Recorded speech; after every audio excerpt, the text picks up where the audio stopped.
Welcome to Tyla Walker Romance. You're about to dive into one of Miss Tyla's free full audiobooks. She always knows how to make you forget your life with handsome alpha male billionaire heroes and sassy strong heroines who grab love with both hands. In order for this content to be free, we have to take out the dirty details. Otherwise, we risk disrupting this platform's rules and guidelines. Buy the unabridged version of any Tyla Walker audiobook from tylawalker.com, and with code SAVE40, you can get 40% off any digital product at checkout. Take this moment to subscribe to the channel, and remember that liking and commenting is what makes these free full audiobooks possible. Thank you for choosing to treat yourself with Miss Tyla.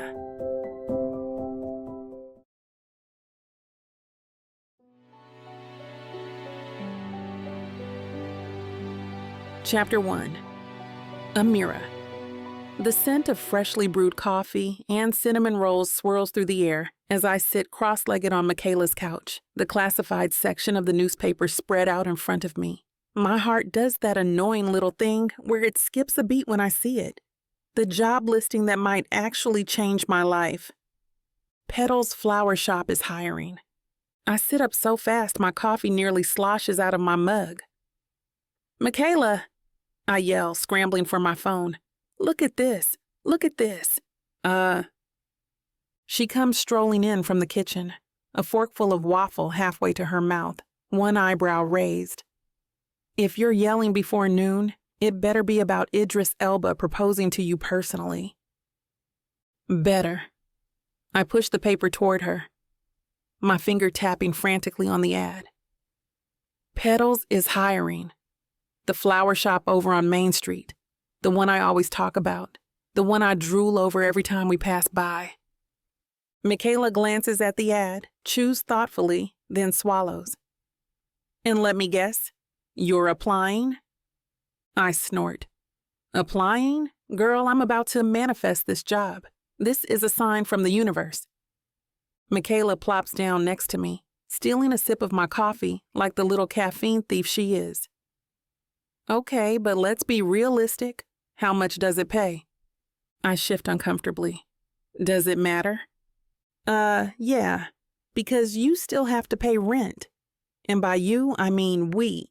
And unless this flower shop is run by a billionaire who throws stacks of cash at his employees, you still need a side hustle." I wave her off. "I'll figure it out. This is flowers, Michaela. My dream. I've been talking about owning my own shop since I was a kid. This is the first step." Michaela sighs like she knows there's no talking me out of it. "Fine. But don't let them lowball you, okay? Your talent is worth something." I nod, already dialing the number listed in the ad. My fingers tremble slightly as I press the phone to my ear. It rings twice before a smooth, professional voice answers. "Petals, this is Michael." I freeze. The ad didn't say Michael. It didn't say deep, velvety, distractingly sexy voice that sounds like it belongs in a cologne commercial. I blink, trying to get my thoughts together. Hi, this is Amira.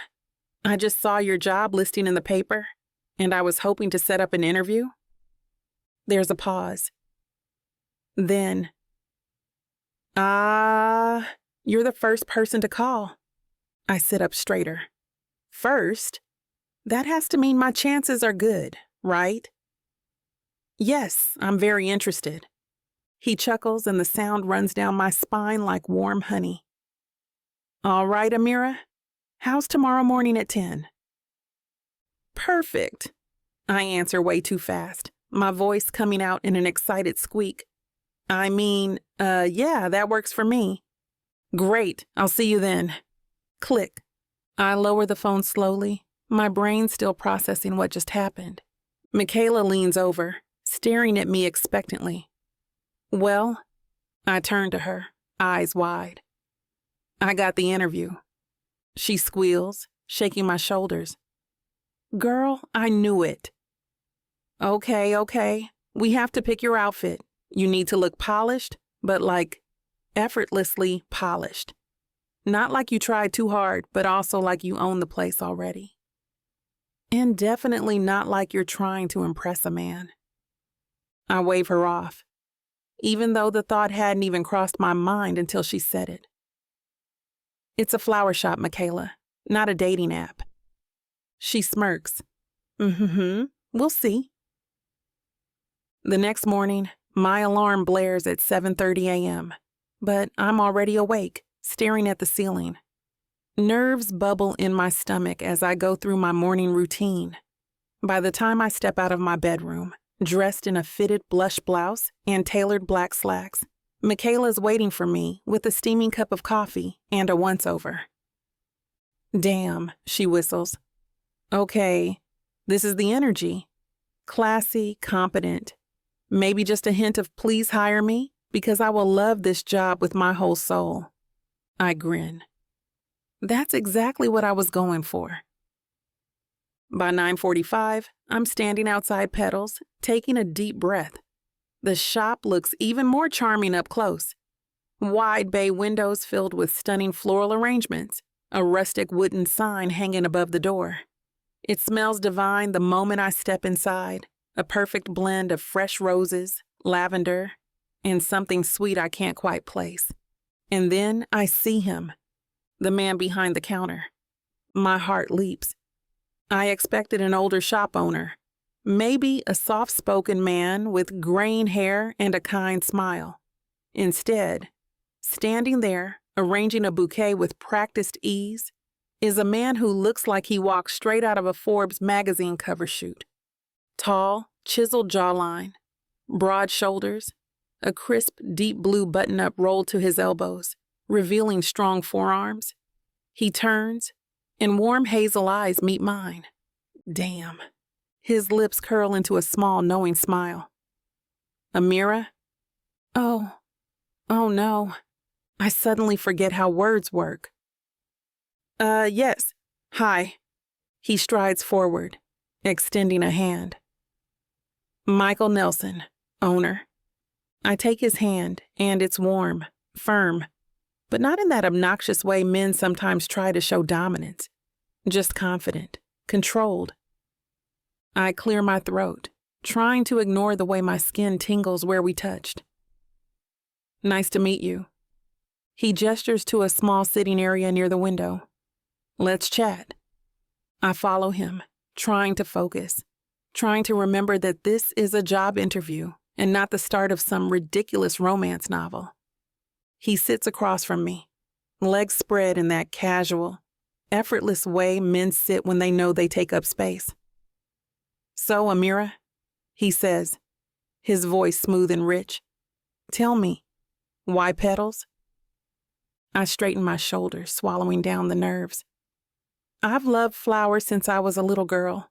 The way they can say things without words, the way they bring people joy.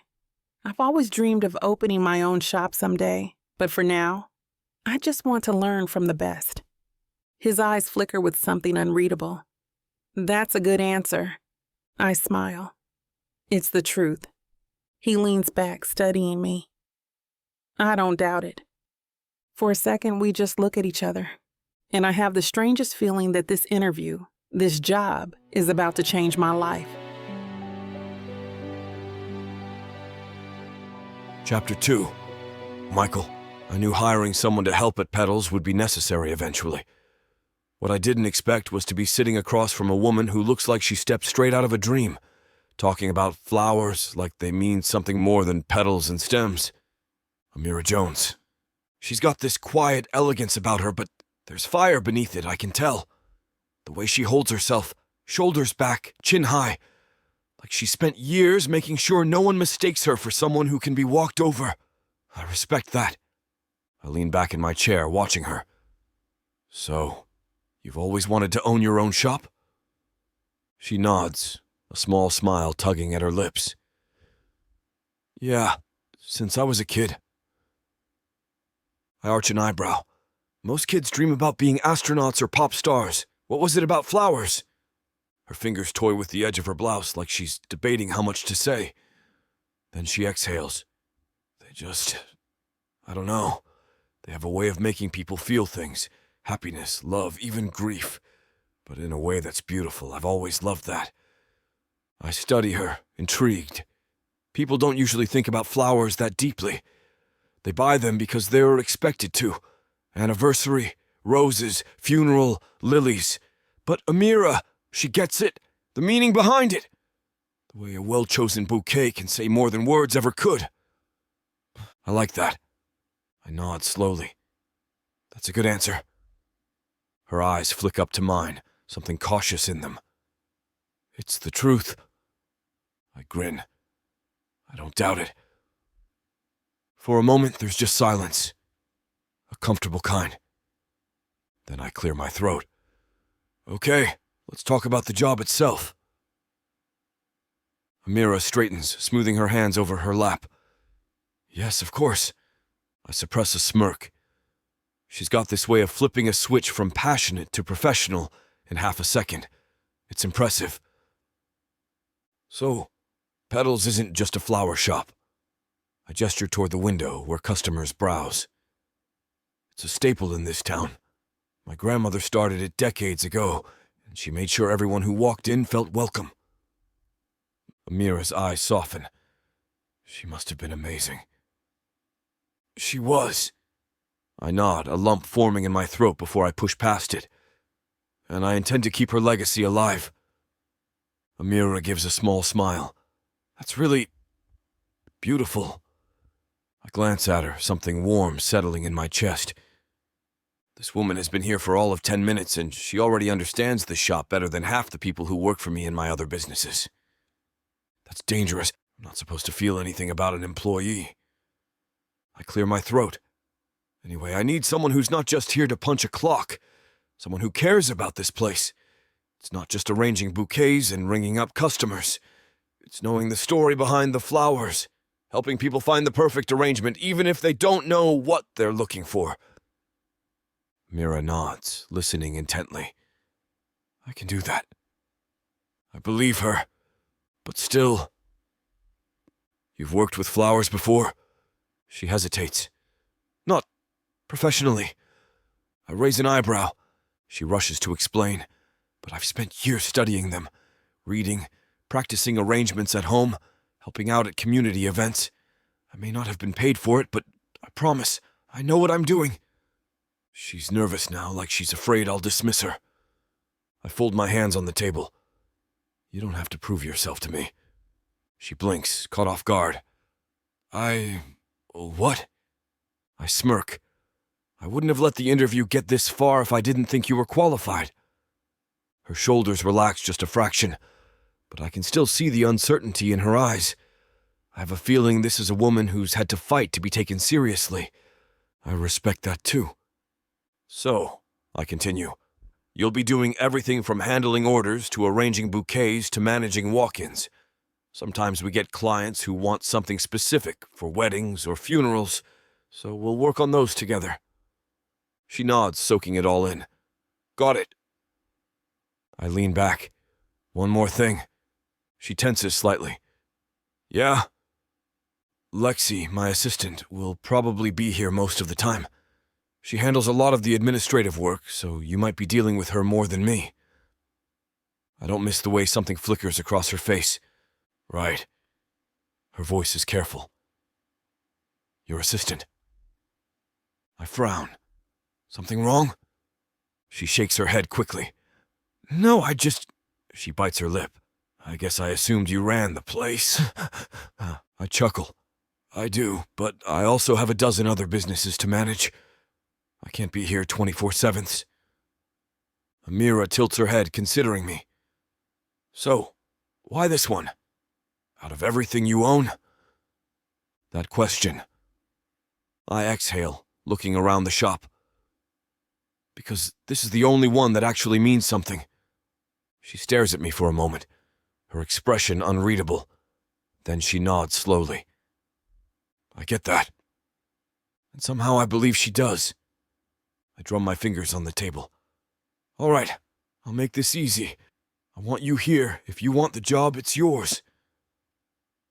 Amira's eyes widen. Wait, you're serious?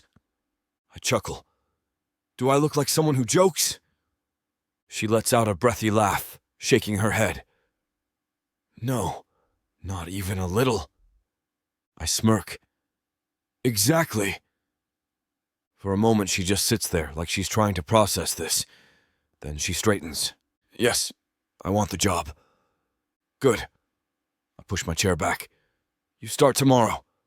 She nods, standing with me. Thank you, Michael. Really? Her voice is warm, genuine. I open the front door for her. See you at 10 sharp. She grins. Wouldn't miss it. As she walks out, I watch her go, an odd feeling settling in my chest. I tell myself it's just because she'll be good for the shop. That's all. I can't shake the feeling that hiring Amira Jones just changed more than my employee roster. Might have just changed everything. Chapter 3. Amira. I don't know why I'm so nervous. It's just a job. A flower shop job. I've wanted something like this forever, and I finally have it. I should be excited, giddy.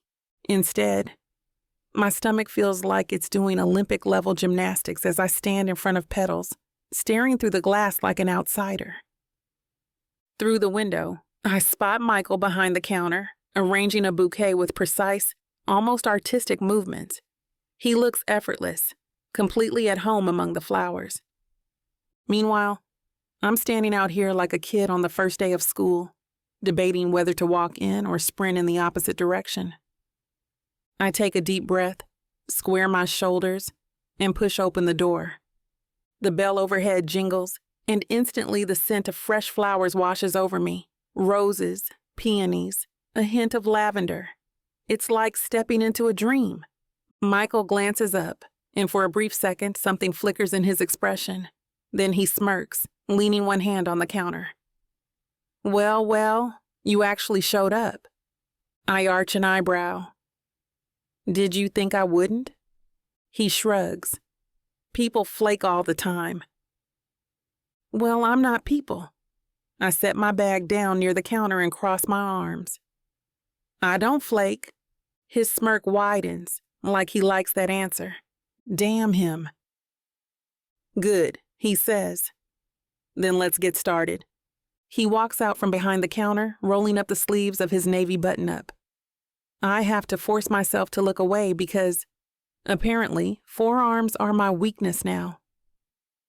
This place opens at 10, but I usually get here an hour early to prep.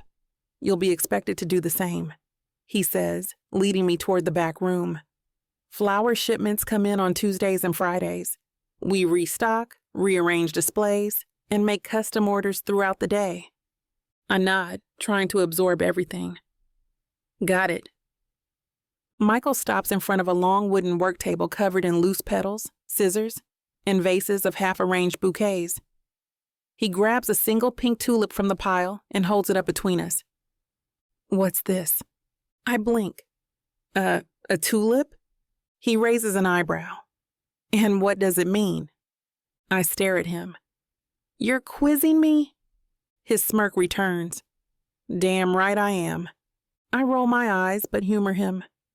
Pink tulips symbolize confidence, warmth, and happiness. They're often used in bouquets meant to celebrate new beginnings. Michael nods approvingly. Not bad. He sets the tulip down and picks up a deep red rose. And this? I smirk. Come on.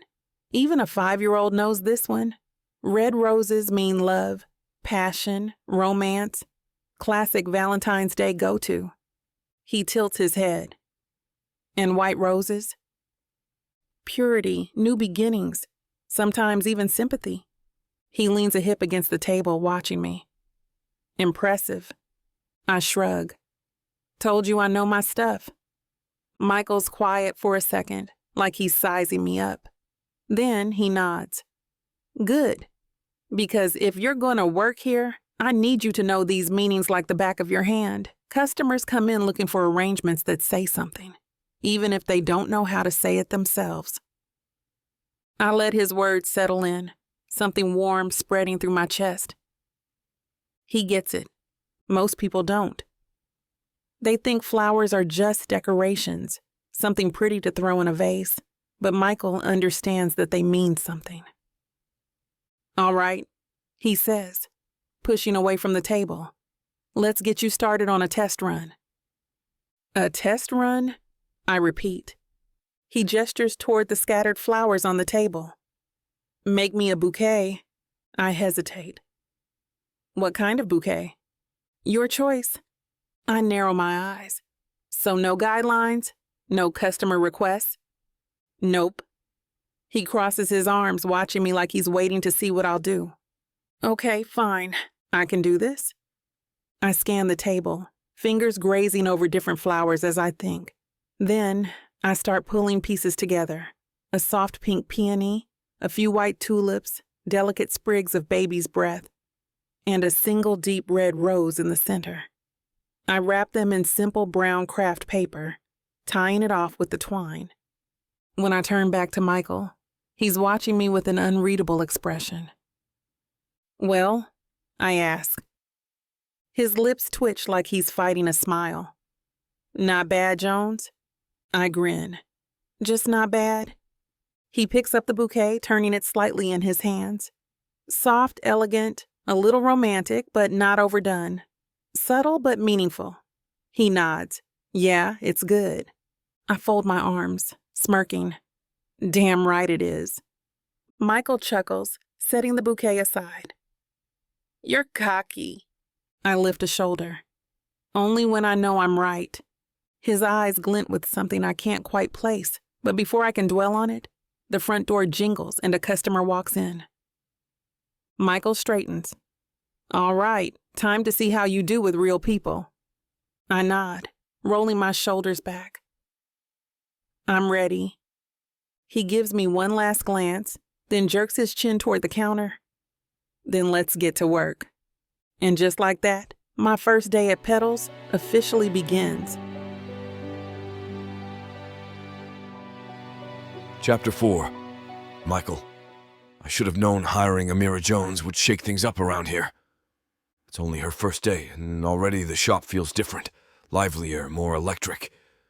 Customers gravitate toward her like she's got some kind of gravitational pull, and I can't blame them.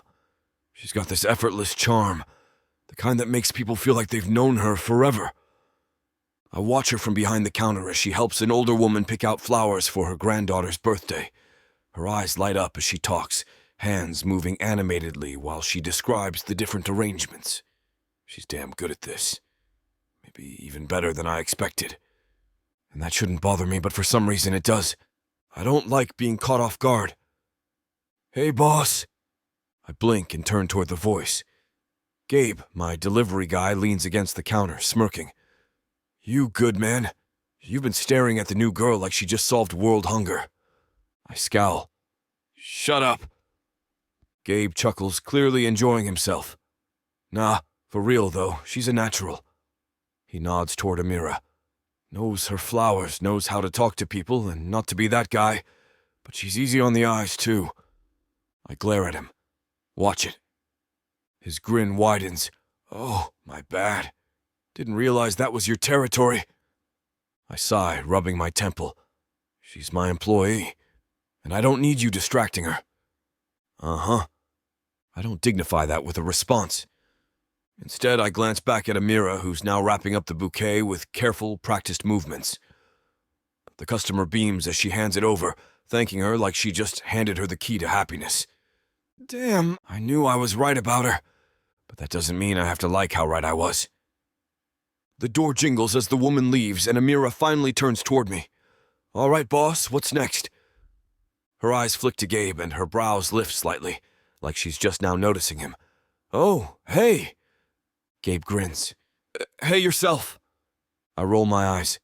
Amira, this is Gabe. He handles deliveries. She gives him a polite smile. Nice to meet you.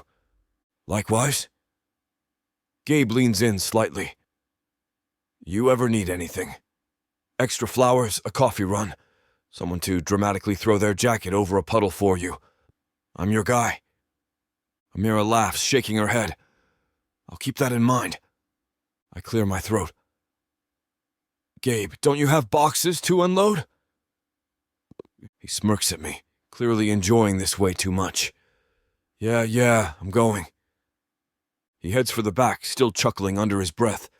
Amira watches him go, then turns back to me with a knowing look. He's fun. I snort. He's a pain in my ass. She grins. I like him. Of course she does. Shaking my head, I nod toward the counter. All right, time for your next test. Custom orders. She perks up. Bring it on!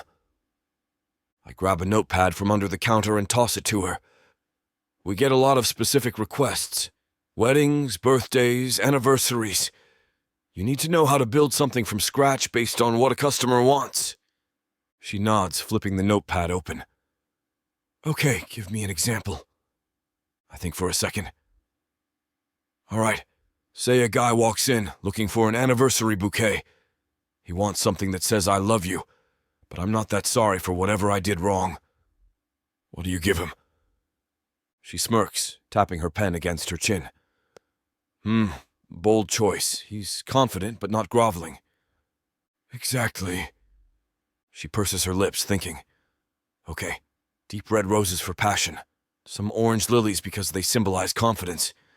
And maybe a little bit of ivy for loyalty. I raise an eyebrow. Not bad. She shrugs.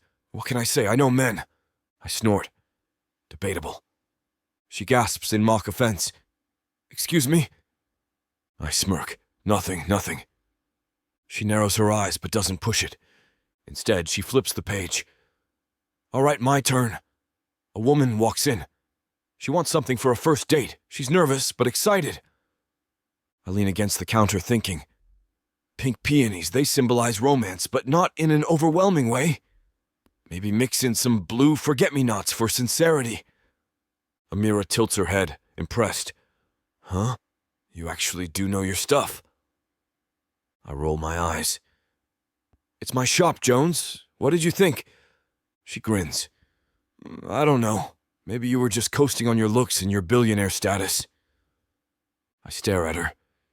You think I'm coasting on my looks? She freezes, like she just realized what she said. I mean... I smirk. You think I'm good-looking? Her face flames. Oh my God, that is not what I said. I chuckle. That's exactly what you said. She huffs, flipping the notepad closed. You are insufferable. I grin, and you're flustered. She glares at me, but there's no real heat behind it. Before she can respond, the door jingles again, and I glance up. Only for my entire mood to sour instantly. Lexi. I know how this is going to go the second she sees Amira. She strides in like she owns the place, a designer bag slung over her shoulder, a tight pencil skirt barely passing as work-appropriate. Her blonde hair is styled too perfectly, and her red lipstick is the kind that leaves stains on expensive shirts. She doesn't even glance at Amira before tossing her bag behind the counter and smoothing her skirt. Morning, Michael. I grit my teeth. Lexi. Her eyes flick toward Amira, scanning her up and down like she's assessing a piece of furniture. And you must be the new hire. Amira lifts her chin. I am. Lexi's lips curl into something that might be a smile, but there's nothing friendly about it. How adorable. I clench my jaw. Lexi! She waves me off. Don't worry, boss. I'll show the newbie the ropes.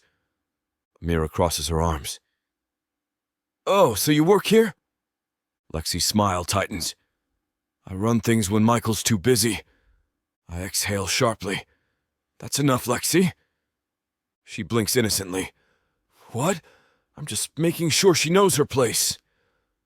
That's funny, Amira says, her tone cool. I was just wondering if you knew yours. Lexi's jaw tightens, and I swear, I almost smile. But this isn't funny. I step forward. Lexi, I need to talk to you, now! She sighs, clearly put out, but follows me toward the back. I shoot Amira an apologetic glance, but she just shrugs, like she's already decided Lexi isn't worth her energy. Smart woman. As I close the office door behind me, I take a deep breath. I should have fired Lexi a long time ago. And something tells me today might be the day I finally do. Chapter 5. Amira. I swear I am this close to throwing hands. Lexi barely waltzed through the door before making it painfully clear that she thinks she's the queen of this shop. And honestly, I don't even care about that. If she wants to strut around here like she runs the place, fine.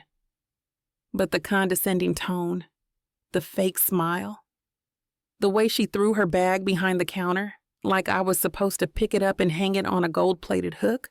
Oh, hell no. Michael barely got her into the back before I turned on my heel, letting out a slow breath. Okay, I mumbled to myself.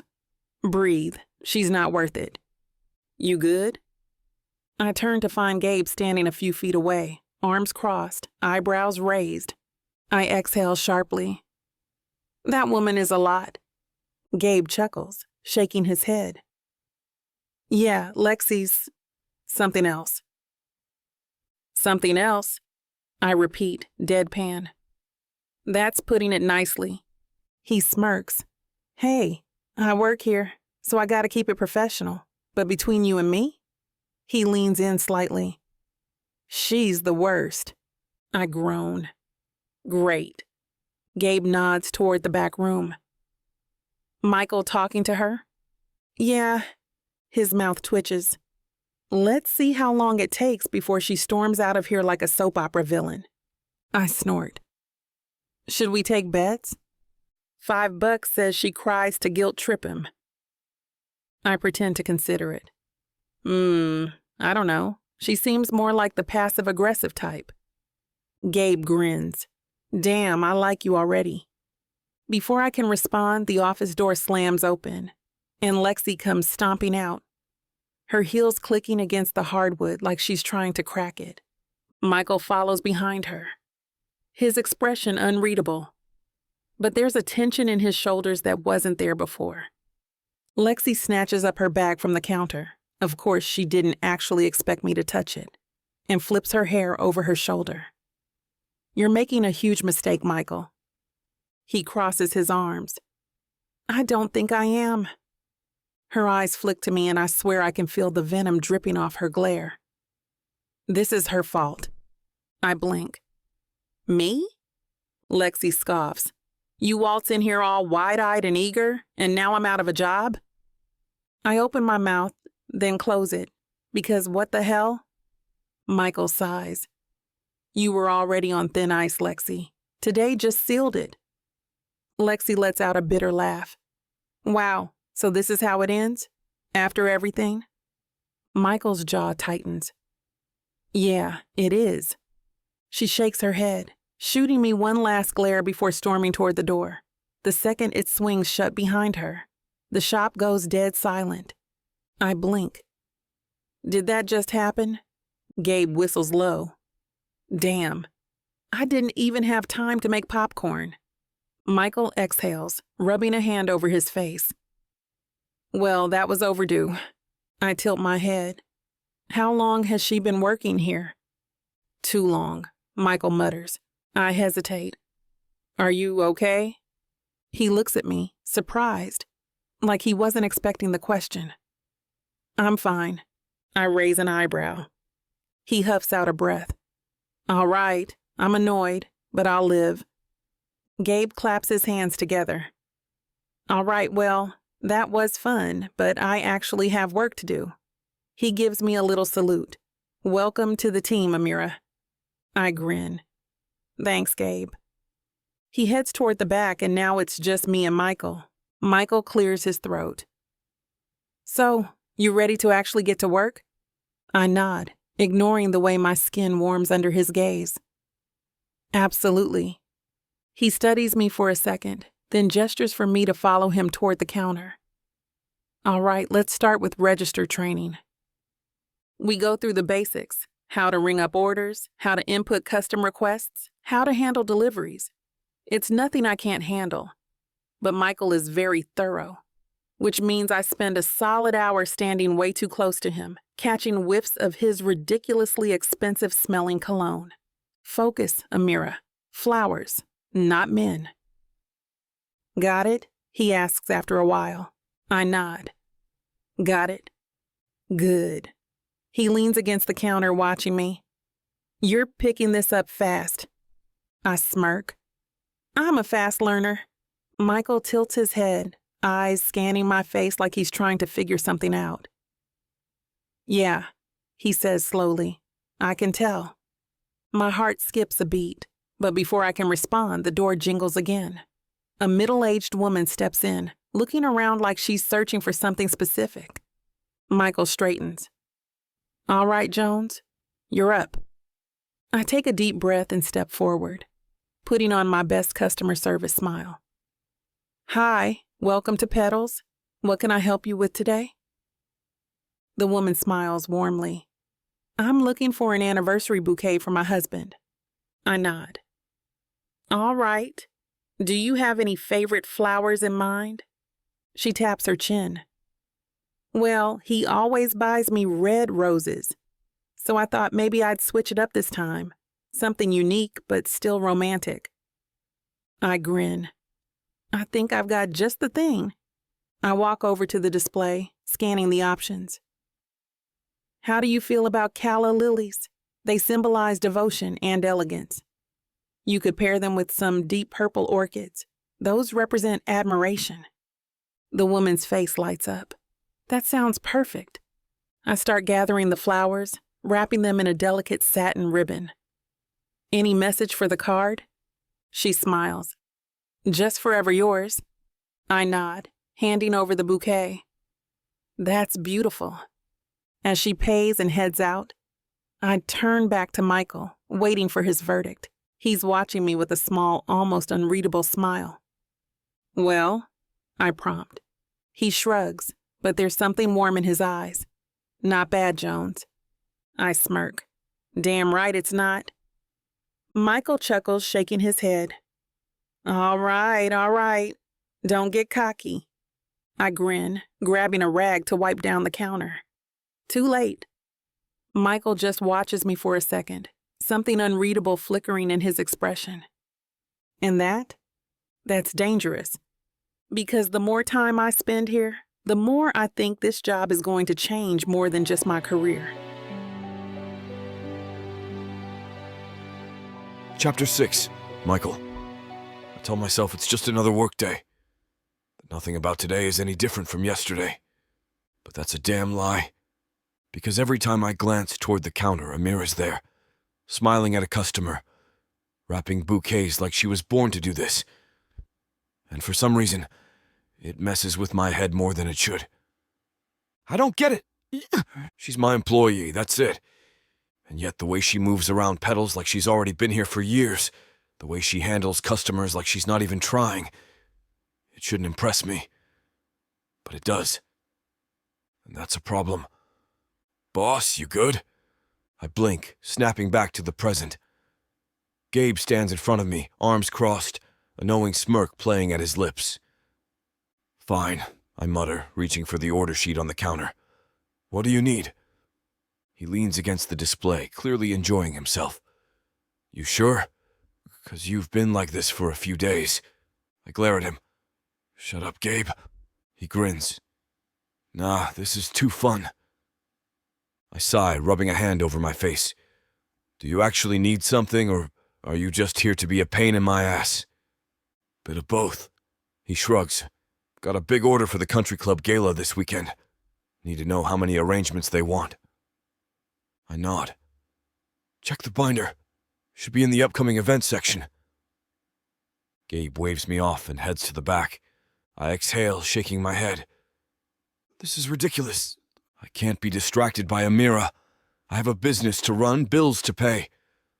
The last thing I need is to start looking at my employee like she's anything more than that. Michael. I turn, and there she is, standing just a few feet away, holding an empty vase. She tilts her head. You okay? Shit. Was I that obvious?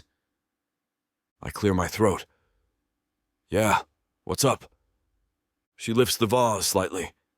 Customer wants a centerpiece with soft colors, pinks, creams, maybe some lavender. Thought I'd check with you before putting it together. I nod. Good instincts. Go with peonies, garden roses, and a little bit of eucalyptus for texture. She nods, but doesn't move right away. Instead, she studies me like she's trying to read my mind. A shift under her gaze. What? She smirks. Nothing. You just looked kinda lost in thought. I huff out a laugh. I run 6 different businesses, Jones. My brain's always running a mile a minute. She raises an eyebrow. 6? And you still spend most of your time here? I shrug. This place matters. Something flickers in her expression. She gets it. She really gets it. I don't say anything else, and neither does she. Instead, she just gives me a small smile before heading back toward the counter, already grabbing the flowers she needs. And just like that, my focus is shot to hell again. The afternoon rush dies down a little, and I finally take a second to breathe. Amira is at the register organizing receipts, and I watch her for a moment before pushing off the counter and walking over. You hungry? She looks up, surprised. Huh? I nod toward the clock. It's almost 2. You should take a break. She hesitates. I'm good, really. Jones, I cut in. You need to eat. She exhales, probably realizing I'm not letting this go. All right, fine, but I don't have anything with me. Good thing I ordered lunch. She blinks. You ordered lunch? I shrug, heading toward the back. I always do on busy days. She follows me into the office, eyes narrowing as she spots the takeout bags on the desk. She tilts her head. How do you know I'll even like whatever you ordered? I smirk, pulling out the containers. You like sushi, right? Her lips part slightly, surprise flashing across her face. How did you... Figured it was a safe bet. She stares at me for a second before shaking her head, a small smile tugging at her lips. You pay attention, huh? I shrug. It's part of the job. She doesn't argue, just takes a seat and grabs one of the containers. All right, fine, but only because I'm starving. I smirk, settling into the chair across from her. Told you. We eat in comfortable silence for a few minutes. Then, out of nowhere, Amira sighs. I glance up. Something on your mind? She pokes at her sushi with her chopsticks. Just thinking. About? She hesitates, then shrugs. This job. How much I like it already. That catches me off guard. Yeah? She nods. I mean, don't get me wrong. I knew I'd love working with flowers. But this place, it's special. I feel like I belong here. Something about the way she says it settles in my chest in a way I don't expect. I nod slowly. Good. Because you do. She looks up, eyes meeting mine. And for a second, just a second, I let myself think about what it would be like if things were different. If she wasn't my employee, if I wasn't her boss, if I could just let myself want her the way I already do. But I can't. So instead, I clear my throat and glance at the clock. Break's over. Back to work, Jones. She grins. You're the boss, Nelson. And just like that, we slip back into something easy. But as she walks out of the office, I already know it's too late. I'm in trouble. Chapter 7. Amira. I'm in trouble. Not the kind of trouble where you break something expensive and pray nobody notices. Not even the kind where you tell yourself you'll only eat one more fry, then suddenly the whole plate is empty. No, this is worse. This is the kind of trouble where your boss, you're ridiculously good-looking, unfairly charming, makes you feel things you shouldn't boss, buys you sushi because he remembers that you like it. And maybe that doesn't mean anything. Maybe he does that for all his employees. Maybe he's just being nice. Maybe I'm reading way too much into it. But when I catch him watching me across the shop later, his eyes lingering just a second too long, his expression unreadable. I know I'm not imagining things. And that's dangerous. Because Michael Nelson is the kind of man who could ruin a girl like me. And I don't mean in the usual way men ruin women, with sweet words and broken promises. No, Michael's the kind of man who sneaks into your head, takes up space in your thoughts, and makes you forget that you were perfectly fine before he came along. I cannot let that happen. I shake off the thought, forcing myself to focus on the task in front of me. A young guy stands at the counter, fidgeting with his wallet, looking both excited and terrified at the same time. Hi, I greet him with a friendly smile. What can I help you with? He shifts his weight. Yeah, I need flowers. I fight back a smirk. You came to the right place. He lets out a nervous laugh. Right. Okay. So it's for a date, our first date. I want to make a good impression, but I don't want to come off too strong, you know? I nod thoughtfully. Got it. You don't want to show up with a dozen roses and scare her off. Exactly. He sighs, running a hand through his hair. I mean, I like her, a lot, but I don't want to overdo it. I grin, already pulling together a mental list of options. All right, I got you. Let's go with something soft but sweet. Nothing overwhelming, just a little. Hey, I think you're great kind of vibe. He nods eagerly. Yes, that's exactly what I want. I move around the counter, picking a few stems as I go. Peonies, because they symbolize romance, but not in an in-your-face way. Some pink ranunculus for admiration, and a few forget-me-nots because, well, they kind of speak for themselves. The guy watches in awe as I arrange the bouquet. Wow, you really know your stuff. I smirk. It's kind of my thing. He grins. I think she's gonna love it. I tie the bouquet with a simple ribbon and hand it over. She will. As he pays and heads out, I let out a satisfied breath. This is why I love this job. Flowers aren't just pretty. They mean something. They tell stories, send messages without words. And for the first time in a long time, I feel like I'm exactly where I'm supposed to be. But of course, the universe can't let me have nice things for too long. Because the moment I turn back toward the counter, Michael is there, watching me. I freeze.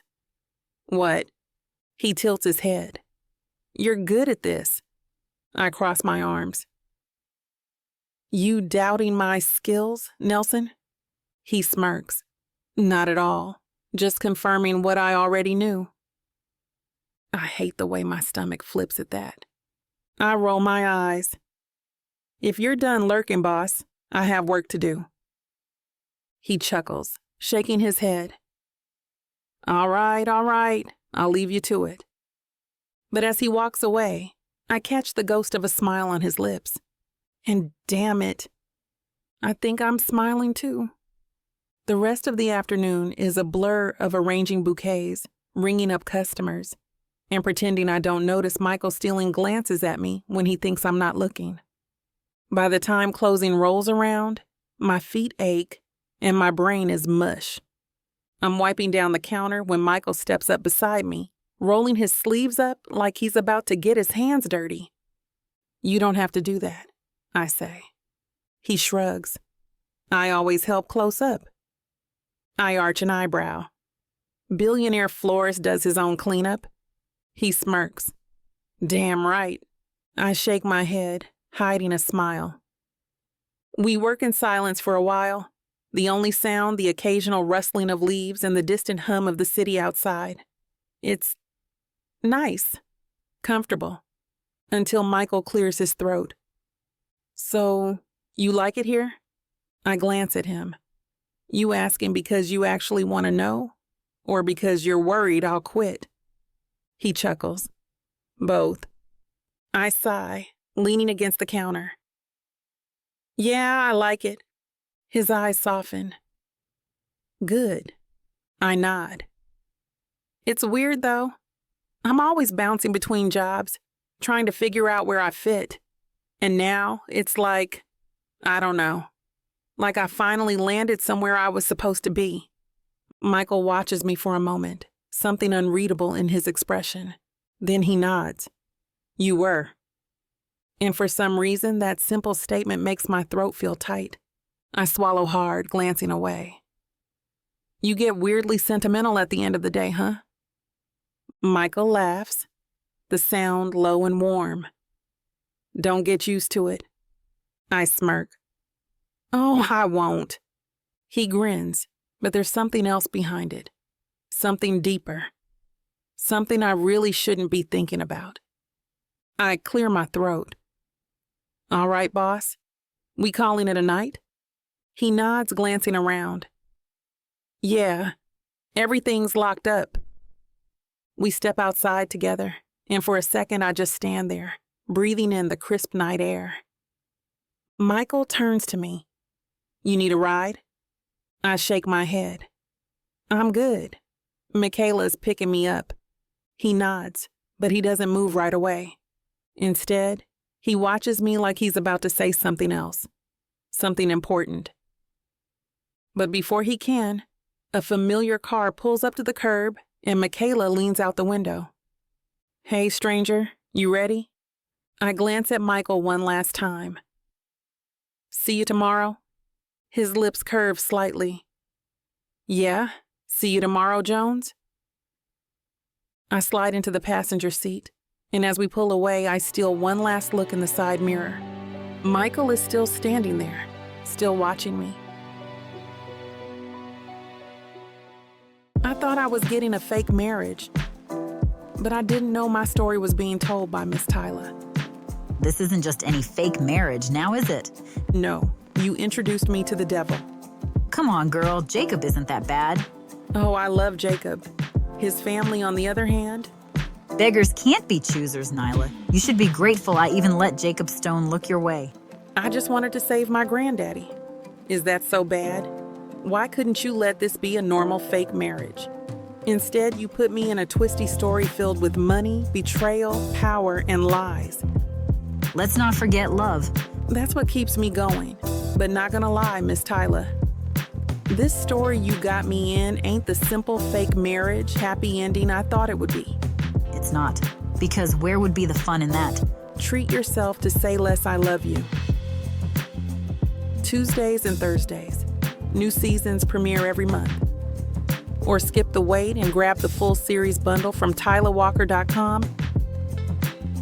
Treat yourself with Miss Tyla.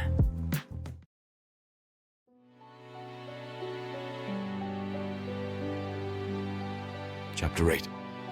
Michael, I don't leave right away. Even after Amira's taillights disappear down the street, I just stand there, hands in my pockets, watching the empty road like a damn fool. I don't do this. I don't stand around thinking about employees after hours. I don't watch someone walk away and wonder if they're thinking about me too. And yet, here I am. Gabe's voice breaks through my thoughts. Boss, you okay? I turn to find him leaning against the shop's doorway, arms crossed, smirking like he knows exactly what's on my mind. I sigh, running a hand through my hair. I'm fine. He chuckles. Sure, and I'm the damn president. I shoot him a look, but he's unfazed. Come on, man, he says, pushing off the doorframe. I've known you for years. You don't do this lingering thing. I'm not lingering. You're standing outside staring at the street like you just watched your soulmate disappear. I roll my eyes. Jesus, Gabe. He shrugs. I'm just saying. I exhale sharply and finally move, locking up the shop. It's not like that. Gabe follows me toward my car. No? 'Cause it kinda looks exactly like that. I glare at him. She's my employee. And? I grit my teeth. And that means she's off limits. Gabe whistles. Damn! Off limits, huh? That serious? I ignore him, unlocking my car and getting in. But Before I can pull the door shut, he leans against the frame, grinning. Listen, man, I don't know what's going on in that overthinking head of yours, but if you like her... I cut in. Too fast, too sharp. Gabe just smirks. I groan. It's not like that. Uh-huh. I shoot him a warning look. Drop it, Gabe! He holds up his hands in mock surrender. Fine. Whatever you say, boss. I slam the door shut and start the engine, pretending I don't hear him laughing as I pull away. By the time I get home, I tell myself I'll stop thinking about Amira. I don't. I go through my usual routine. Grab a drink, loosen my tie, collapse onto the couch. But my mind keeps circling back to her. The way she handled customers today like she'd been working here for years. The way she made that kid's first date bouquet with so much care, like it actually mattered. The way she smiled at me when I told her she belonged here.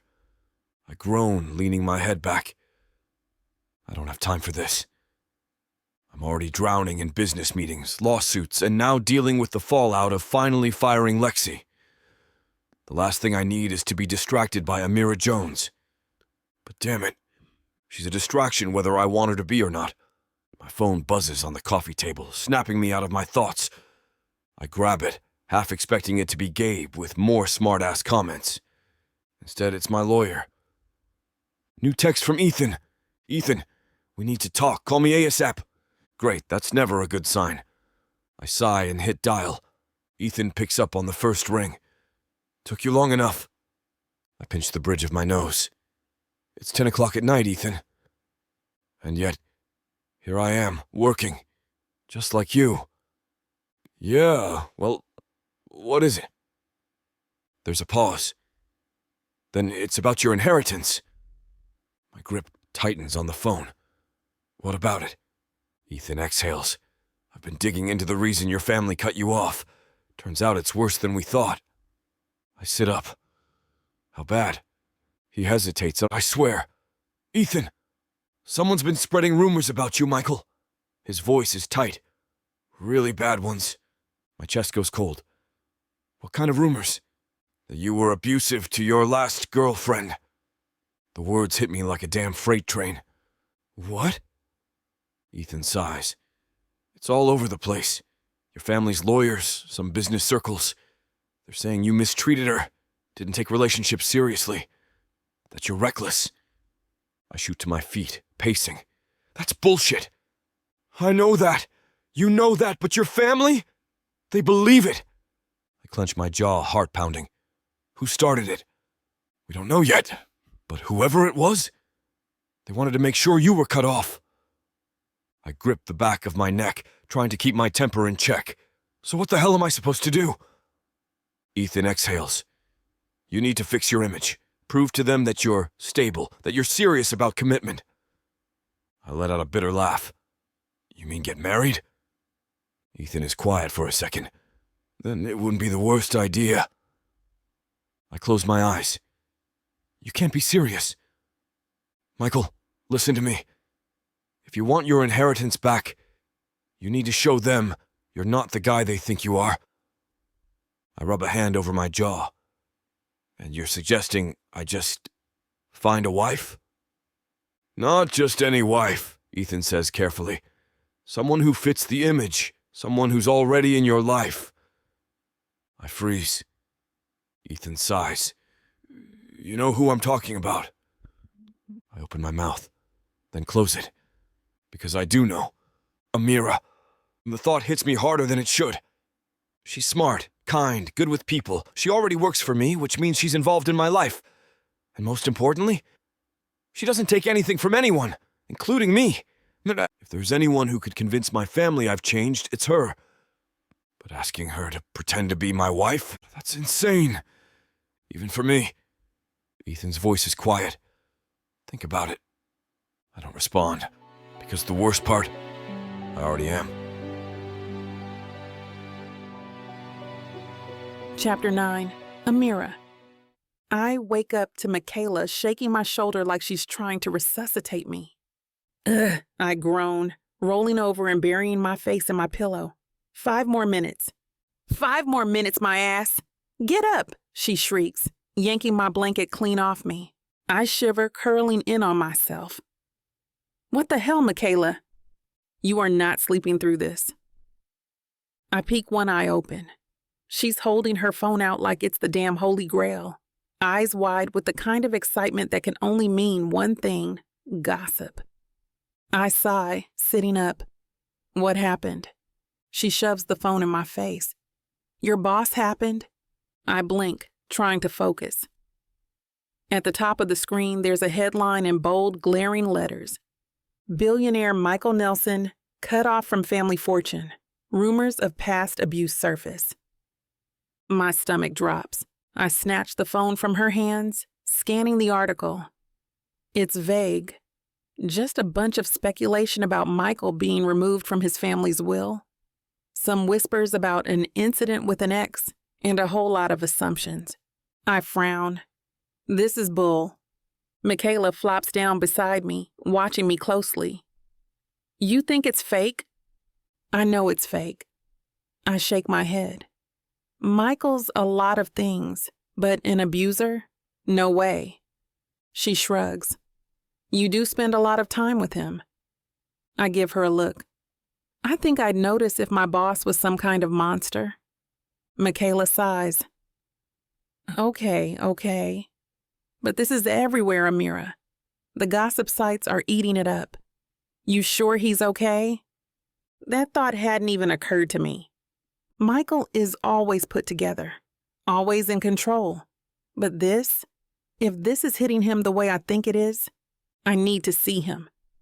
I throw on some clothes, ignoring Michaela's smirk as I grab my keys. Tell your boss I said hi, she teases. When I walk into Petals, the atmosphere feels off. The lights are on. The flowers are fresh. But there's this weird, heavy tension in the air, like even the shop knows something isn't right. And Michael? Michael looks pissed. He's at the counter, jaw tight. Fingers gripping the edge of the wood like he's trying to hold himself together. His phone is face down beside him, like he's resisting the urge to throw it across the damn room. He glances up when I walk in, and for a second, something unreadable flickers in his eyes. Then, just as quickly, it's gone. You're early, he says, voice rough. I lean against the counter, crossing my arms. You okay? He lets out a short, humorless laugh. Fantastic. I roll my eyes. Michael? He exhales, running a hand through his hair. I'm fine. I raise an eyebrow. He sighs. You saw it, huh? I nod. Yeah. His jaw tightens. It's bullshit. I figured. He studies me for a moment, like he's trying to decide if I really believe him. Then he exhales, shaking his head. Doesn't matter. My family clearly believes it. I frown. Have you talked to them? He lets out a bitter laugh. Oh, they talked to me. Their lawyer called last night. Told me in no uncertain terms that until I prove I'm not a liability, I'm off the will. I blink. What the hell does that even mean? It means, he says, voice tight, that I either spend the next few years proving I'm a saint, or I find a way to convince them faster. I tilt my head. And how exactly do you do that? Michael hesitates. Then he looks at me, and suddenly my stomach twists. No. I know that look. That is the look of a man about to ask me to do something insane. Michael, I warn. He holds up a hand. Hear me out? I pinch the bridge of my nose. Oh, this is gonna be bad. I need my inheritance back, he says, voice firm. Not for the money, but because without it, Petals is at risk. I freeze. What? He sighs. The shop, it's not just a passion project. It's been running off the money I had set aside for it, but without my inheritance, I can't keep it afloat long term. I stare at him. So what are you saying? He swallows. I'm saying I need to fix my image, fast, and there's one surefire way to do that. I groan. No, nope, absolutely not. He smirks slightly. You don't even know what I'm going to say. Oh, I know. I throw up my hands. You're about to ask me to pretend to be your girlfriend or some crazy shit. Michael pauses. Then, wife, I gape at him. Are you out of your damn mind? He exhales. Amira. No, I laugh, but it's more of a disbelieving what the hell is my life kind of laugh. You cannot be serious. I am serious. I stare at him. Oh my God. He actually means it. I shake my head. You've lost it. Straight up lost it. Look, I know it sounds crazy. Oh, it doesn't sound crazy, Michael. It is crazy. He sighs, rubbing a hand over his face.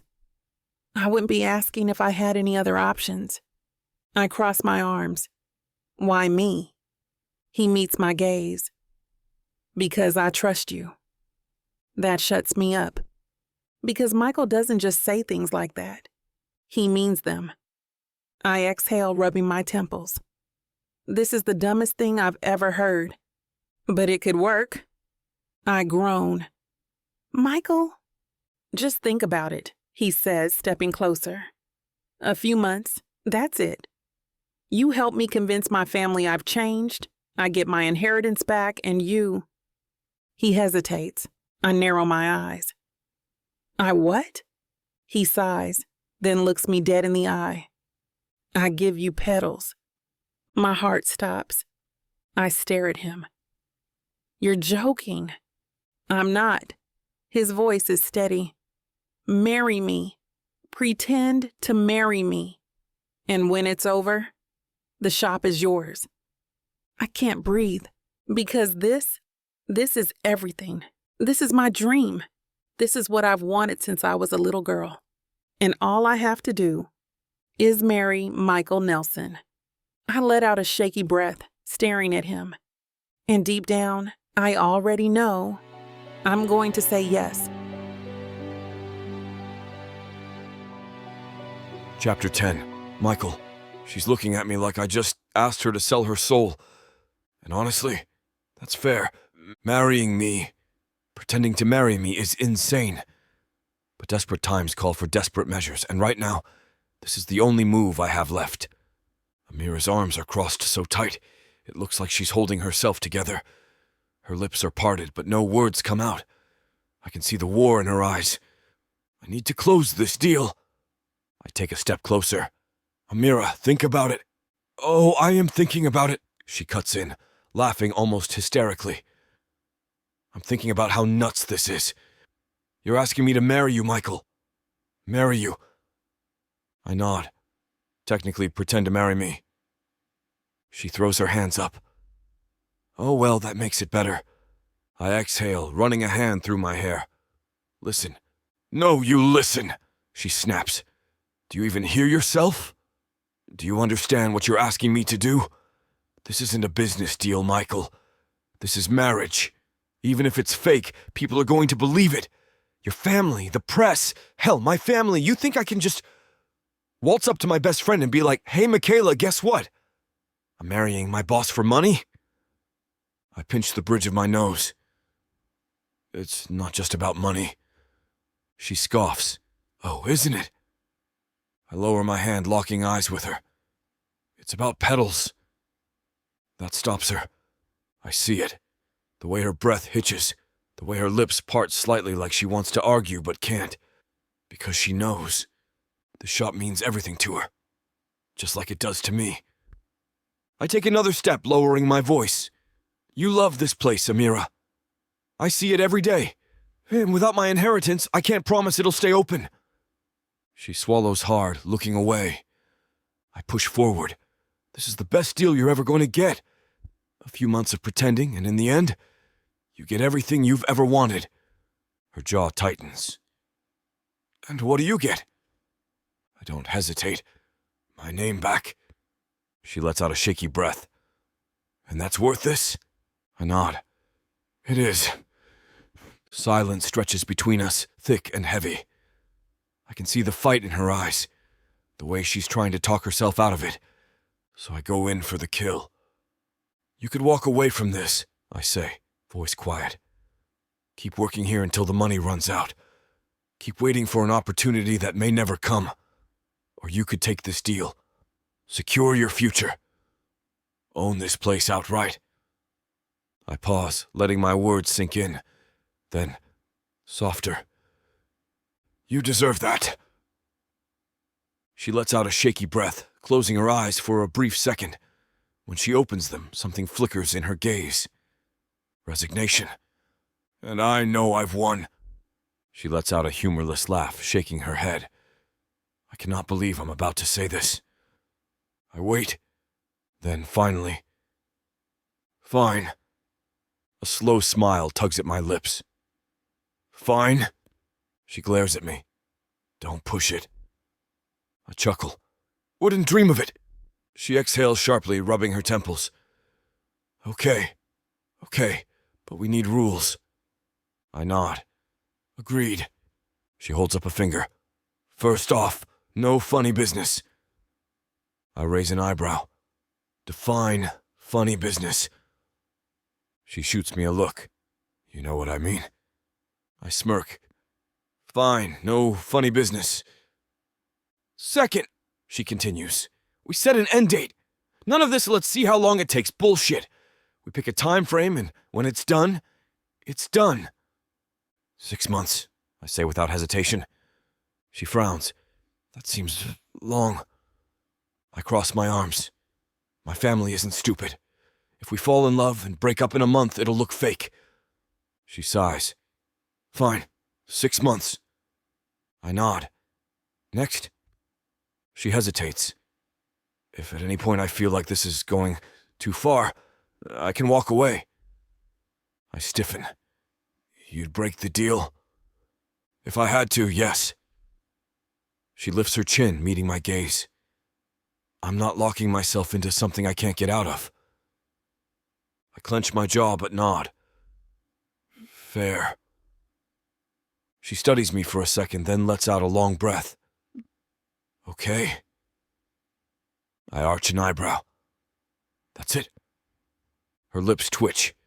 That's enough. I smirk. Guess that means we're engaged. She groans. Don't say it like that. I chuckle, reaching for my phone. We need to make it official. She frowns. What do you mean? I mean, we need to announce it. Her eyes widen. Right now? I nod. The longer we wait, the more suspicious it looks. She lets out a slow breath. Okay, how do we do this? I smirk. Instagram. She stares at me. You're joking. I shake my head, already opening the app. She groans, but she doesn't stop me. I glance at her. Come here. She hesitates, then steps beside me. I raise my phone, angling it so we both fit in the frame. She looks nervous. I smirk. Smile, Jones. She rolls her eyes but forces a smile. I snap the picture, then type out a caption. Michael Nelson. She said yes. Hash forever. I show her the screen. She groans. Forever? Really? I chuckle. It sells the story. She mutters something under her breath but doesn't argue. I hit post. And just like that, we're engaged. Well, fake engaged. Chapter 11. Amira. The second Michael presses post, my stomach plummets straight to hell. This is real. Well, not real, but real enough that my phone vibrates within seconds, the screen lighting up with notifications. Michaela, 7 texts. What the hell? Why am I finding out about this on social media? I'm going to strangle you. Answer me right now, Amira. Oh my God, is this real? Wait, is this fake? If this is a prank, I'm going to end you. I groan, gripping my forehead. I hate you. Michael smirks. completely unfazed. No, you don't. I turned to him, jaw clenched. I literally just fake got engaged, and now I have to explain to my best friend why she found out through a goddamn Instagram post. So yes, Michael, I do hate you. He just leans against the counter, arms crossed, looking way too smug for someone who just tricked the internet into believing we're getting married. You could have given me 10 seconds to warn people, I snap, waving my phone in his face. Now I have to deal with this mess. Michael shrugs. You're the one who said yes. I groan again, jabbing at my phone screen. Michaela picks up on the first ring. You have 3 seconds to explain before I hop in my car and drive to Petals with a flamethrower. I wince. Okay, first of all, rude. Second of all, lower your voice before you give yourself an aneurysm. Oh, don't lower your voices, me, miss. I'm engaged to a billionaire. What is happening? I sigh, pinching the bridge of my nose. It's complicated. There's a pause. Then, oh my God, Michaela breathes. It's fake, isn't it? I hesitate. Oh my God, it's fake. I groan. Michaela, what the hell? I hear movement in the background like she's pacing. You're telling me that my best friend is pretending to be engaged to the Michael Nelson, and I have to find out from social media? Do you hate me? I sigh. No, I don't hate you. Then explain before I lose my damn mind. I shoot a glance at Michael, who's watching me with an amused expression. I flip him off. He just smirks. I exhale and turn away, lowering my voice. It's a long story, but basically, his family cut him off because of some stupid rumors, and he needs to convince them he's stable. So he proposed a deal. Michaela is dead silent for a beat. Then, what kind of deal? I close my eyes. If I pretend to be his fiancé for 6 months, he gives me Petals. Another pause. Then, girl, I blink. You're a genius. I frown. Wait, what? She practically squeals through the phone. This is the greatest scam of all time. You're getting your dream flower shop in exchange for playing house with a hot billionaire. Do you realize how iconic this is? I groan. It's not a scam. Oh, it's absolutely a scam. It's a business deal, I correct. She snorts. Oh, honey, business deals don't usually involve diamond rings and people calling you Mrs. Nelson. I freeze. Oh, damn. The ring. I don't have one. My stomach flips and I whirl around to face Michael. Oh my God, we didn't think about the ring. Michael blinks. What? I gesture wildly. The engagement ring, genius. We just announced to the world that we're engaged, and I don't even have a ring on my damn finger. Michael looks down at my hand, his brows pulling together. Huh, good point. I gape at him. That's all you have to say? Huh, good point? He shrugs. I'll get you one. I let out a short, almost hysterical laugh. You'll get me one. Oh, okay, just like that? Michael smirks. You want me to take you to Tiffany's? Make a whole scene? Get down on one knee? My face burns. Don't even joke about that. He grins. Relax, Jones. I'll handle it. I narrow my eyes. You better? Michaela sighs dramatically through the phone.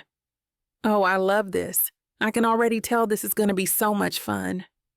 I groan. You're enjoying this way too much. Damn right I am. You better keep me updated on everything. I rub my temple. I regret talking to you. She cackles. Too late, fiancé girl. I hang up. An hour later, Michael and I are standing in a high-end jewelry store, and I officially want to die.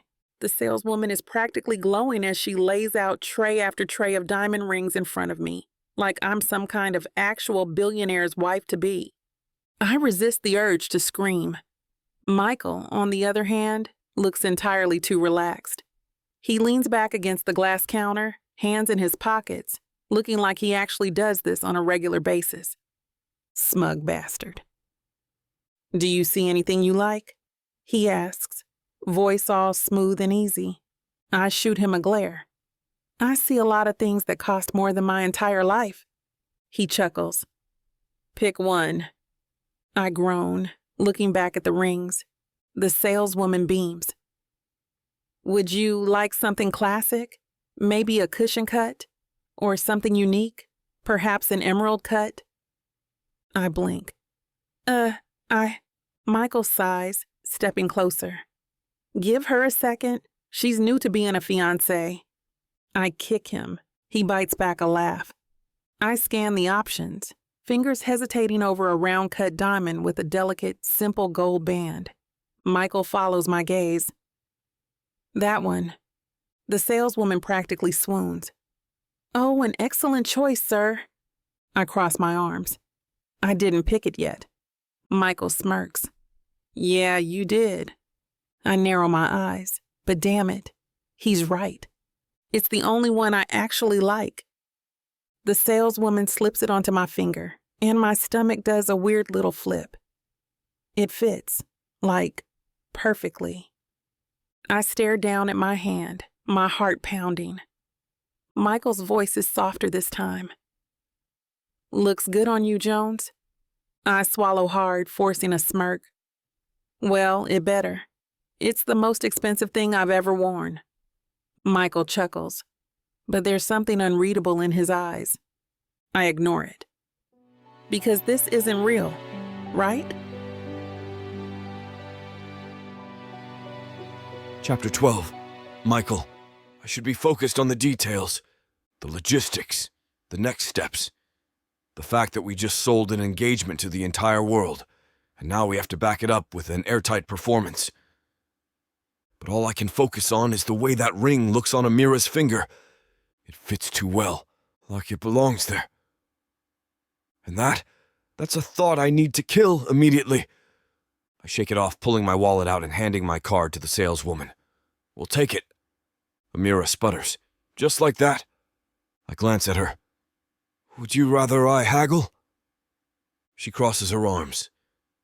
"I would rather not be involved in whatever obscene amount of money you're about to drop on a ring that isn't even real."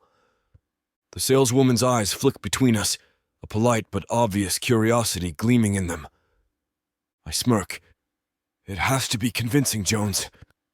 Amira groans, rubbing her temples. "This is the dumbest thing I've ever done." I chuckle, signing the receipt. "You keep saying that, and yet, here we are." She glares at me. "Because you're a bulldozer of a man who doesn't understand the word no." I lean in slightly, dropping my voice just for her. "Funny. You didn't say no." Her breath hitches for a second, but she recovers fast, rolling her eyes. "I hate you." I grin. "No, you don't." Before she can argue, the saleswoman hands over the ring box, beaming. "Congratulations again, you two. Such a beautiful couple." Amira and I both stiffen. There's an awkward pause before she clears her throat and forces a smile. Thanks." I slide the box into my pocket and nod at the woman. "Appreciate it." We step out into the cool evening air, the reality of this whole insane situation pressing down on both of us. Amira lets out a slow breath, shaking her head. "I still can't believe this is happening." I glance at her. "We need a plan." She sighs. "Right, because we didn't just blindly announce this to the internet or anything."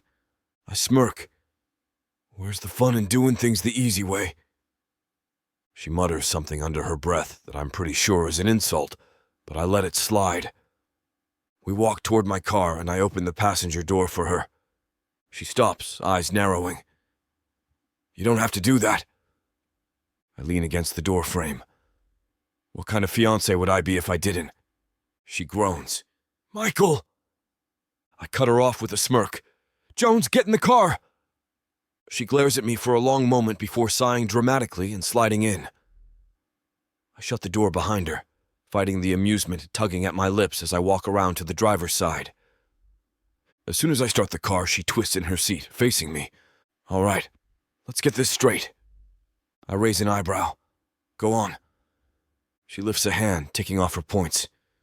We need rules, boundaries, expectations. I nod. Agreed. First off, she says, we need to be consistent. If we're going to do this, we can't get caught slipping. Of course. She gives me a suspicious look. That means we actually need to, I don't know, spend time together. Act like we're in a relationship. I tilt my head, watching her. You saying you want to date Jones? She sputters. What? No, I'm saying we need to be seen together, like in public, doing couple things. I smirk. Sounds like a date to me. She glares. Do not push me right now. I chuckle. All right, yes, we need to be seen together. Easy enough. She exhales. Good. Second thing, no surprises. If we're making a move, we both need to be in the loop. I nod. Fair. Third, she pauses, chewing her lip. We have to set boundaries. I tilt my head. Meaning? She shifts uncomfortably. Meaning, no unnecessary touching, no weirdness. My lips twitch. Weirdness? She glares. You know what I mean? I do, but I want her to say it this time. I lean closer, my voice dropping. You worried about something, Jones? Her breath hitches, just slightly. Then she scowls. I'm worried about you. I laugh. Sure you are. She huffs, crossing her arms. I hate this already. I grin. Again? No, you don't. She mutters something that sounds like arrogant jackass, but lets it go, staring out the window instead. I focus on the road, smirk fading as I let reality sink in. This is happening. We just tricked the entire world into thinking we're engaged. And now we have to play the part.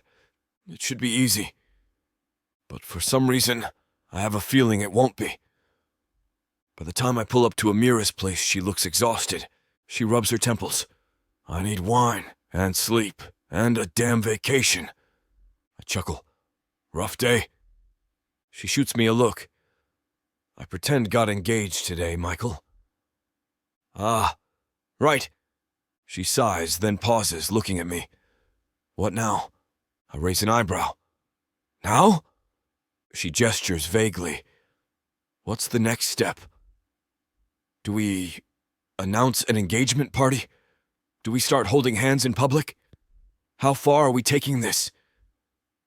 I tap my fingers on the steering wheel. We play it like a real engagement naturally. She frowns. What does that mean? I smirk. Means we let people see us together. Let it build. If we suddenly start acting like we're madly in love overnight, it'll look suspicious. She hesitates, then sighs. Fine, but we take it slow. I nod. Agreed. She exhales, then reaches for the door handle. Before she steps out, I say, Amira. She pauses, turning back. I watch her for a second. You good? She blinks, caught off guard. What? I shrug. This is a big deal. Just making sure you're okay.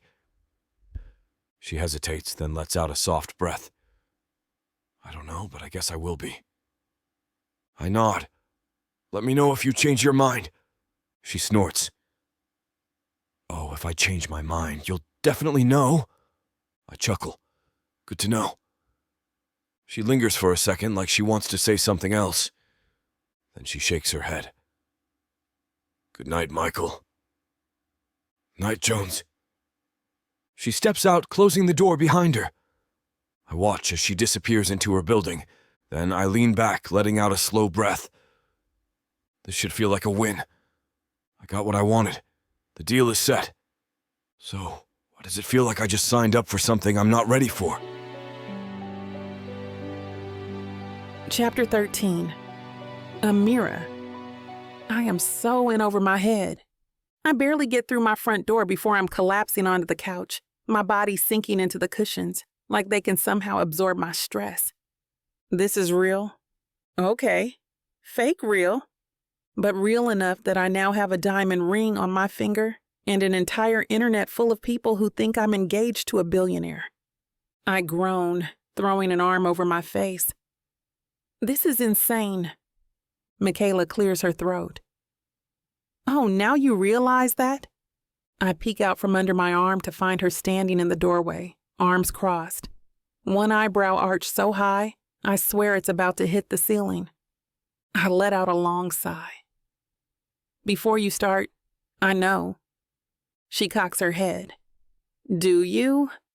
I groan again, dragging a hand down my face. Yes, Michaela, I am very painfully aware of how ridiculous this is. She smirks, strolling over and plopping down next to me. Good, because as your best friend, it is my duty to remind you exactly what kind of mess you've gotten yourself into. I huff. Oh, please do. She grins. You, Amira Jones, sweet, hard-working flower enthusiast, are now fake engaged to one of the most eligible billionaires in the country. You just let the entire world believe you're madly in love with him. And now you have to convince them it's true. I let my head fall back with a dramatic thud against the couch. Kill me. Oh no. She pats my knee, mock sympathy in her voice. I am so invested in this mess. You're not dying until I get at least 6 months of entertainment out of this. I glare at her. I hate that you're enjoying this. She shrugs. How could I not? It's like a damn rom-com, but messier. I groan. It's not a rom-com, Michaela. It's a business deal. She scoffs. Yeah? And when's the last time a business deal involved hand-holding and engagement rings? I open my mouth, then close it. Damn it, she smirks. Exactly. I shake my head. No, no, no, no.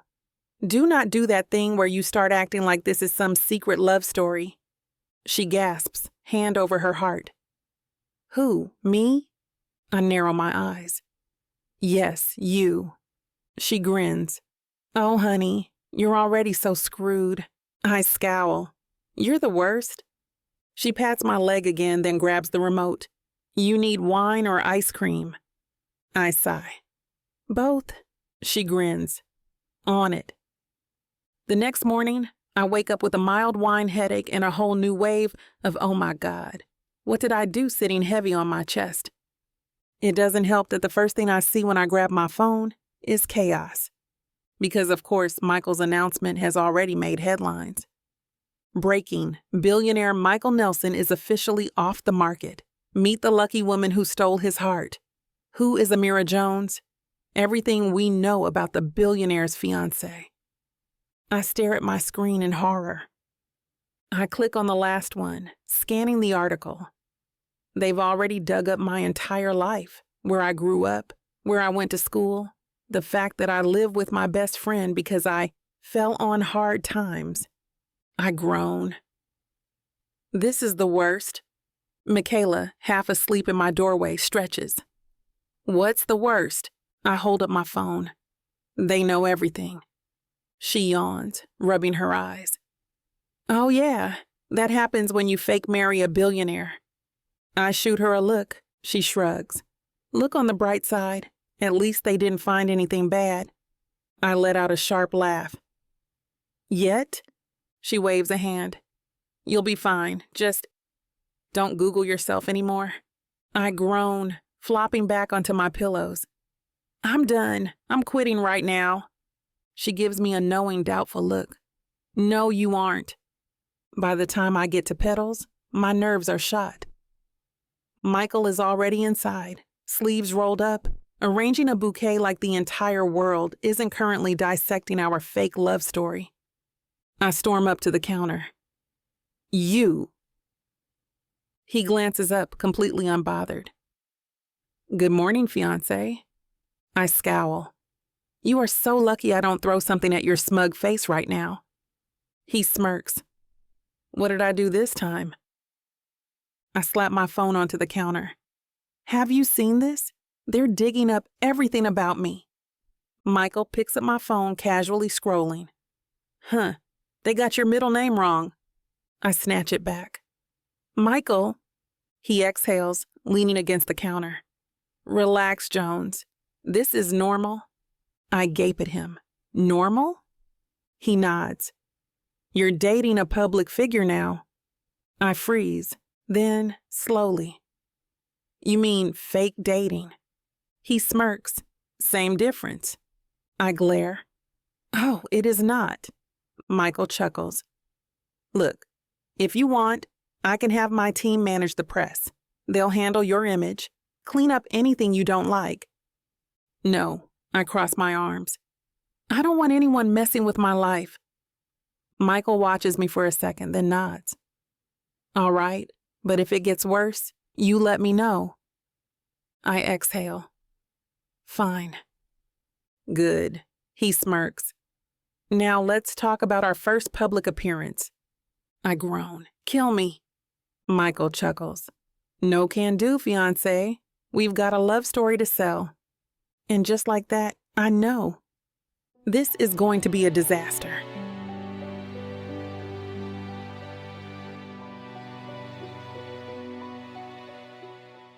You won't know what hit you, baby. I'm going to take you, break you, and make you mine. And when I'm done, you're... Now hold on just a minute. What? I got something to say. What's the meaning of this? Now you may be some fine-looking white boy. Got that right, baby. It takes hard work. And you might got the money. Fat stacks, baby, to spoil you with. But that doesn't mean I'm going to give it up to you without a fight. A fight? You want some limp wilting flowers? Go to historical romance, baby. But you want sassy and spicy strong black queens that tame their alpha male bad boys? I think our listeners do. Then you go on and look at Miss Tyla's Bougie Brides and Billionaires audio bundle. 50 hours of me whispering the most romantic things in your ears. Fake marriages, alpha male billionaires, strong black women, steamy scenes that will make your eyes roll back. Everything wrapped up in a happily ever after that will put you in an afterglow. Use code SAVE40 to get 40% off this bundle and any other digital product in Miss Tyla's store. Unabridged and uncut. Just like you? You're gonna have to find out. Tyla Walker Romances. Escape your life with sassy romance.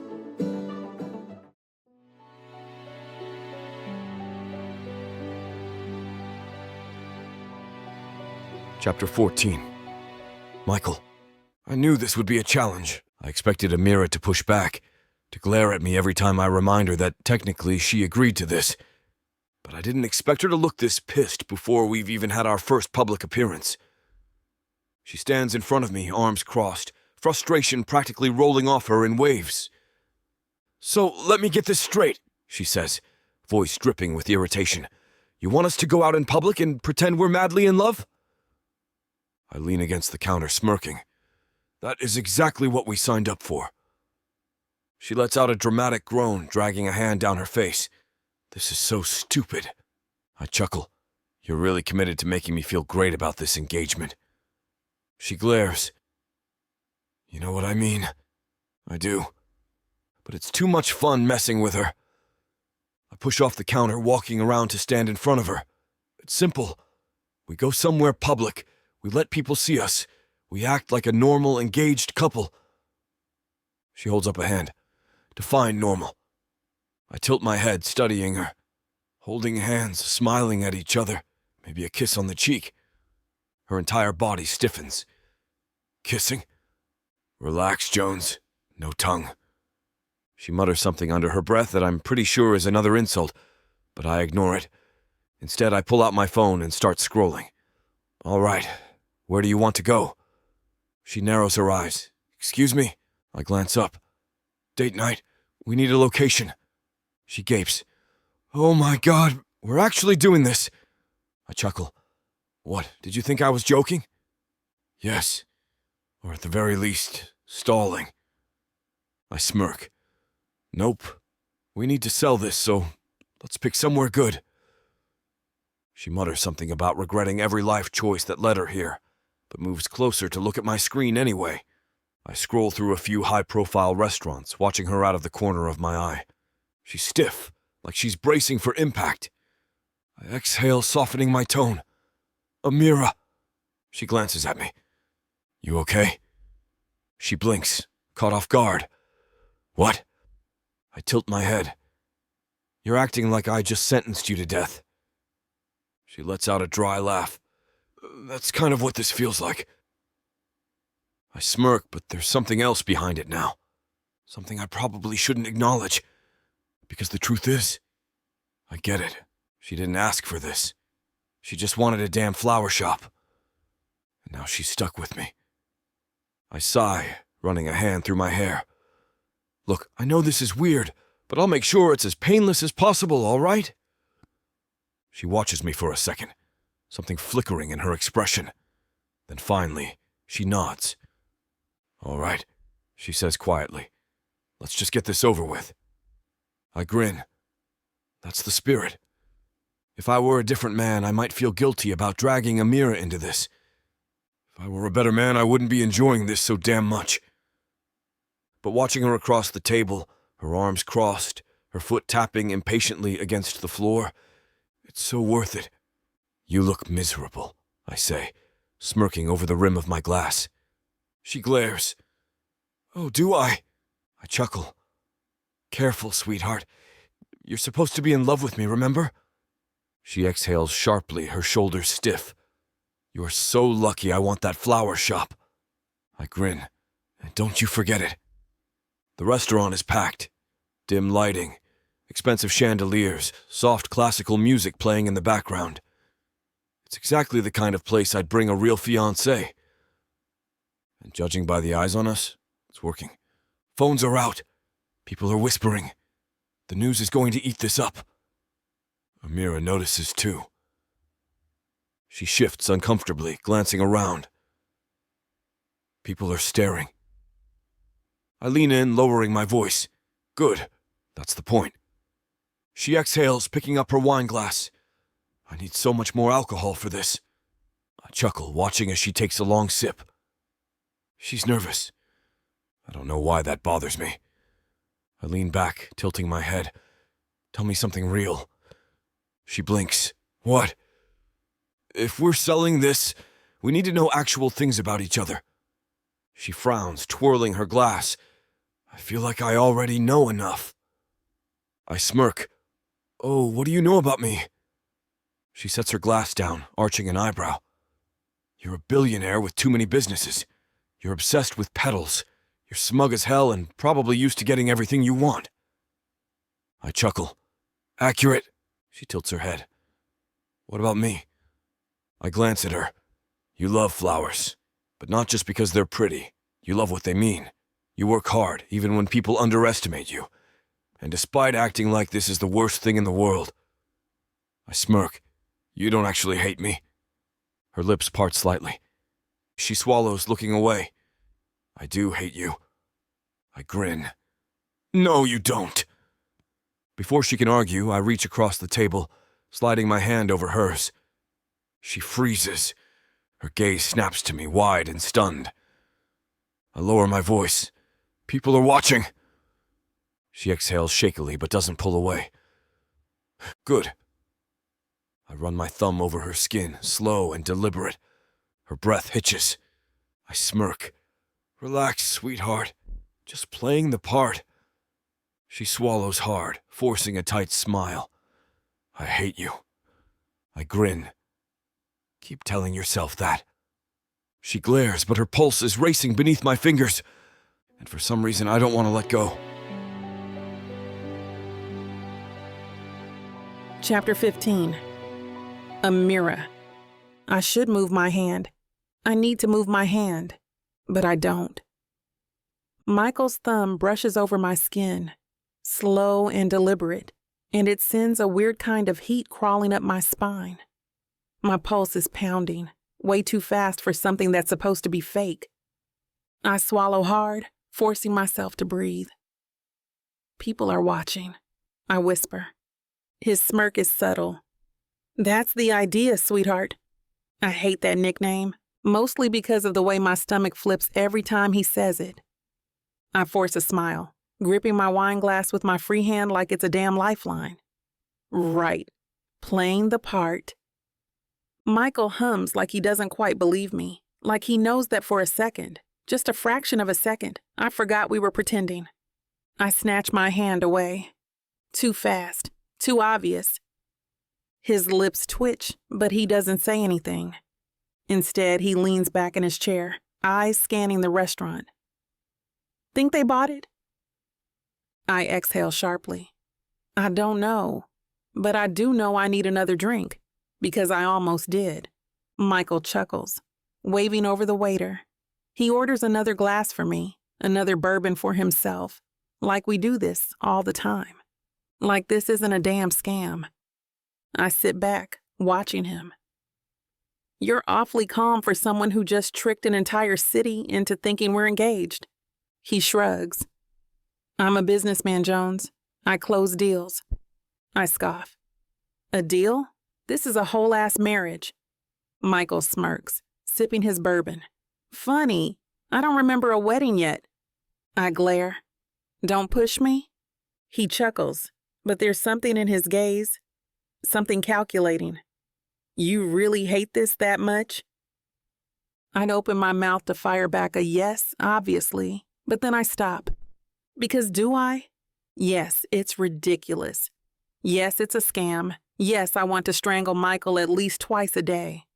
But I'm also sitting in the nicest restaurant I've ever been in, sipping expensive wine, wearing a ring that, real or not, makes my heart race. I hate it. But I don't hate it. I look away, swirling the wine in my glass. I hate that we're lying.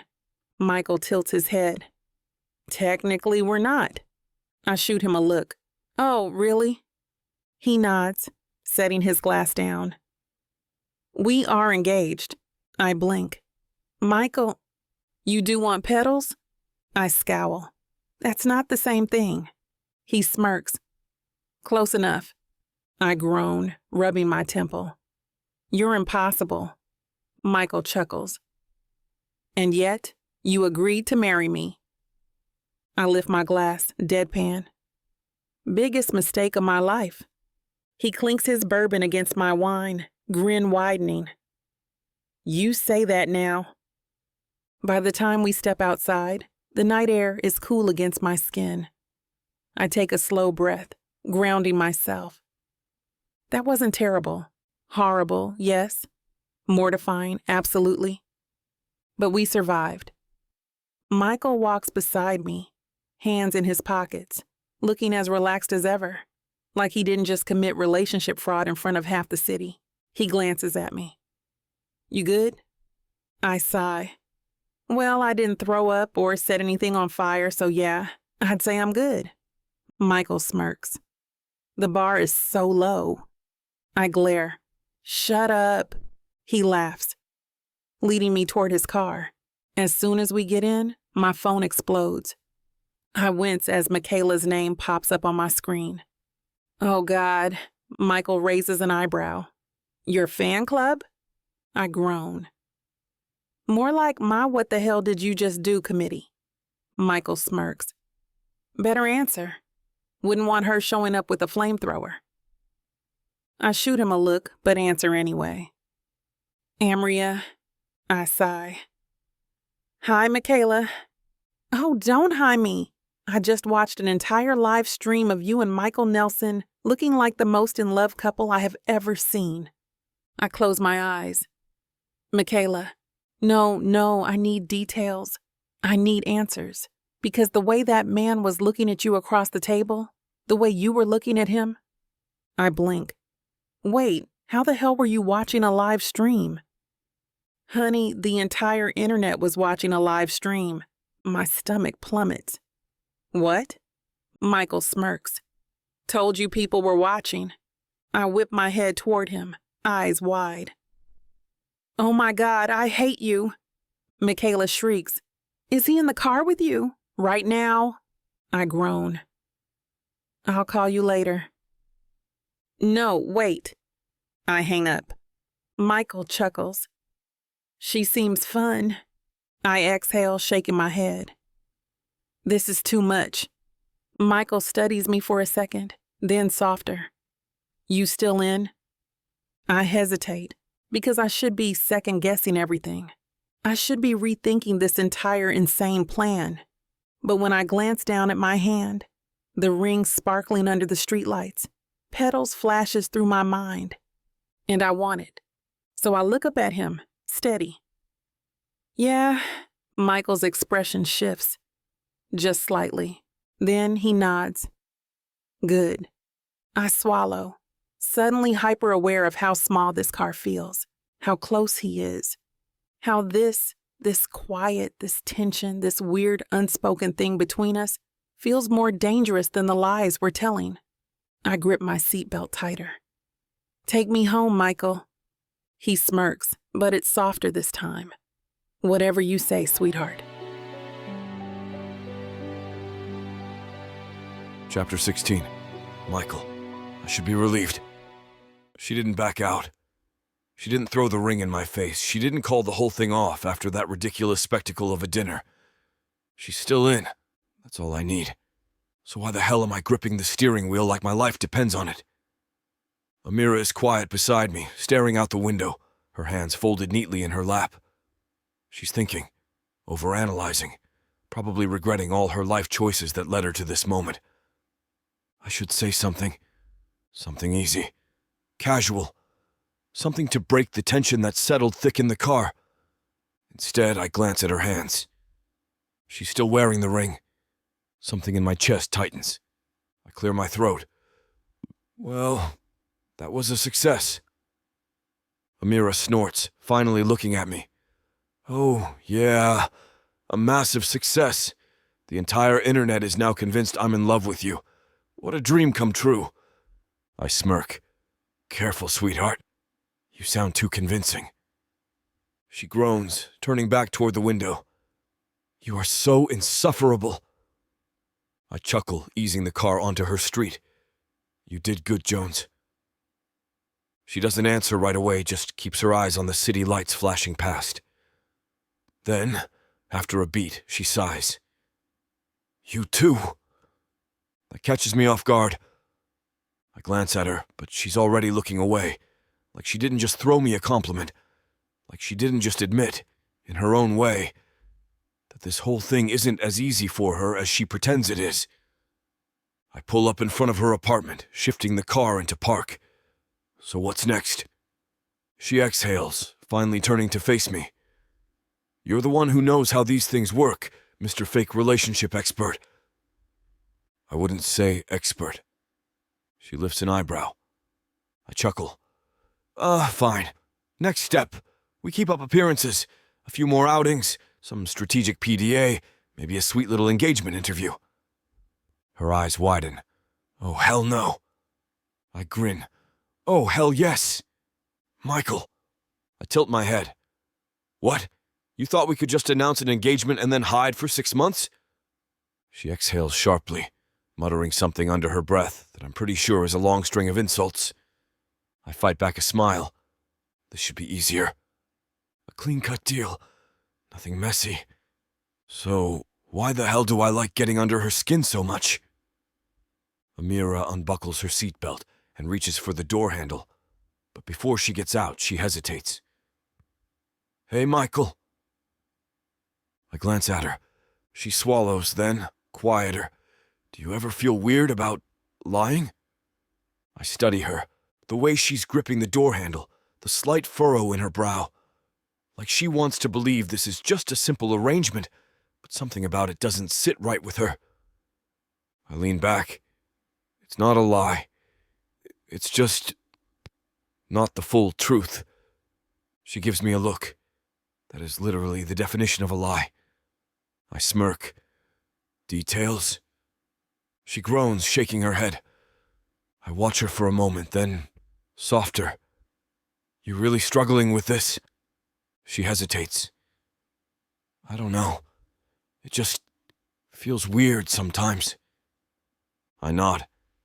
If it ever gets to be too much, let me know. She blinks, caught off guard. Wait, are you actually being nice to me? Don't get used to it. She shakes her head, laughing under her breath. Good night, Michael. I tilt my head. Sweet dreams, fiancé. She glares but doesn't argue. Then she steps out of the car, disappearing into the building. I sit there for a second, gripping the wheel, my mind spinning with things I shouldn't be thinking about. Then finally, I drive away. I don't know why I'm expecting Amira to be different when she walks into Petals the next morning. Like something might have shifted after last night. Like maybe I got into her head the way she's starting to get into mine. But when she strolls in, coffee in one hand, an exasperated sigh already leaving her lips, it's like nothing's changed at all. She drops her bag on the counter. So I assume you have an actual plan for this whole media circus you just signed us up for? I smirk, leaning against the register. You mean besides making you fall in love with me? She lifts a brow. Oh, so you're delusional. I chuckle. Give it time. She groans. Michael. I hold up a hand, amused. Relax, sweetheart. We'll start with something simple. An interview. My PR team is already setting it up. A few soft questions, some hand-holding, maybe a cute little story about how I swept you off your feet. Instead, she sighs. Fine. What's the story? I tilt my head. Story? She throws her hands up. Michael, we need to have the same version of how we fell in love, or this whole thing crumbles in 2 seconds. I shrug. Easy. We met at Petals. You came in, all wide-eyed and in love with flowers. I fell for you instantly. Couldn't resist your charm, your wit, the way you bossed me around. Oh my God, she groans. I grin. And after working together, I realized I couldn't live without you. I got down on one knee, tears in my eyes, professed my undying love. She throws a pen at my head. I dodge, laughing. She crosses her arms. We need something realistic. I smirk. Who's to say that's not realistic? She groans again. I cannot believe I agreed to this. I chuckle. You love this.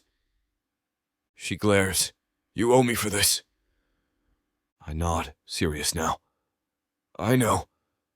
Something flickers in her gaze, something I don't quite understand. Then she sighs. All right, let's do this. I grin, because for better or worse, she's still in. Chapter 17. Amira. I am not cut out for this level of deception. Lying is not my strong suit. I blush too easily, my voice cracks when I'm nervous, and I suck at keeping a straight face. The closest I've ever come to running a scam was sneaking extra samples from the bakery downtown, and even that made me break into a cold sweat.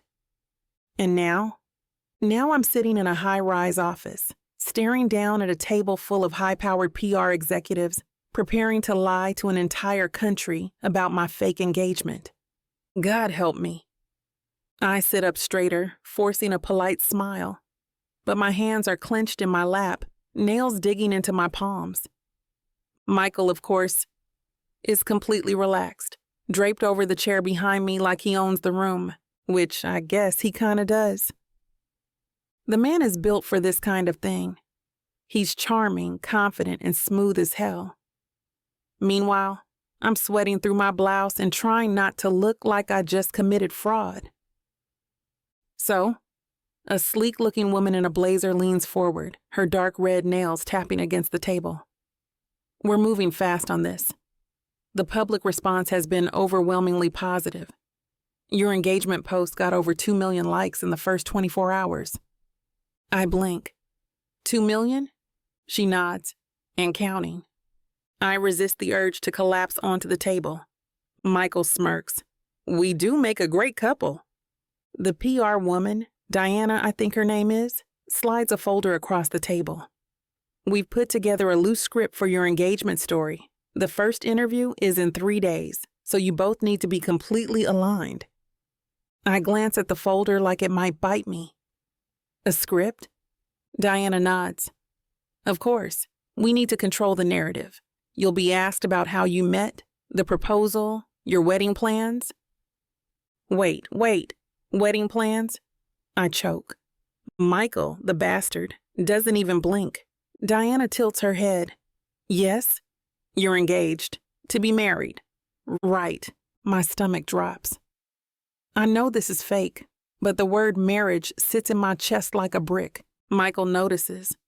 I can tell because he shifts slightly, his easy smirk faltering for just a fraction of a second.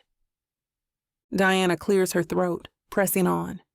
Now we've crafted a sweet, believable love story. You two met when Amira started working at Petals. The chemistry was instant but professional, until Michael found himself spending more time at the shop than at any of his other businesses. Michael leans back. Not entirely untrue. Diana nods. Exactly. And Amira, you fell for Michael's dedication, his work ethic, and his generosity. I snort. Right. That's definitely why I fell for him. Michael smirks. Well, sweetheart, you did agree to marry me. Diana clears her throat. Moving on. The proposal. Michael cuts in. Oh, this'll be good. I groan. Diana gives us both a look, then continues. The official story is that Michael planned an intimate proposal in the shop, just the two of you. He arranged a bouquet of flowers that each represented a different reason he loves you. I blink. That's actually kind of beautiful. Michael, apparently thinking the same thing, tilts his head at Diana. You come up with that yourself? She lifts a shoulder. We have a strong creative team. I shake my head, trying to ground myself. Okay, so we need to memorize all this? Diana nods. Word for word. If one of you hesitates or slips up, the press will catch it. I exhale. Great. No pressure. Michael leans in, voice low and amused. You scared, Jones? I glare. Of you? Never. His smirk widens. Diana clasps her hands together. Perfect. Let's run through the key talking points. An hour later, my brain is fried. I've been drilled on our love story, the details of the fake proposal, our imaginary wedding plans. By the time we leave, my head is spinning. Michael, of course, is unbothered. He walks beside me, hands in his pockets, looking way too pleased with himself. I glare. You enjoyed that, didn't you? His smirk is infuriating. Immensely. I groan. This is going to be a disaster. Michael bumps my shoulder. You'll be fine, sweetheart. I scowl. Stop calling me that. No. I groan again. I should have asked for more money. Michael chuckles. You're getting a whole flower shop, Jones. That's a pretty solid deal. I huff. I'm still underpaid. We step out onto the street, the late afternoon sun casting long shadows across the pavement. Michael glances at me. You hungry? I blink. What? Food, Jones. You eat, right? I cross my arms. Why? He lifts a shoulder. We need to keep up appearances. Engaged couples go on dates. My stomach twists. Right. Appearances. But when Michael looks at me like that, like he's already decided I'm saying yes, I feel a dangerous, unfamiliar pull in my chest. I shake it off. I lift my chin, smirking. Fine, but I'm picking the place. Michael grins. Deal. Chapter 18, Michael. I don't know why I offered to take her to dinner. Actually, that's a lie. I do know. We need to be seen together. We need to sell this engagement. It's all part of the plan. So why the hell does it feel like something else? Amira walks beside me, her arms crossed, eyes scanning the street like she's assessing her options. I want something good. she says. None of that fancy 5-star crap, where they put a tiny piece of meat on a plate and call it a meal. I smirk. So no Michelin stars? She levels me with a look. If I leave hungry, I'll kill you. I chuckle, hands in my pockets. Noted. We walk another block, and she suddenly stops in front of a tiny, hole-in-the-wall diner. The neon open sign flickers slightly, and the smell of grilled burgers and crispy fries drifts through the air. She points. This. I raise an eyebrow. Really? She narrows her eyes. You did say I get to pick. I glance at the diner. It's small, crowded, definitely not the kind of place I usually eat at. But there's something about the way Amira's eyes light up that makes me nod. All right, lead the way. Inside, the place is packed. The kind of place where the waitresses call you hun, and the jukebox in the corner plays old-school R&B. Amira looks right at home. She slides into a booth, and I sit across from her, watching as she scans the menu with way too much enthusiasm. Okay, she says, pointing at an item. This is what we're getting. I smirk. You're ordering for me now? She shrugs. You said we need to act like a couple. Couples know each other's orders. I chuckle, leaning back. All right, what am I eating? She grins. Double bacon cheeseburger, loaded fries, and a strawberry milkshake. I blink. That's aggressive. She raises an eyebrow. You can't handle it? I smirk. Oh, I can handle it. She grins. Good. A waitress swings by, taking our order with a smile, and Amira immediately launches into conversation with her like they've been best friends for years. I watch, slightly amused. She's good at this, making people comfortable, drawing them in. And for the first time, I wonder if maybe this whole fake engagement thing is going to be easy for her. Because if she keeps looking like this, relaxed, smiling like this is real, then I'm in trouble. The food comes out fast, and I can admit, reluctantly, that she chose well. I take a bite of the burger and nod. All right, you win. Amira smirks, dipping a fry into her milkshake. Told you. I watch her for a second, the way she leans back, comfortable, completely unbothered. So, I say, smirking, are you going to start calling me babe now? Since we're so committed to being a real couple? She almost chokes on her fry. Absolutely not! I chuckle. What about darling? She glares. I will physically fight you. I laugh. See? You're getting into character already? She groans. You're so annoying. I smirk. And yet you agreed to marry me. She sighs, shaking her head. Biggest mistake of my life.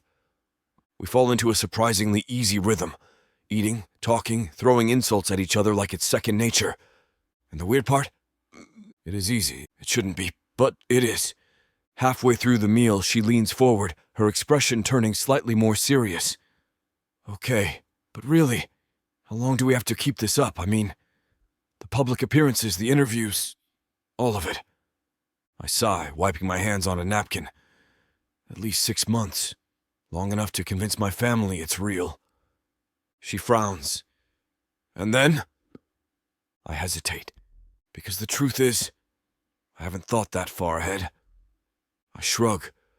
Then we break up. Amira tilts her head. How? I smirk. You'll cheat on me, devastate me, ruin my trust and love forever. She throws a fry at me. Oh, shut up! I laugh, catching it midair. But underneath the joking, I can tell she's thinking about it. What happens when this ends? What happens when we walk away? I don't have the answers, and that's a problem. After dinner, we step outside. The night air cooler now. A light breeze tugging at Amira's hair. She stretches, letting out a satisfied sigh.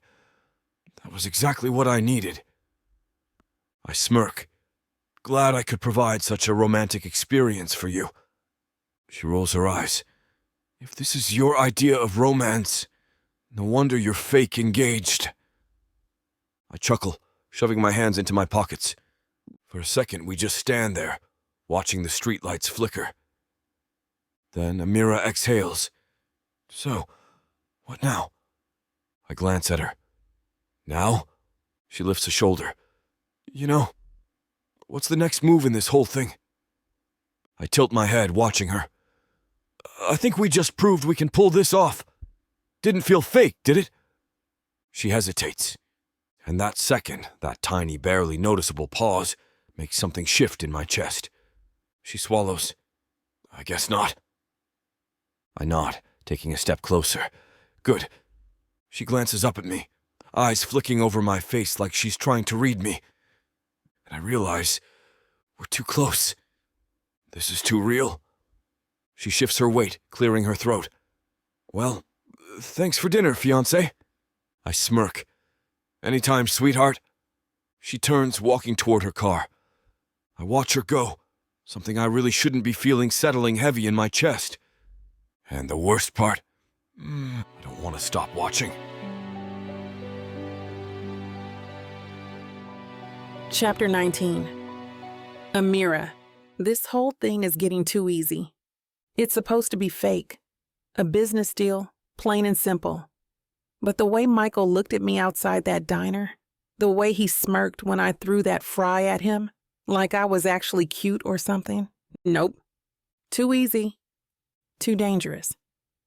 By the time I get home, I'm pacing my apartment, my arms crossed tight over my chest, my mind running in circles. Michaela watches me from the couch, an amused smirk playing on her lips. All right, spill. I stop mid-step. What? She cocks her head. You're spiraling. I scoff. I do not spiral. She gestures at me. You're literally wearing a path into the floor. What happened? I groan, throwing myself onto the couch. Nothing. Michaela arches an eyebrow. I sigh, rubbing my temples.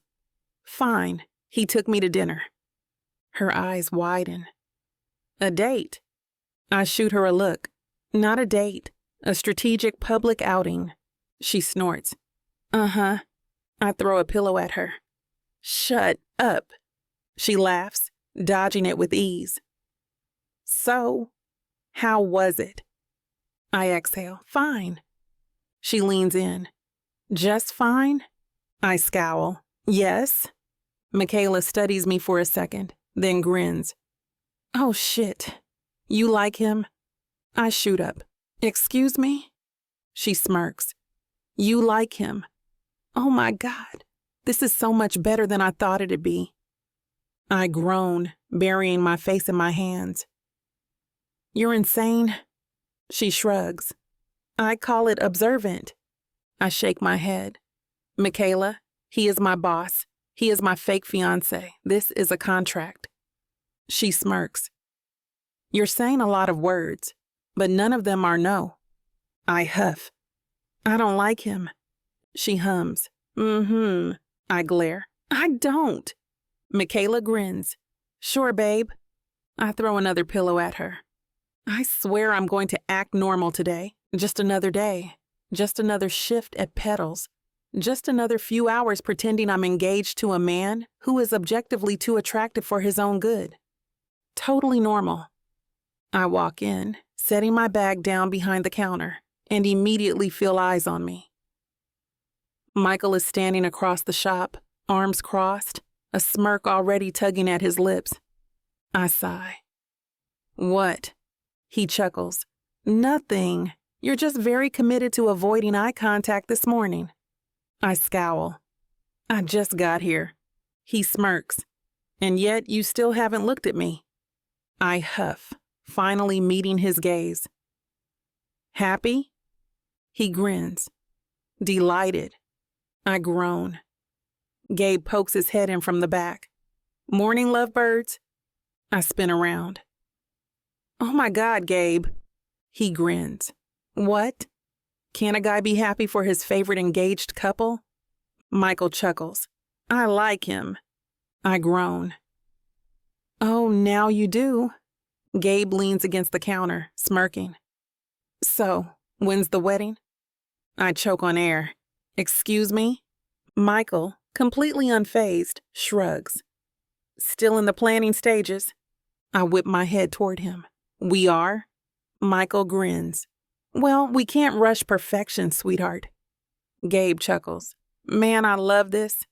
I scowl. You're both insufferable. Michael tilts his head. But you adore us. Gabe winks. Hey, as long as I get an invite to the wedding, I'm good. Michael claps him on the shoulder.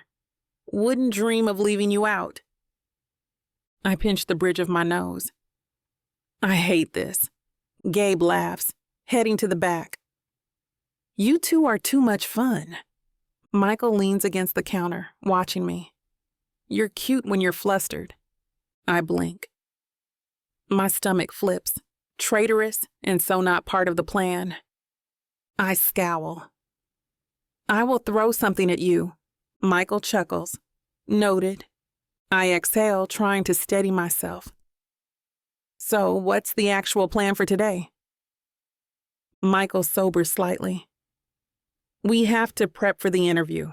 I groan. Right. Because lying on camera sounds so fun. He smirks. Don't worry, sweetheart. I'll make sure you look good. I cross my arms. Oh, how generous of you. Michael leans in slightly, lowering his voice. Wouldn't want my fiancé looking bad now, would I? I swallow. His voice is smooth, teasing, but something about the way he says fiancé makes my skin warm. I force myself to roll my eyes. You're the worst.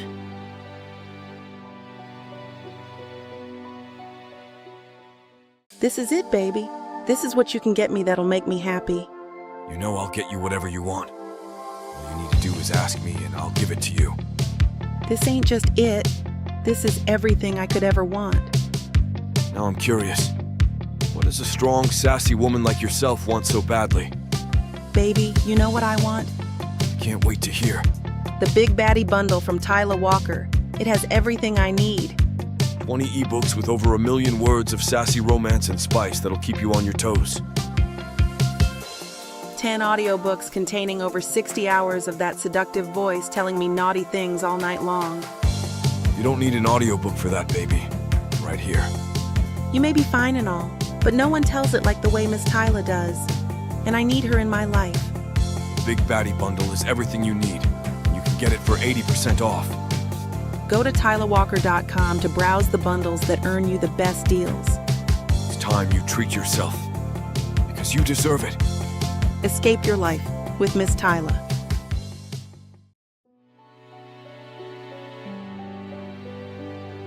Chapter 20. Michael. This shouldn't be entertaining. It shouldn't make me smirk every time Amira glares at me, or when she mutters under her breath about how much she hates me. And it definitely shouldn't make me want to keep pushing, just to see how long it takes before she snaps and throws something at my head. But here we are. She's pacing the back room of Petals, arms crossed, eyes darting toward the clock every few seconds like it's going to save her. The interview is in an hour, and she's panicking. I lean against the doorway, arms crossed. You look real confident, sweetheart. She whirls on me, eyes blazing. Oh, bite me, Michael. I chuckle. You kiss your fiancé with that mouth? She throws a nearby rag at my face. I catch it midair, laughing. Damn, I love getting under your skin. She groans, rubbing her temples. I cannot believe I let you rope me into this. I smirk. You're about to be America's favorite fiancé. Try to sound a little more excited. She glares. Michael, I suck at lying. I tilt my head. Not true. You lied to yourself just this morning about not liking me. She gasps, pointing a finger at me. Oh my God, you are insufferable. I grin. And yet, here we are. She groans again, muttering something about stabbing me with a flower stem before she plops down onto the small couch. I watch her for a second, the way she exhales sharply, frustration mixing with something else, something closer to nerves. And I don't know why, but it bothers me. I step forward, my voice quieter now. Hey, She doesn't look at me. I nudge her knee with mine. Jones. She finally glances up, her eyes uncertain. What? I exhale, leaning forward slightly. We're gonna be fine. She scoffs. You thrive under pressure. I break into a cold sweat when I have to return something at Target. I chuckle. Good thing you have me, then. She rolls her eyes. Oh, lucky me. You are lucky. She glares, but I catch the small twitch at the corner of her lips. I exhale. Look, the interview is easy. We stick to the script. We're engaged. We're in love. She raises an eyebrow. Oh, are we? I grin. Deeply. She groans, burying her face in her hands. I hate this. No, you don't. She peeks at me through her fingers. I do. I lean in slightly, lowering my voice just enough. Then why are you blushing? Her entire body stiffens. I am not. She cuts herself off, hands on her hips. I hate you. I chuckle, stepping back. Save it for the cameras, sweetheart. It's worse than I thought. Not because Amira is messing up. No, she's handling it way better than she thought she would. The problem? She's too damn good at it. We're sitting on a sleek white couch in front of a full camera crew, soft lighting hitting us just right, the air buzzing with fake excitement. And Amira? She's smiling. She's relaxed.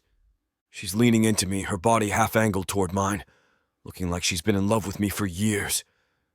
And for the first time in my entire bull-filled life, I feel unprepared.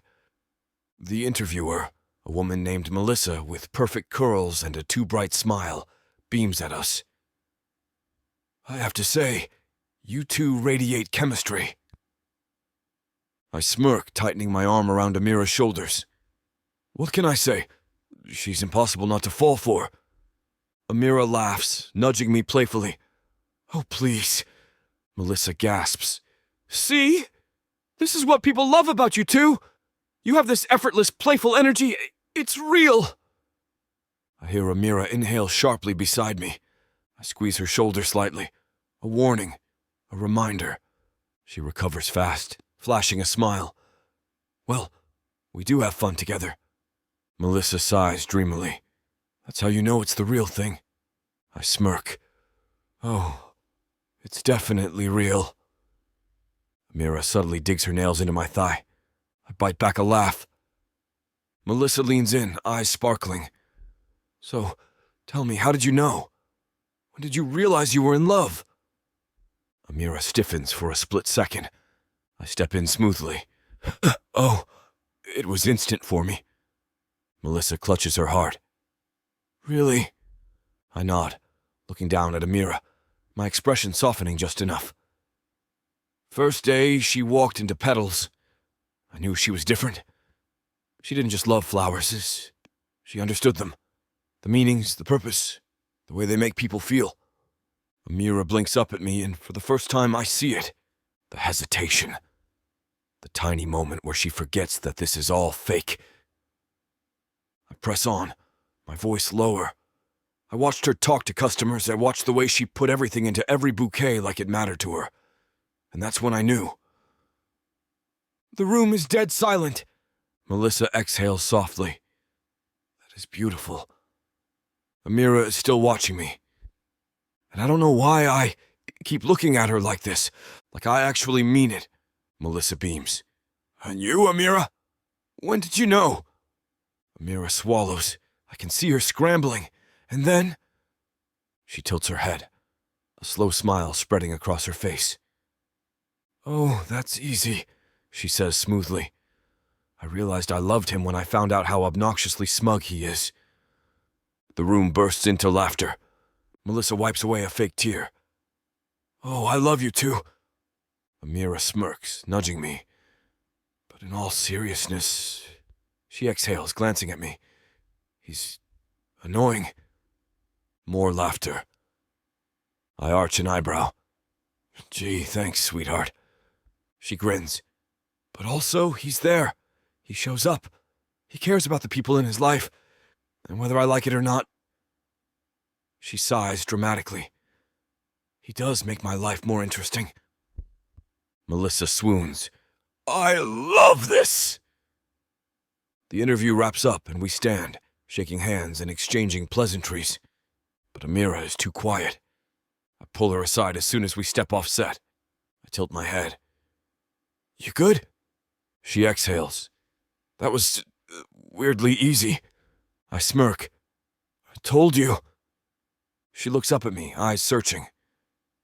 Why did that sound so real? I don't have an answer, because I don't know. So I do what I do best. I smirk. Because I'm very convincing. She huffs, shoving past me. I watch her walk away, something tightening in my chest. And for the first time I wonder, am I still pretending? Or am I starting to believe it too? Chapter 21. Amira, I need to get out of here. The second the interview ends, I mumble something about needing air and all but sprint toward the exit. My heels click too loud against the glossy studio floor, my pulse hammering in my ears. It was too easy, too natural. Michael sat there, in front of a live audience, and spun a story so believable that for a split second, I almost forgot it wasn't real. I almost believed it. The way he looked at me when he said he knew I was different. The way his voice softened, like he actually felt something when he talked about watching me work at Petals. It wasn't part of the script. I memorized the damn script, and none of that was in it. I shoved the studio doors open, stepping onto the street, the cool air biting at my skin. I inhale sharply, trying to steady myself, trying to shake off the weird, tangled-up feeling in my chest, but it clings to me. Michael almost had me fooled. The last thing I need is to get caught up in a fantasy that isn't mine to keep.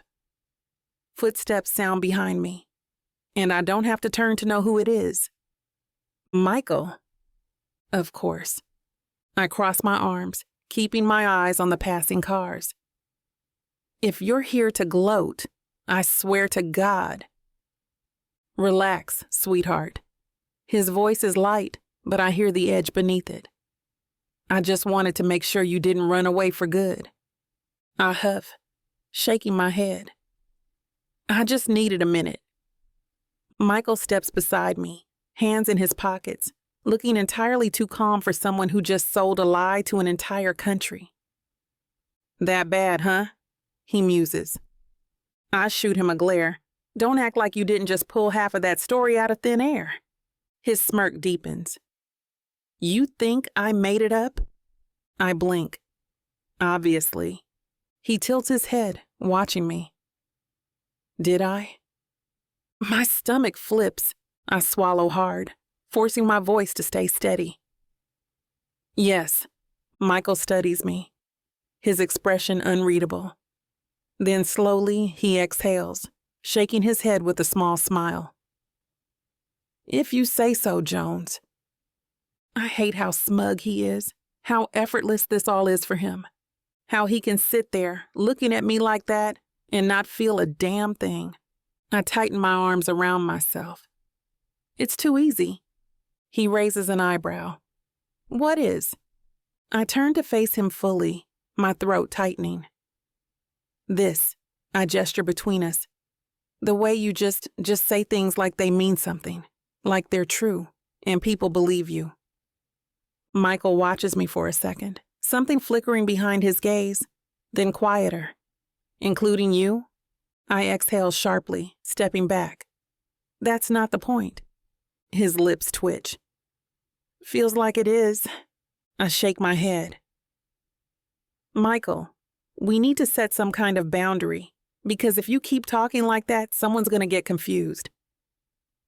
His jaw flexes. Who's confused, Amira? I open my mouth, then close it, because I don't have an answer. And he knows it. Michael steps closer, slow and deliberate. You worried about me falling for you? I scoff, ignoring the way my breath catches. You're incapable of falling for anyone but yourself. He smirks. Then what's the problem? I press my lips together, my heart pounding. Michael holds my gaze for a beat longer before sighing, running a hand through his hair. All right, fine. You want boundaries? Let's set them. I blink. Wait, really? He nods. You want rules, Jones? You got 'em. I cross my arms. Okay. First rule, no off-script moments. Michael chuckles. No improv? Got it. I narrow my eyes. I'm serious. He holds up a hand. Fine, what else? I hesitate, then swallow hard. No touching unless we're in public. Michael lifts an eyebrow. You sure about that? I glare. Positive. He smirks, but nods. All right. No touching unless we're performing. I exhale, nodding. Good. Michael tilts his head. That all? I hesitate, because part of me knows this isn't enough. Knows that no matter how many rules we set, the real danger isn't him breaking them. It's me. It's how my stomach flips when he calls me Jones. It's how my breath hitches when he looks at me like I matter. It's how, no matter how many times I tell myself I hate him, part of me likes this too much. And that's the problem. I shake my head. That's all. Michael studies me like he knows I'm holding something back. But he doesn't push. Instead, he nods. All right. We'll play by your rules. I release a breath I didn't realize I was holding. Good. Michael smirks. Just try not to fall for me in the meantime. I groan, shoving past him. His laughter follows me down the sidewalk, warm and teasing. Chapter 22. Michael, I should let her walk away. That's what I should do. Instead, I watch her retreat down the street, her posture stiff, her hands curled into tight fists at her sides. She's pissed. Not just at me, though that's probably part of it, but at herself. She's fighting something, and I have a bad feeling I know what it is. I exhale sharply, running a hand through my hair. I should let her walk away. Instead, my feet are moving before my brain catches up. Jones! She stops but doesn't turn around. I smirk. You gonna leave your fiancé standing on the street alone? She lets out a sharp, exasperated breath before finally turning to face me, her arms crossed. Michael, what? I tilt my head. You really think rules are gonna fix this? Her jaw tightens. Fix what? I step closer, closing the space between us. You're running, sweetheart. She scoffs. I am not. I arch a brow. Oh, really? You sprinted out of that interview like your life depended on it. She glares. Because you went off script. I smirk. Did I? Her nostrils flare. Yes, Michael, you did. I lean in slightly. And which part got to you? She opens her mouth, closes it. Then finally she scowls. I hate you. I chuckle. You keep saying that. Her glare sharpens. Because it's true. I lower my voice, letting it drag just enough to make her breath hitch. Then why are you shaking? Her lips part slightly. And there it is, that hesitation, that flicker of something in her eyes that she wants to ignore but can't. She's fighting it. She's fighting me. And she's losing. She squares her shoulders, trying to look unaffected. You are so full of yourself. I grin. And yet, here you are. Still standing right in front of me.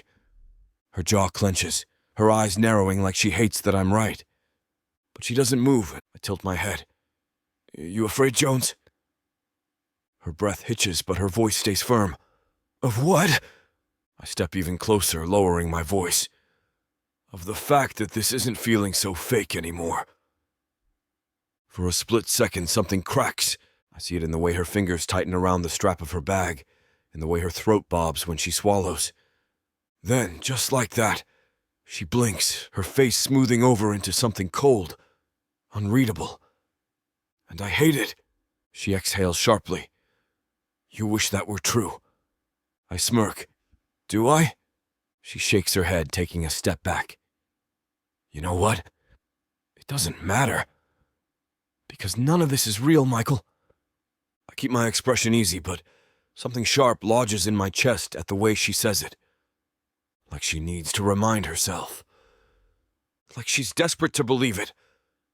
I nod slowly. If you say so, sweetheart. She presses her lips together, watching me for a second longer before finally turning on her heel and walking away. This time I let her go, but something tells me neither of us is actually walking away from this. Not even close. I don't see Amira much the next day. She's at Petals. She never misses a shift. But she stays busy, distracted, avoiding me. I don't push. I let her have her space. Let her pretend like nothing happened. But the tension? It lingers. Thick. Unspoken. And I should be fine with that.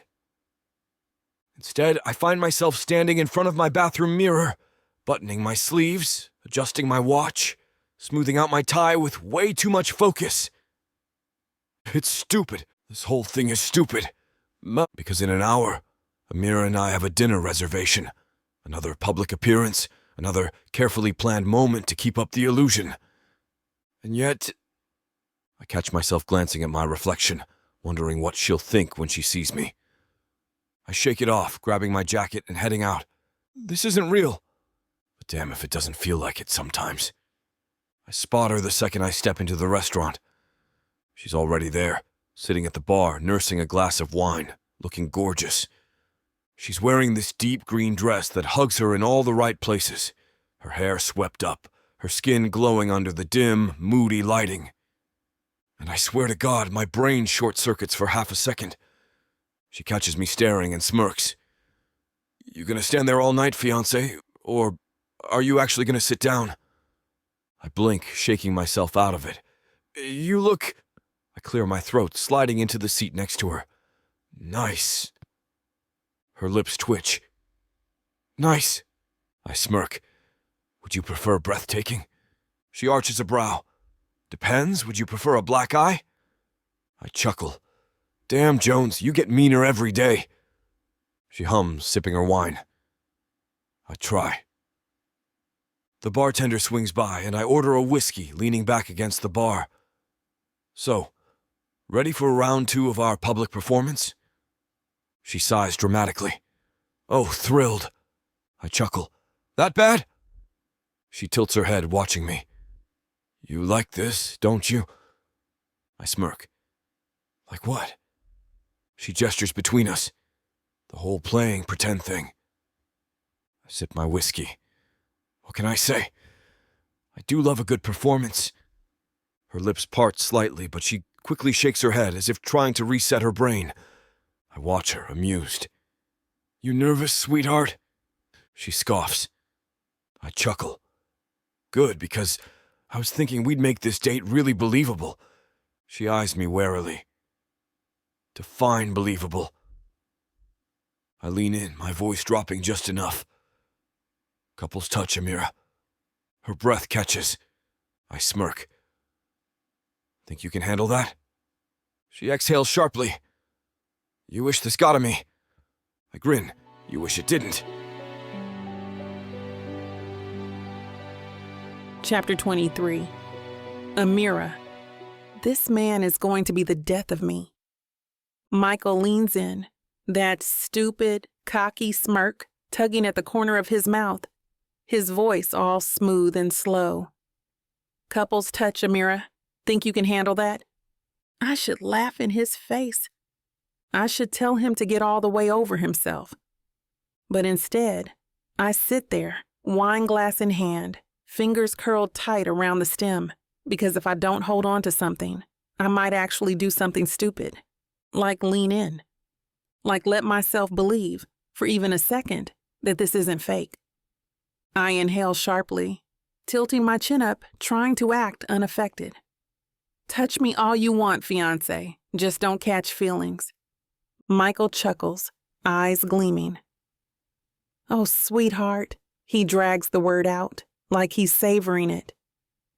I think you've got it backward. I scoff. Oh, please.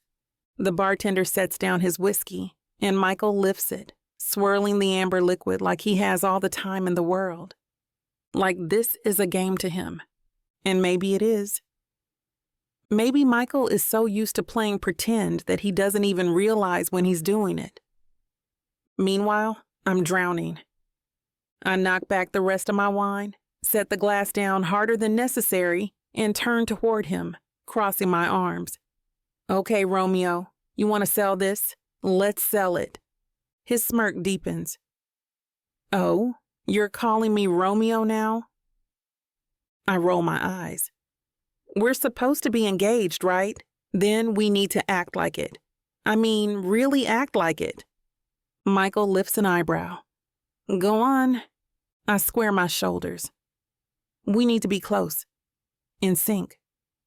If we're together in public, I don't want people second-guessing this. That means touching, laughing, looking at each other like we're actually in love. Michael leans back slightly, studying me. For once, he's silent, and it unnerves me. I lift my chin. What, no smart remark? No sarcastic little quip? His lips twitch. Just impressed, Jones. Didn't know you had it in you. I exhale, pushing away the warmth his words spark in my chest. I'm committed to the performance, Nelson. He chuckles. Then prove it. I freeze. What? Michael sets down his whiskey and tilts his head. If you're so serious about selling this, let's do a little test. I narrow my eyes. What kind of test? His smirk is slow, dangerous. You kiss me. My stomach plummets. I gape at him. Excuse me? He shrugs. We're supposed to be engaged, right? At some point, people are going to expect it. I scoff. Oh, so now you're just giving away kisses? Michael chuckles. Only to my fiancé. I groan. You are unbelievable. He grins. And yet, you still haven't said no. I snap my mouth shut, because he's right. I should have laughed him off, rolled my eyes, told him there's no way in hell I'm kissing him. But instead I sit there, my heart pounding, my fingers curling into my lap, my mind screaming at me to run, but my body refuses to move. Michael leans in slightly, lowering his voice. What's the matter? Afraid you might like it? I snap out of it, scowling. I hate you. His smirk widens. Then kiss me and prove it. Oh, hell no. Michael is many things. Smug, infuriating, ridiculously hot. But one thing I will not let him be is right. I inhale sharply, square my shoulders, and before I can overthink it, before I can stop myself, I grab his stupid, smug face and kiss him. The second our lips meet, my world tilts. His mouth is warm, firm, teasing at first, but then I feel it. Him. The way his breath catches. The way his fingers dig into the edge of the bar. Like he wasn't actually prepared for this. Like I surprised him. I should pull away. I should. But Michael shifts, his hand sliding to my waist. His fingers pressing just enough to send heat rushing through me. I make a noise, something between a sigh and a curse, and Michael swallows it, tilting his head, deepening the kiss just enough to make my knees go weak. Oh, hell no. I rip myself away, heart racing, breath unsteady. Michael just sits there, watching me, silent. His jaw is tight, his pupils blown, his breathing just as uneven as mine. And then he smirks. The bastard smirks. Not bad, Jones. His voice is rougher than usual. I scowl, my face burning. Screw you. Michael chuckles, taking a slow sip of his whiskey like that didn't just happen. I sit there, chest heaving, hand shaking, stomach flipping. And I realize something terrible. I liked it. I really liked it. and I don't know if I'll ever be able to pretend again. Chapter 24. Michael, I did not expect her to kiss me. Not like that. Not with that much fire, that much challenge, that much something else beneath it that I'm too much of a coward to name. And now I'm sitting here watching Amira stare straight ahead, gripping her empty wine glass like it's the only thing keeping her tethered to the ground. She's pretending like that kiss didn't just rattle the hell out of both of us. And I should let her. I should smirk, make some dumb joke, and move on like I always do. But I can't. Because my heart is still pounding. Because I can still feel the shape of her lips against mine. Because for the first time in my life, I kissed someone and forgot why I was doing it. This was supposed to be a test, and I failed. Miserably. I take a slow sip of whiskey, watching her over the rim of my glass. That was unexpected. Her grip tightens around the stem of her glass. You dared me. I smirk. And you never back down from a challenge, huh? She finally turns to look at me, her expression unreadable. I wanted to prove a point. I arch an eyebrow. And what point was that? She lifts her chin. That this is nothing. That I can fake it just as well as you. I watch her for a beat. Then, slower. That felt fake to you? Her throat bobs. She hesitates. Just for a second, just long enough to tell me everything I need to know. Then she exhales sharply. It was fake. That's not an answer. I tilt my head, my smirk sharpening. You sure about that, sweetheart? She clenches her jaw. Don't do that. I lean in, lowering my voice. Do what? She glares. Act like you won something. I chuckle, sitting back. Oh, I definitely won something. She groans, dragging a hand down her face. Michael. I smirk. Amira. She lets out a frustrated noise, turning away. And I should let it go. I should let her have the last word. Let her brush this off as just another performance. That kiss did something to me. And judging by the way she's refusing to look at me, it did something to her, too. I lean back, watching her. You gonna keep running from this? She exhales sharply. There's nothing to run from. I hum, taking another sip of whiskey. If you say so. She groans again, shoving back her chair. I'm going home. I smirk, standing as well. I'll walk you. She whirls on me. You don't have to do that. I arch a brow. What kind of fiancé would I be if I let my beloved walk home alone? She glares. You are so annoying. I grin. And yet, finish that sentence and I will punch you. The city is quiet this late at night. The streets mostly empty. The streetlights casting long shadows on the pavement. Amira walks beside me, her arms crossed, her lips pressed into a tight line. She's thinking. Hard. I don't say anything.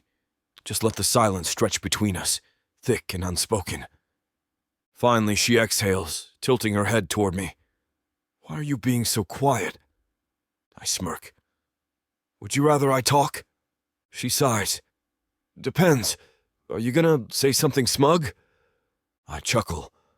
Probably. She groans. Then no. I shake my head, shoving my hands into my pockets. You know, for someone who hates me, you sure do spend a lot of time thinking about me. She scoffs.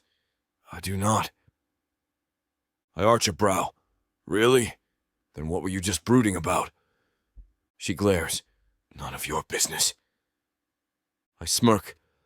I'm your fiancé. Technically, everything is my business. She stops walking. And when she turns to face me, something flickers behind her gaze. Something sharp, something real. This isn't real, Michael. Her voice is quiet, but firm.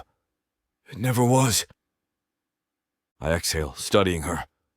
I step closer, my voice lower. Then why does it feel like it is? Her breath hitches. Just slightly. But I catch it. She shakes her head like she's trying to reset herself. Because you're good at this. At making people believe things. At making me believe things. My jaw flexes. That's not what I'm doing. She lets out a humorless laugh. Isn't it?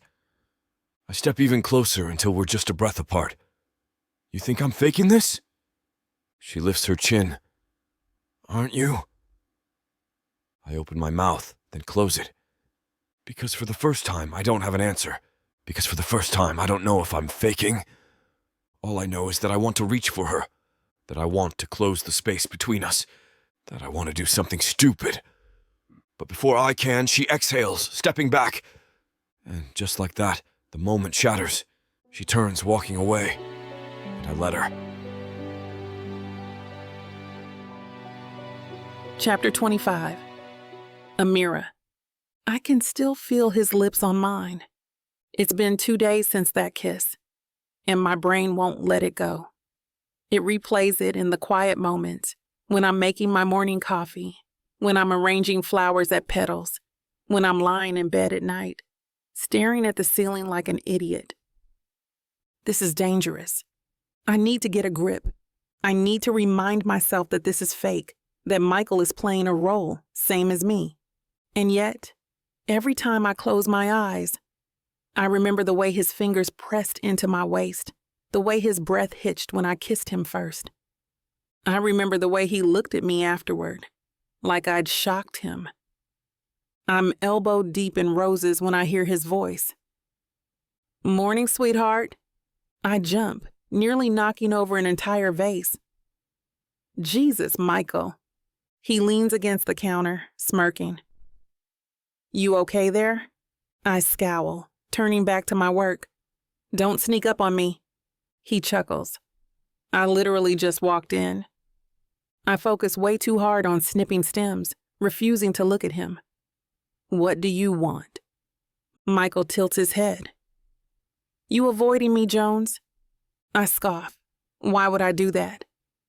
He steps closer, his voice dropping just enough to send a shiver down my spine. You tell me? I inhale sharply, forcing myself to stay calm. We have work to do, Michael hums.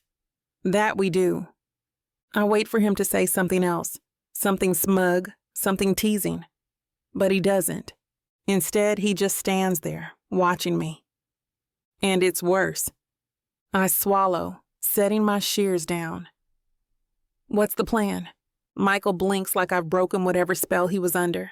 Then, slowly, he straightens. Interview went well. Public loves us. We keep up appearances. Another dinner. Another event. Simple? I nod okay. Silence. I don't know why it's so awkward. Maybe because for the first time since this whole mess started, I don't feel like we're on equal footing. Michael has the upper hand now. Because he knows. He knows that kiss messed with me, and I hate that. I clear my throat. Anything else? Michael smirks. Eager to get rid of me? I huff. I have work to do. He chuckles. All right. But don't forget, we have dinner tonight. I blink. We do? He nods. Public appearance, remember? Can't have people thinking we're in trouble already. I exhale sharply. Right, fine. Michael's eyes glint with something unreadable. Wear something nice? I mutter a curse under my breath as he strolls out the door, leaving me completely off balance. Tonight is going to be a disaster. I know it. Michaela practically vibrates with excitement when I step out of my room, already dolled up for the night.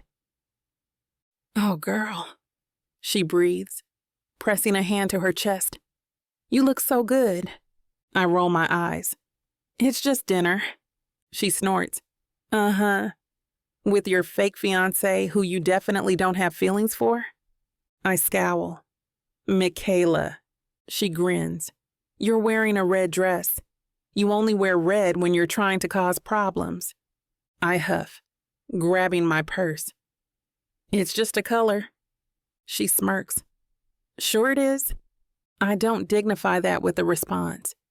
Instead, I head out the door, trying very hard to ignore the way my heart starts racing. Michael is already waiting outside the restaurant when I get there, and the second he sees me, his entire body freezes. His smirk falters, his jaw tightens, and for once, he is the one who looks thrown off balance. I should not be enjoying this as much as I am. I stop in front of him, lifting an eyebrow. "You good?" Michael exhales, his smirk slowly creeping back. "You wore red." I blink. "And?" He tilts his head, his voice lower now. "Trying to kill me?" My stomach flips. I scowl. "You wish?" Michael chuckles, offering his arm. "Come on, let's give them something to talk about." I hesitate, then loop my arm through his, ignoring the way my skin burns where we touch. The place is stupidly romantic. Soft lighting, candles on every table, a live band playing slow jazz in the background. Michael pulls my chair out for me, ever the gentleman, then sits across from me, watching me with that infuriating smirk. I glare. "What?" He lifts a shoulder. "Just admiring the view." Every time he looks at me like that, like I'm the only thing in the room, I forget why we're pretending in the first place. Chapter 26. Michael, she wore red, and now I'm ruined. I should have expected it. Should have known she'd show up looking like that. Like she knows exactly what she's doing. Like she's fully aware of how that dress fits her, how it makes my brain short-circuit every time she moves. But I wasn't prepared. Not even a little. I barely managed to form a sentence when she walked up to me outside the restaurant, and now sitting across from her, watching her skim the menu like this is just another fake date. I'm struggling to remember why I ever thought I had control of this situation. I don't. Not anymore. I lean back in my chair, studying her. "You did this on purpose." She doesn't look up. "Did what?" "The dress, Jones." She flips a page in the menu. "It's just a dress." I chuckle, shaking my head. "Sure it is." Her lips twitch, but she doesn't take the bait. Instead, she lifts her wine glass, sipping slowly, her fingers delicate against the stem. I watch the movement, distracted for just a second too long. She catches it. Of course she does. And when she finally meets my gaze, there's something knowing in her eyes. Dangerous. I tilt my head. "You really want to play this game with me?" She leans in slightly, her voice light, teasing. "What game?" I chuckle, setting my menu down. "All right. Fine. We'll pretend you're completely unaware that you're messing with me." She lifts an eyebrow. "Messing with you?" I smirk. "Oh, sweetheart. You've been messing with me since the second you walked into Petals." She blinks like she wasn't expecting that. Good. Because she threw me off the moment she stepped into this damn restaurant. I reach for my whiskey, sipping slow, giving her time to recover. She does. Because of course she does. She tilts her head, watching me over the rim of her wine glass. "You're acting like I planned this." I chuckle. "Didn't you?" She hums, setting her glass down. "What would you do if I did?" I tilt my head. "I don't know, but I'm very interested in finding out." Her lips part slightly. For a second, just a second, the air between us shifts, and it hits me. This isn't just us pretending anymore. This is something else. Something neither of us wants to admit. I lean in, my voice quieter now. "You look good, Amira." She freezes, not visibly, not in a way anyone else would notice. But I see it. The way her breath catches. The way she grips the edge of the table like she needs something to hold on to. She swallows, her voice even. "You always think you're so smooth, don't you?" I grin. "No, I know I am."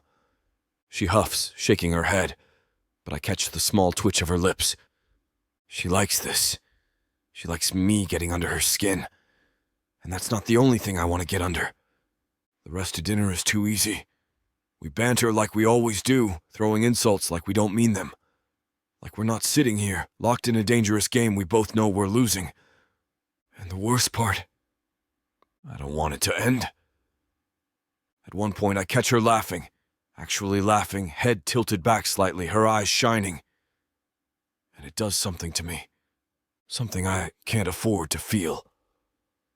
I lean in, my voice soft. You look happy. She blinks, like she wasn't expecting that. What? I tilt my head. Just an observation. She hesitates, then exhales, running a hand down the stem of her glass. I forget sometimes. I frown. Forget what? She presses her lips together, then quieter. What it's like to just have fun. We don't talk much as we leave the restaurant. The air is cool, the street's quieter now, and Amira walks beside me, her arms crossed, her expression thoughtful. I glance at her. You okay? She exhales. I don't know. Honest, raw, and it makes my chest ache. We reach her building and she stops, turning to face me. Michael. I meet her gaze. Yeah? She hesitates. Then, slowly, I don't want to lose myself in this. I nod. I know. She watches me for a second longer, like she's searching for something in my face. Then, finally, she exhales. Good night, Michael. I tilt my head. Sweet dreams, fiancé. She groans, shoving my shoulder before disappearing inside. I chuckle, but it's hollow now, because I don't think either of us knows what we're doing anymore. Chapter 27. Amira. I don't sleep. I toss. I turn. I stare at the ceiling for hours, my mind running in circles. This isn't supposed to be happening.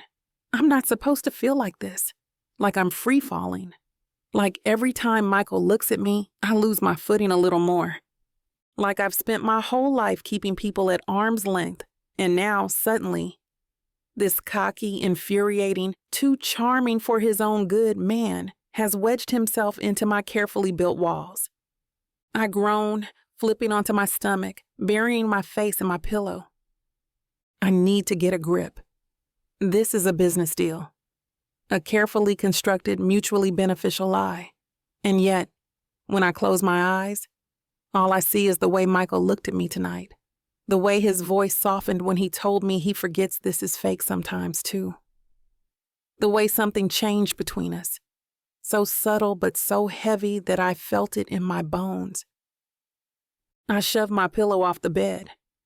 I need air. I need distance. I need to remember who I was before Michael Nelson started messing with my head. The second I walk into Petals, I know I've made a mistake. Michael is already there, leaning against the counter, scrolling through his phone like he owns the place, which technically he does. But that's not the point. The point is, he looks too good. White button down, sleeves rolled up, dark slacks, that stupidly expensive watch on his wrist. His hair is slightly tousled, like he just ran a hand through it. Casual, effortless, and completely unfair. I set my bag down harder than necessary, determined to act normal. Michael glances up, smirking. Morning, sweetheart. I grip my teeth. Michael. He tilts his head. You sleep okay? I narrow my eyes. Why? His smirk deepens. No reason. You just look distracted. I grab an apron, tying it around my waist. I'm fine. Michael watches me for a beat, then nods. Good, because we've got another event tonight. I freeze mid-knot. I whip around. Another what? Michael grins. Engagement party. My parents are hosting. I choke. Excuse me? He shrugs. They want to celebrate. I blink. Since when? Michael pockets his phone. Since last night. Apparently, we're very convincing. My stomach drops. This is getting out of hand. Michael's parents are billionaires. That means press, cameras, socialites, people with actual power. I am so out of my depth. I exhale sharply. Michael, this is too much. He studies me, his smirk fading slightly. You want to back out? I do. I should. But then I think about Petals, about what I've worked for, about the chance this gives me, the one I'd never get on my own. And I look at him, and the concern in his eyes. I swallow hard, lifting my chin. No, I wasn't expecting it. Michael nods slowly, like he sees something in my expression that I don't want him to see. Then softer. You're gonna be fine, Jones.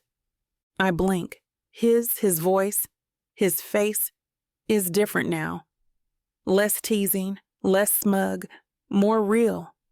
And for some reason, that terrifies me more than anything. I hate this dress.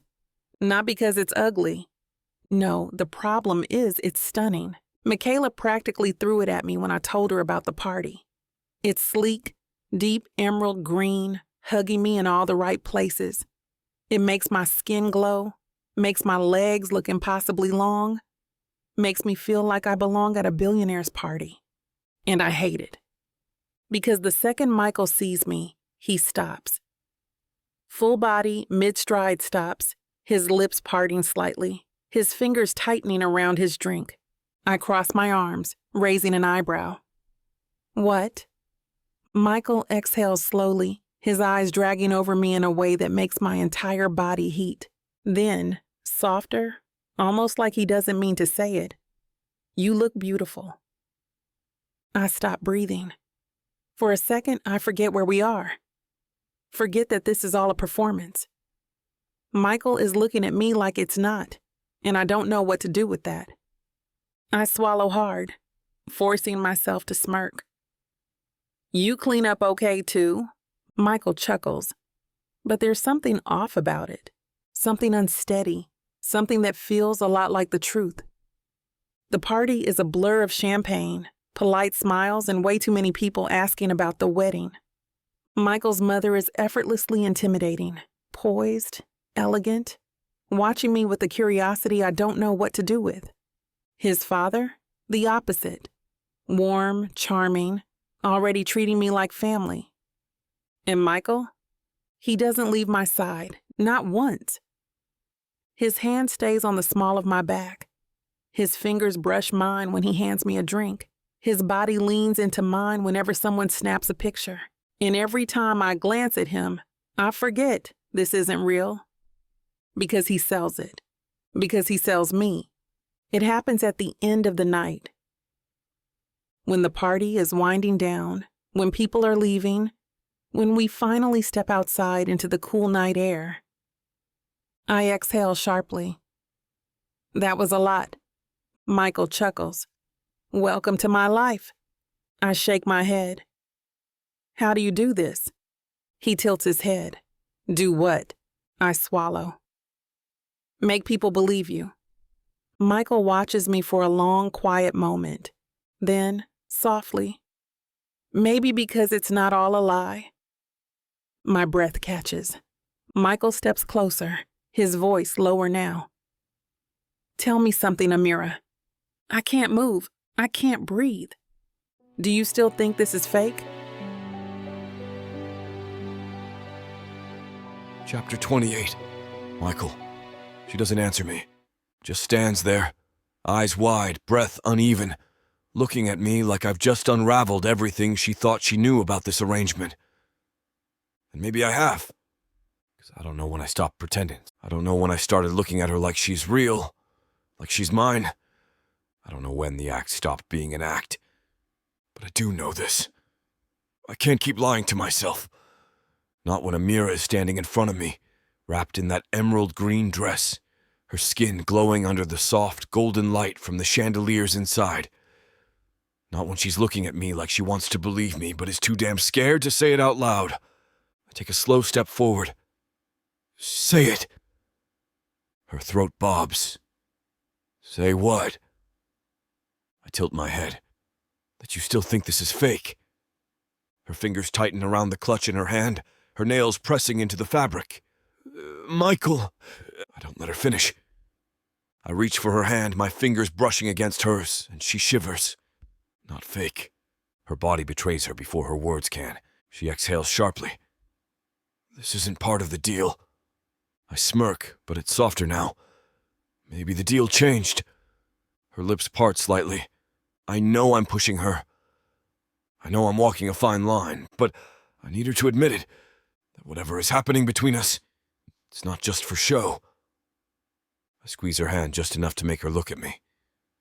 Tell me you don't feel it. She doesn't say anything. That silence is the answer I already knew. But before I can press again, before I can do something stupid like kiss her, someone clears their throat behind us. We both jolt back. Michael's mother stands at the top of the stairs, watching us with a knowing smile.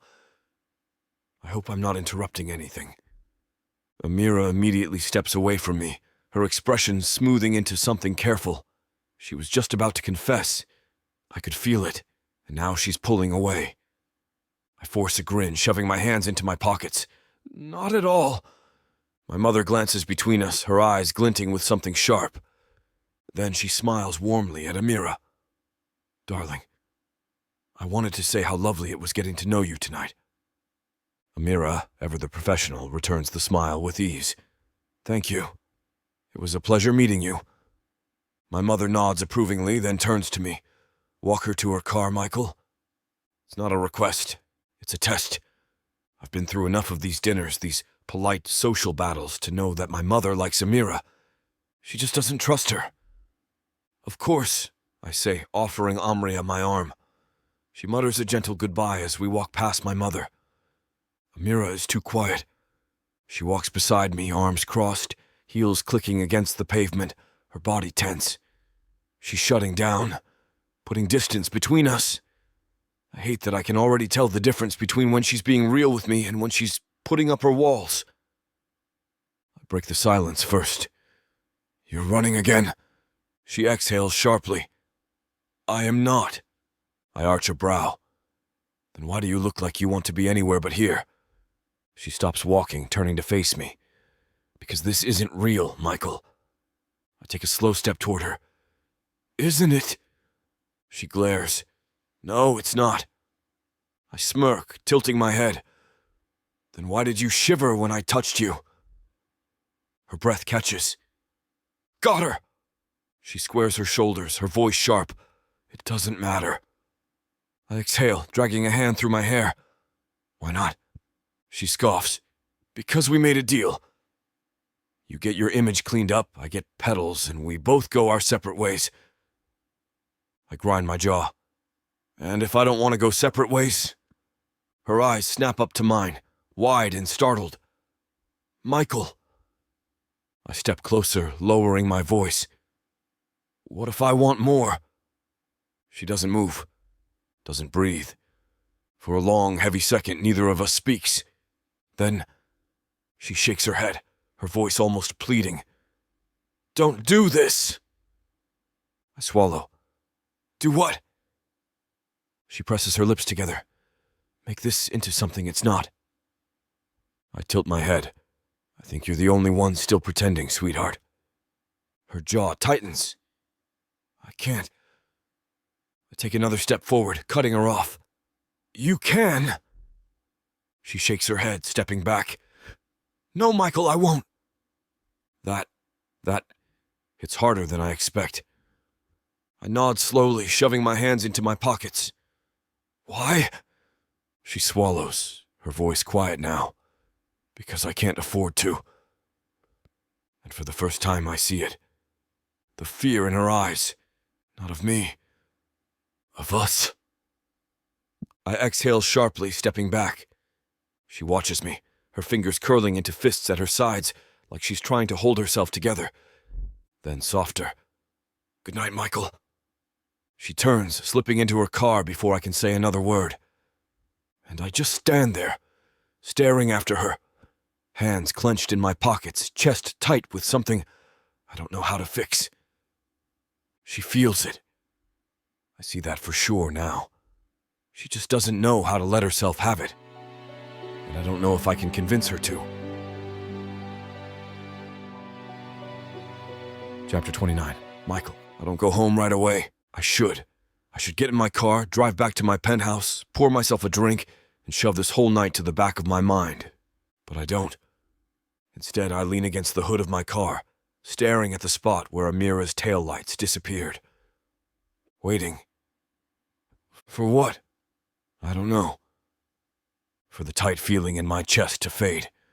For the memory of the way she looked at me before she left to stop haunting me. For her to turn the hell around and fix this. But she won't, because Amira Jones is stubborn. Because Amira Jones is scared. Because Amira Jones thinks that if she lets herself have something, it'll be ripped away from her. I don't know all the details of her past, but I know enough. I know she doesn't trust easily. I know she spent years fighting to be independent, to make it on her own without her family's money, without anyone's help. I know she's terrified of needing someone. And tonight, she needed me. Maybe not in a big, dramatic way. Maybe not in a way she'd ever admit out loud. But for a moment, for just a second, she let me in. And then, just as fast, she slammed the door shut. I let out a slow breath, dragging a hand down my face. This is getting out of hand. When we started this whole fake engagement, I figured I'd be the one keeping her at arm's length. I figured she'd be the one catching feelings. But now, I'm not sure which one of us is in deeper. I barely sleep. By the time I roll into Petals, I'm running on caffeine and sheer willpower. The bell above the door chimes as I step inside, the familiar scent of fresh flowers wrapping around me. Amira is behind the counter tying a ribbon around a bouquet, her fingers moving with quick precision. She doesn't look up, doesn't acknowledge me. I smirk. Not even a good morning, sweetheart. She exhales through her nose. Morning, Michael. Flat. No emotion. Like last night never happened. I tilt my head, stepping closer. You mad at me? Why would I be mad at you? I lean against the counter. Maybe because I keep making you face things you don't want to. Her fingers falter, just slightly, before she tightens the ribbon with more force than necessary. Not everything needs to be analyzed, Michael. I hum. So you are mad. She exhales sharply, finally looking at me. I'm fine. I chuckle. You do this thing when you're lying. She blinks. Excuse me. I smirk. Your voice gets all clipped. And your hands? I nod at the bouquet she's nearly strangling. Yeah, that's seen better days. She glares, setting the bouquet down with a little too much force. Are you enjoying this? I shrug. Enjoying what? She crosses her arms. Messing with me. I watch her for a second, then shake my head. No. She scoffs. Could have fooled me. I exhale, my voice lower now. I'm not messing with you, Amira. I'm just not letting you run from this. Her jaw tightens. There's nothing to run from.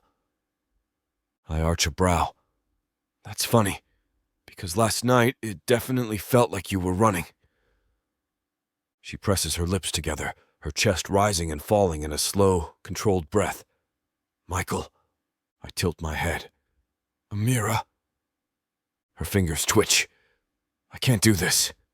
I step closer. Do what? She swallows hard. Whatever this is. I study her for a second, watching the way her throat bobs, the way she grips the edge of the counter like she's steadying herself. Then softer. Why not? She exhales shakily. Because it's not real. I shake my head. I don't believe that. Her voice is barely a whisper. You need to. I clench my jaw. You know what the problem is, Amira? She lifts her chin, defensive. Oh, please, enlighten me. I lean in, my voice firm. You want me to be the bad guy. She flinches. What? I exhale sharply. You want me to be some cocky, selfish bastard who's only in this for himself. You need me to be that guy because if I'm not, then that means you have to admit that us? It's real. She stares at me, her breathing uneven. Michael! I cut her off. I was supposed to be the one who didn't care, right? The one who kept this strictly business. But now, I'm the one standing here, telling you I don't want to pretend anymore. She opens her mouth, but nothing comes out. I run a hand through my hair, exhaling sharply. You can't keep acting like I'm the only one who's confused, Amira. She blinks rapidly, shaking her head like she's trying to process what I just said. I can't. I grind my jaw. You won't. She flinches, but she doesn't argue. I exhale, stepping back. You need to figure this out. Her throat bobs. Michael. I hold up a hand. I'm serious, Amira. Either you admit that something is happening here, or you don't. But I'm not playing this game anymore. She looks away. I nod slowly, shoving my hands into my pockets. All right, have it your way. I turn and walk out the door. Chapter 30. Amira, I messed this up. I know I messed this up the second Michael turns and walks out of Petals. His shoulders tense, his stride controlled but tight, like he's barely holding himself together. And I let him go. Because I don't know what else to do. Because if I stop him, if I say wait, if I reach for him and admit what's clawing at my chest, then there's no turning back. And that scares me more than anything. I grip the edge of the counter, my breathing uneven, my stomach twisted into knots. This is what I wanted, right? To keep things clean. To stick to the deal. To make it through this fake engagement without getting attached. Then why does it feel like I just lost something I never even had? Michaela is going to kill me. I already know before I even knock on her bedroom door. She's been quiet since I got home, which is never a good sign. When she finally swings the door open, arms crossed, one hip popped out in full big sister disappointment mode, I brace myself. She tilts her head. So do you want to tell me what the hell is wrong with you? Or should I guess? I groan. Michaela, she holds up a finger. No excuses. Sit. I sigh, dropping onto her bed, hugging a pillow to my chest. She paces in front of me, her glare intense. Start talking. I rub my temples. I don't even know what to say. Michaela scoffs. You're telling me? I just spent the last 2 hours watching you sulk around the apartment like you lost a limb. I scowl. I have not been sulking. She shoots me a look. Amira, you literally sighed at your spaghetti earlier. Spaghetti. I groan, flopping back onto the bed. I hate you. She smirks. No, you hate yourself. There's a difference. I glare up at the ceiling.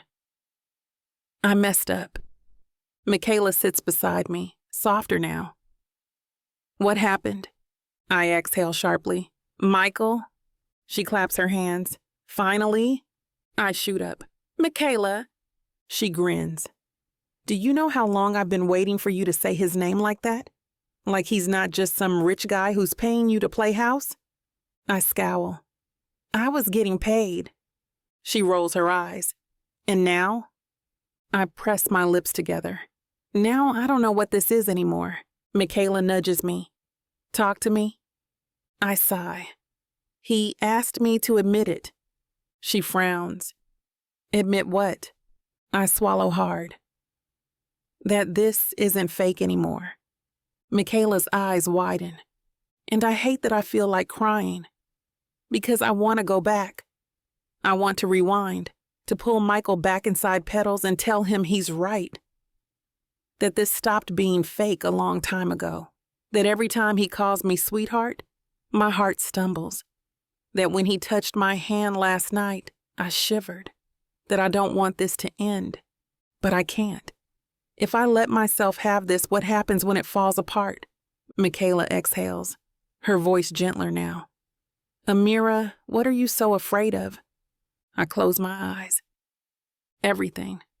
I'm afraid of wanting too much, of needing someone, of trusting someone, of letting Michael in and watching him walk away when this whole thing stops being convenient.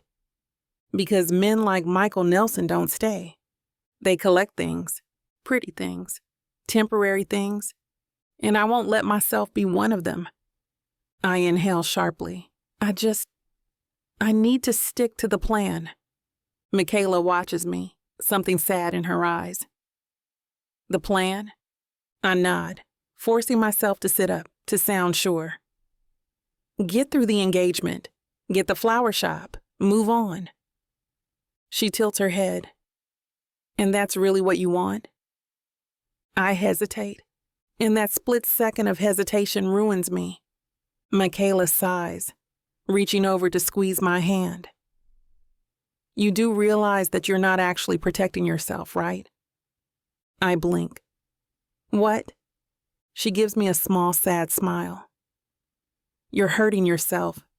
You think pushing him away makes you safe, but all you're doing is making yourself miserable. My throat tightens. Michaela. She squeezes my hand. You deserve to be happy, Amira. I stand up, forcing myself to straighten. I just need to focus on the deal. Michaela exhales, watching me like she knows I'm lying. I don't see Michael. Not in the morning, not at Petals, not at all. For the first time since this whole thing started, he doesn't text, doesn't call, doesn't show up to poke at me, to smirk at me, to push me, and I tell myself I like it. I tell myself this is what I wanted. But by lunchtime, I'm jumping every time the bell over the door chimes, my stomach twisting every time it's not him. By mid-afternoon, I'm pacing the back room, my chest tight, my hands shaking, because what if he's done? What if last night was his limit? What if I pushed him away so hard that he finally listened? I sink into a chair, rubbing my temples. This is what I wanted, right? Then why do I feel like I can't breathe? The bell chimes again. I don't even turn around this time because I know it's not him. But then, a voice. Rougher than usual. Lower. Hey, sweetheart. I freeze. Slowly I turn around. Michael is standing there, hands in his pockets, looking wrecked. Like he didn't sleep. Like he's been running through last night in his head. Just like I have. Like he's barely holding it together. I swallow hard. Michael. He exhales, stepping closer. We need to talk. Chapter 31. Michael. Amira swallows hard, her voice tight. Michael, I'm busy. I glance around. The shop is empty. I arch a brow. Yeah? With what exactly? She glares. Something important. I smirk, but there's no humor in it. Right, like pretending I don't exist? Her lips press together. I didn't say that. I step closer. You didn't have to? She exhales sharply, turning her back on me. Michael, no. My voice is firmer than I mean it to be. You don't get to walk away this time. She stiffens. Good. Because I'm done letting her run. She takes a breath before turning around, arms crossed, chin lifted in that stubborn way that should piss me off.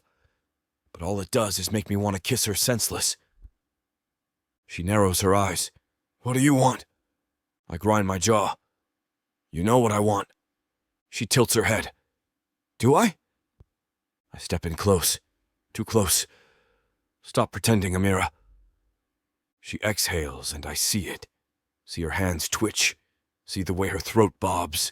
See the war she's fighting with herself. I lower my voice. This isn't just business anymore. She shakes her head, muttering.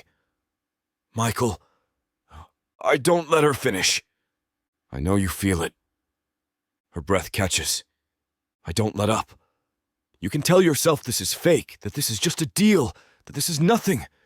But you know you're lying. She blinks rapidly. Tell me I'm wrong, I cut in. Look me in the eyes and tell me you feel nothing when I touch you. Silence. A thick, suffocating silence. Because she can't. Her hands are trembling now. I soften, exhaling. Amira! Her jaw clenches. This wasn't supposed to happen. I nod. I know. She swallows. We had a deal. I take another step forward, my voice quiet. Then let's make a new one. Her breath stutters. I lift a hand, slow, careful, like I'm trying not to startle her. Then I brush my fingers against hers. She shivers. Not fake. Not forced. Real. I tilt my head. Give me a chance. She sucks in a sharp breath. Michael, let me prove to you that this isn't temporary. I murmur. That I'm not temporary. Her eyes shine with something raw. You can't promise that. I grip her fingers. Yes, I can. Her lip trembles. People leave, Michael. I nod slowly. I know. She presses her lips together, voice shaking. And if we fall apart, I squeeze her hand. Then we fight for it. A broken sound escapes her lips. I don't know how to do that. I exhale, my chest tight. Neither do I, but I'm willing to learn. For you. Her eyes snap up to mine, something fragile breaking open in her gaze. I step even closer, tilting her chin up. Tell me what you need, Amira. She swallows. I don't know. I brush my thumb over her jaw. Then let's figure it out together. She exhales, her body swaying toward mine, her eyes flickering down to my lips before she catches herself, before she stops herself. But it's too late. I saw it. I felt it. I lean in, my voice barely a whisper. Let me in, sweetheart. She closes her eyes, and I think, for a second, that she's going to do it. She's going to meet me halfway. But then... She steps back. Her arms wrap around herself, her walls slamming back into place. And it wrecks me. She shakes her head, her voice small. I can't! I clench my jaw. Amira, I just can't, she breathes. And that's it. That's the end. She's shutting the door, locking it, throwing away the key. And I can't break through it if she won't let me in. I step back, my chest tight. I nod once. All right. She blinks, startled by my sudden retreat. Michael. I exhale, forcing a smirk. You win, sweetheart. She flinches, like she knows this time she actually lost.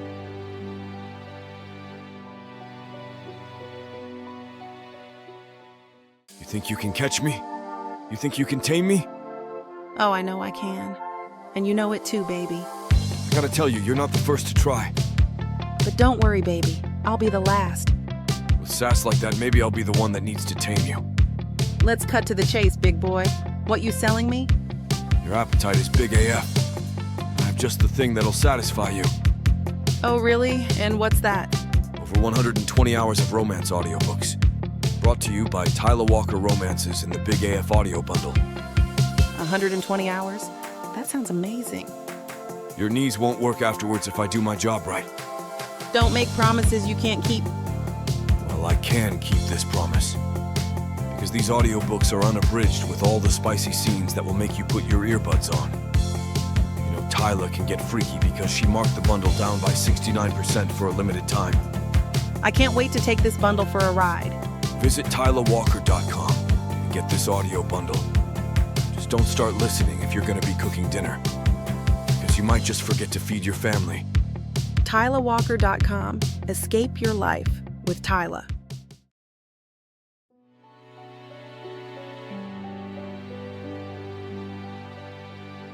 Chapter 32. Amira. I break the second he's gone. The bell above the door chimes, the sound slicing through me like a blade, and I shatter. My breath catches. My hands tremble, and I hate the way my body betrays me. I force myself to stay standing, gripping the counter like it's the only thing keeping me upright. I did the right thing. I did. I had to. Michael is Michael, a billionaire, a man who could have anyone, who doesn't need me, who will one day look back at this and laugh because, of course, Amira Jones fell for him. Of course, I was stupid enough to think I could hold on to someone like him. I made the right choice. So why does it feel like I just ripped my own heart out? I should have closed up an hour ago, but I can't bring myself to leave, because if I leave, I have to go home. And if I go home, I have to sit in the quiet. And if I sit in the quiet, I have to think. I have to replay everything that just happened. Michael's voice, low and rough, asking me to let him in. The way his fingers traced my jaw like he already knew I'd run. The way I saw his face change when I pulled away. Like I'd just proven every single one of his worst fears right. I pressed my palms against my eyes. I don't know how to do this. I don't know how to trust something I can't control. Loving Michael, if that's what this is, would mean giving up every single defense I've spent my whole life building. It would mean needing him. And needing people has never led to anything but disappointment. I exhale sharply, pulling my hands away. I need to get out of here. I reach for my bag, but before I can move, the bell above the door chimes again. My chest tightens. For half a second, I think, Michael. But when I turn, my stomach drops. It's not Michael. It's Lexi. She closes the door behind her, flipping the lock. I inhale sharply. What do you want? She tilts her head, her blonde hair cascading over one shoulder. No hello? I tighten my grip on the counter. I'm not in the mood for whatever this is. Lexi sighs dramatically, stepping forward. That's a shame, because I have so much to say. I clench my jaw. Make it quick. She pouts. Oh, Amira, always so hostile. I don't respond. I just wait. She crosses her arms, studying me. You know, I wasn't sure at first. I narrow my eyes. Sure about what? She smirks. Whether or not you were just another one of Michael's little projects. My stomach twists. Lexi tilts her head. But then I realized, oh, she's different, isn't she?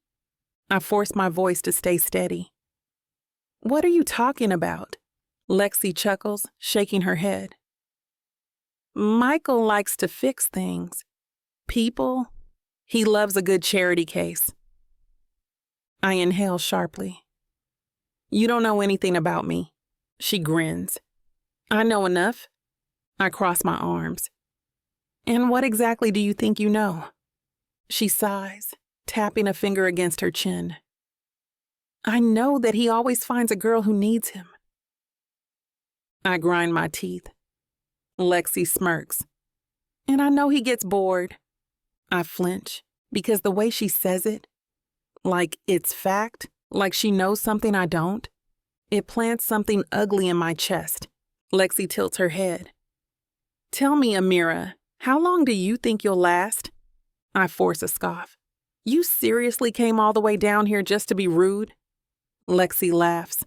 Oh, sweetheart. I came here to warn you. I glare. About what? She leans in slightly. About the moment Michael decides you're not interesting anymore. I exhale sharply. Get out. Lexi smirks. Hit a nerve? I don't respond. Because she did. She knows she did.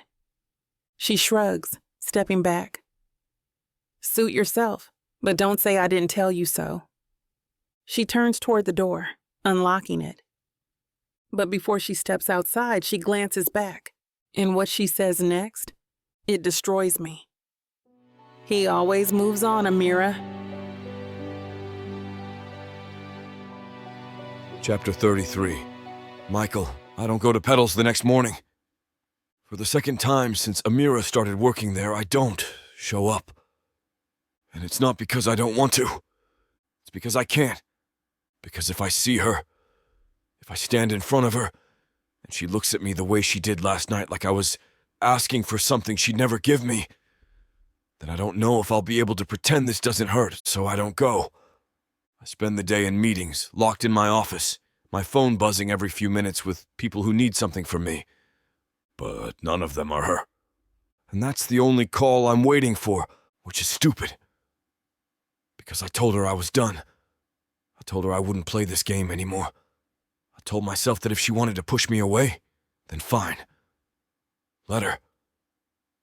So why the hell am I still waiting for her to change her mind? I make the mistake of going to my usual bar. I tell myself I'm just going to have a drink, clear my head, move on. And then I see her, sitting at the bar, stirring a drink with her straw, looking wrecked. My chest tightens, because Amira doesn't do bars alone. She doesn't sit in dimly lit lounges, sipping cocktails like she's trying to drown something out. She doesn't let herself look like this, like she's on the verge of falling apart. I could turn around. I should. But my feet are already moving before I can stop them. I slide into the seat beside her, my voice low. You trying to drink me away, sweetheart? She jumps, her hand tightening around her glass, her head snapping toward me. Her eyes go wide for a second before she schools her expression into something unreadable. Michael. I arch a brow. Not exactly thrilled to see me, huh? She exhales, shaking her head. I just wasn't expecting you. And for some reason that makes me mad. She's still fighting this, fighting me, fighting us. I nod toward her drink. So what's the occasion? She shrugs. No occasion. I tilt my head. You look like someone who got bad news. She presses her lips together, looking away. Not news, just confirmation. Something tightens in my gut. I lean in slightly. Of what? She takes a slow sip of her drink, then sets it down carefully. Then, without looking at me, she says that I was right. I scoff. About what? Her jaw clenches. About you. Something cold washes over me. I sit back. What exactly did you get confirmed, Jones? She finally looks at me, her eyes hard. That you always move on. My breath leaves me in a slow exhale. I knew she was pushing me away, but this is something else. This is her trying to convince herself she made the right choice. I grind my jaw. Let me guess. Lexi paid you a visit? Amira stiffens. That's all the answer I need. I laugh, but it's bitter. Jesus, Amira. You're taking her word for it? She glares. It's not just her. I tilt my head. Then who else? The voices in your head? She scowls. Don't. I shake my head. Don't what? Call you out for pushing me away because it's easier than actually letting yourself want me? Her eyes flash. I never said I wanted you. I smirk, but there's no humor in it. No? Then what the hell are we doing here, Amira? She exhales sharply. I don't know. I lean closer, voice lower. Yeah, you do. She swallows, her fingers tightening around her drink. I soften slightly, exhaling. You believe Lexi? She hesitates. I shake my head, letting out a humorless laugh. Wow. She flinches. Michael? No. I cut in. She presses her lips together, looking down. I inhale sharply. Let me guess. She told you I get bored? That I don't stay? Amira says nothing. I let out a slow breath. You think you're protecting yourself? Her eyes snap up. I am. I shake my head. No. You're just making sure you leave before I do. She swallows. Michael! I lean in, my voice steady. Here's the thing, Amira.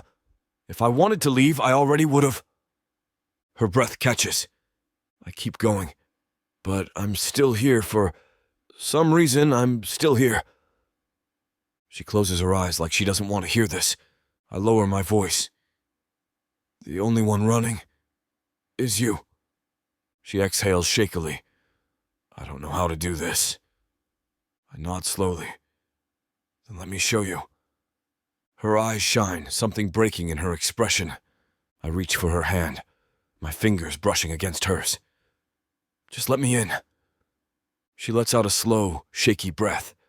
Then, softer than I've ever heard her. I don't know how. I squeeze her hand, my voice steady.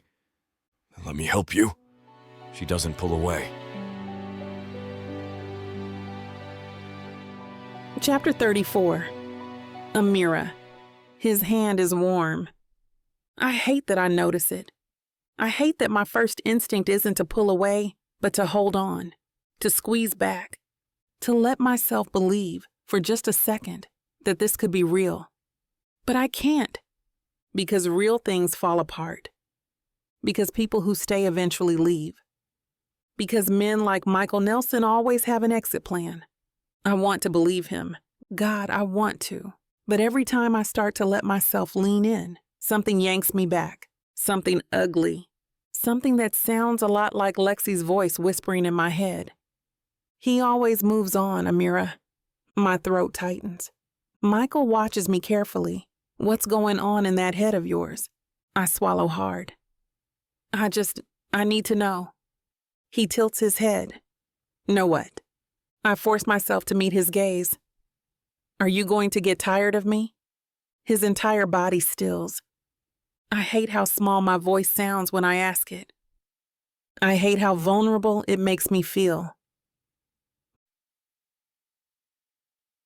Michael exhales, his jaw tightening. Is that what you think? I press my lips together, looking away. I don't know what to think. He shakes his head. No, don't do that. Don't hide now. I inhale sharply. Michael, look at me. I do. And I hate that the second my eyes meet his, I feel like I can't breathe. If I wanted to walk away, I would have done it already. My chest tightens. People leave Michael. His fingers twitch around mine. Not me. I let out a shaky breath. You say that. He exhales, shaking his head. Amira, do you think I'm lying to you? I hesitate. I don't think he's lying, but I do think he believes what he's saying right now. And that's the problem. Belief doesn't stop people from changing their minds. I pull my hand back, my heart pounding. I need time.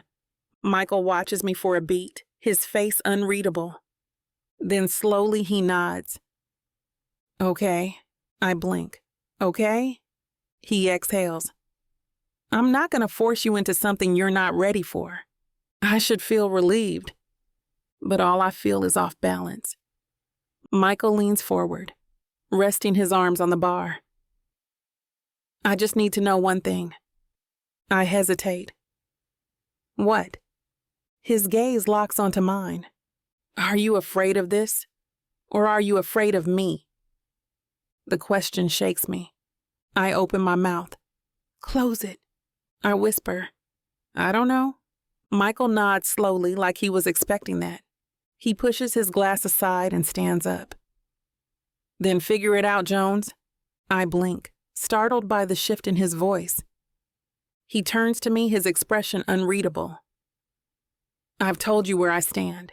It's your turn now. Where are you going? I ask quietly, eyes wide. He leans down and kisses my cheek. You need time to think. It's late. I'm calling you a cab. I go home and curl up on the couch, staring at my phone like an idiot, willing it to ring. It doesn't. Michaela finds me like that the next morning, sitting at the kitchen table, gripping my coffee like it's the only thing keeping me together. She sighs, leaning against the counter. So are we still pretending you're not in love with him, or? I shoot her a glare. Not the time, Michaela. She smirks. It is the time, actually. I groan. I hate you. She shrugs. That's fair. I hate that you're sitting here moping instead of fixing your mess. I scowl. I am not moping. She tilts her head. You didn't even put sugar in your coffee. I glance down. Damn it, she smirks. Moping? I groan, burying my face in my hands. Why am I like this? Michaela chuckles, walking over to nudge my shoulder. Because you're in love. I snap my head up. I am not. She just stares at me. I press my lips together because I can't say it. Because saying it makes it real. Michaela sighs, softening. You're allowed to be happy, Amira. I exhale shakily. I don't know how to do this. She tilts her head. So what? You just let him go. My chest tightens. I shake my head. No. Michaela nudges me. Then fix it. I inhale sharply. I know what I have to do. I just don't know if I'm ready. But if I don't move, I'll lose him. And that's not a risk I'm willing to take. I grab my phone, my heart racing. I dial his number. He answers after a few rings. I don't hesitate this time. Michael. A pause. Then his voice, low and cautious. Yeah? I close my eyes, gripping the phone tighter. I don't want space anymore. A beat of silence. Where are you? I exhale. Home. Michael's voice is steady. Stay there. Chapter 35. Michael. I don't think. I just move. The second she says I don't want space anymore, I'm out the door, keys in hand, heart pounding so hard I can barely breathe. Because this is it. This is her choosing me. And if I don't get to her fast enough, if I let her overthink, let the fear creep back in, she might change her mind. I can't let that happen. Not this time. Not when I've been waiting for her to see me, to believe me, to want me the way I've been wanting her. Traffic is a blur. I don't even remember making half the turns. I only snap back when I'm standing outside her door, breathing hard, my hand hovering over the wood. Once I step inside, once I let myself have her, there's no going back. I close my eyes, steadying myself. Then I knock. The door swings open almost instantly, like she was already standing on the other side. And when I see her, messy hair, bare feet, some old oversized hoodie drowning her frame. Mine. Something in me settles. Something else unravels completely. She swallows hard, gripping the edge of the door. You came. I exhale. You told me to. She blinks like she hadn't fully expected me to listen, like she's still waiting for me to disappoint her. I step inside, closing the door behind me. Say it again. She tilts her head, confused. Say what? I don't blink. That you don't want space. Her throat bobs. Michael. I step closer, voice low. Say it, Amira. She presses her lips together, her fingers twitching at her sides. Then softer than before. I don't want space. I inhale sharply, something deep in my chest loosening. I brush a hand down my face, forcing myself to take a step back, to breathe. Okay. She blinks. Okay. I nod, pacing slightly. Okay. She watches me like she's waiting for something or bracing for a fight. I stop moving, turn back to her. You think I came here to yell at you? She exhales sharply. I don't know what I think, Michael. I study her for a beat. I told you I'd let you figure this out. She crosses her arms. And? I step closer, lowering my voice. And you did. Her breath stutters. I reach for her, slowly, giving her time to stop me. But she doesn't. So I grip her chin, tilting it up until she has no choice but to look at me. Tell me what changed. She lets out a shaky breath. I tighten my hold. Don't lie! Her eyes flash. I'm not lying. I arch a brow. Then say it. She clenches her jaw. Because Her voice breaks. She closes her eyes, inhaling deeply. Then on the exhale, she finally says it. Because I want you. My entire body locks. I brush my thumb over her jaw, my voice quieter now. Yeah? She nods. eyes still closed. Yeah, I smirk. You sure about that, sweetheart? Her eyes snap open, her glare instant. You ruin everything. I chuckle. And yet, here you are. She groans, shoving me back. I hate you. I grin. That's old news. She huffs, arms crossed, but there's a smile fighting to break through. And it kills me. Because she's choosing me. And I don't know if she fully understands what that means. But I do. I step forward, voice steady. You're mine now, Jones. Her breath catches. Michael! I grip her waist, pulling her flush against me. Say it. Her hands press against my chest. You're ridiculous. I grin. Say it anyway. She exhales sharply, her fingers curling into my shirt. I'm yours. And that's it. That's all I need. I kiss her, hard, desperate, like I've been starving for her. She gasps, but then she kisses me back, her hands fisting in my shirt, pulling me closer, pressing up on her toes like she can't get close enough. And damn, this was worth the wait. She's not holding back this time. I lift her effortlessly, her legs wrapping around my waist as I walk us back, pressing her against the nearest wall. She moans into my mouth, fingers sliding into my hair, and I groan, loving the way she's finally letting go. I break the kiss, breathing hard, pressing my forehead against hers. Took you long enough. She exhales a shaky laugh. Shut up, Michael. Chapter 36. Amira. The moment the bedroom door shuts behind us, Michael's hands are on me, his mouth crashing into mine like he's been waiting an eternity for this. I groan into the kiss, my hands fisting in his shirt, pulling him closer with an urgency that shocks even me. God, you're beautiful, he murmurs against my lips, his voice rough, almost reverent. His hands slide down my sides, his touch searing even through the fabric of my dress. I arch into him, a small laugh escaping. Took you long enough to notice? He smirks, his fingers already working the zipper at the back of my dress. Oh, I noticed. Trust me, I noticed. The dress slips off my shoulders, pooling at my feet. His gaze drags over me, slow and deliberate, and I feel every inch of it like a physical touch. You're perfect, he says, his voice low, almost awed.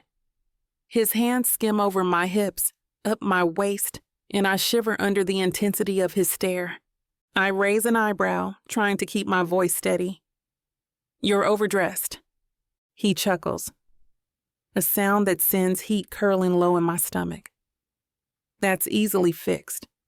He pulls his shirt over his head in one smooth motion, and my breath hitches. His chest is broad, defined, and I can't help but reach out, my fingers tracing the lines of his abs. He catches my wrist, his grip firm but gentle. You're killing me, Jones. I grin, stepping closer until there's no space between us. Good. He groans, his hands sliding around to my back, unhooking my bra with practiced ease. When he tosses it aside, his eyes darken, and the look he gives me is pure hunger. I hate to put a stop to a good time, but it looks like we've hit this platform's limit for spiciness. This platform's got some rules we have to play by if we want to keep giving you these stories for free. And trust me, this scene isn't something you want to miss. While we can't get into all the details here, you can still dive into the full, uncut version at TylaWalker.com. Miss Tyla has an entire collection of unabridged audiobooks and ebooks waiting for you. And the best part? You can treat yourself with 40% off when you use the code SAVE40. That's right. You'll save on any digital product, even bundles that are already discounted. Miss Tyla would never let anyone feel the kind of disappointment you must be feeling right now. So why wait? Treat yourself with Miss Tyla.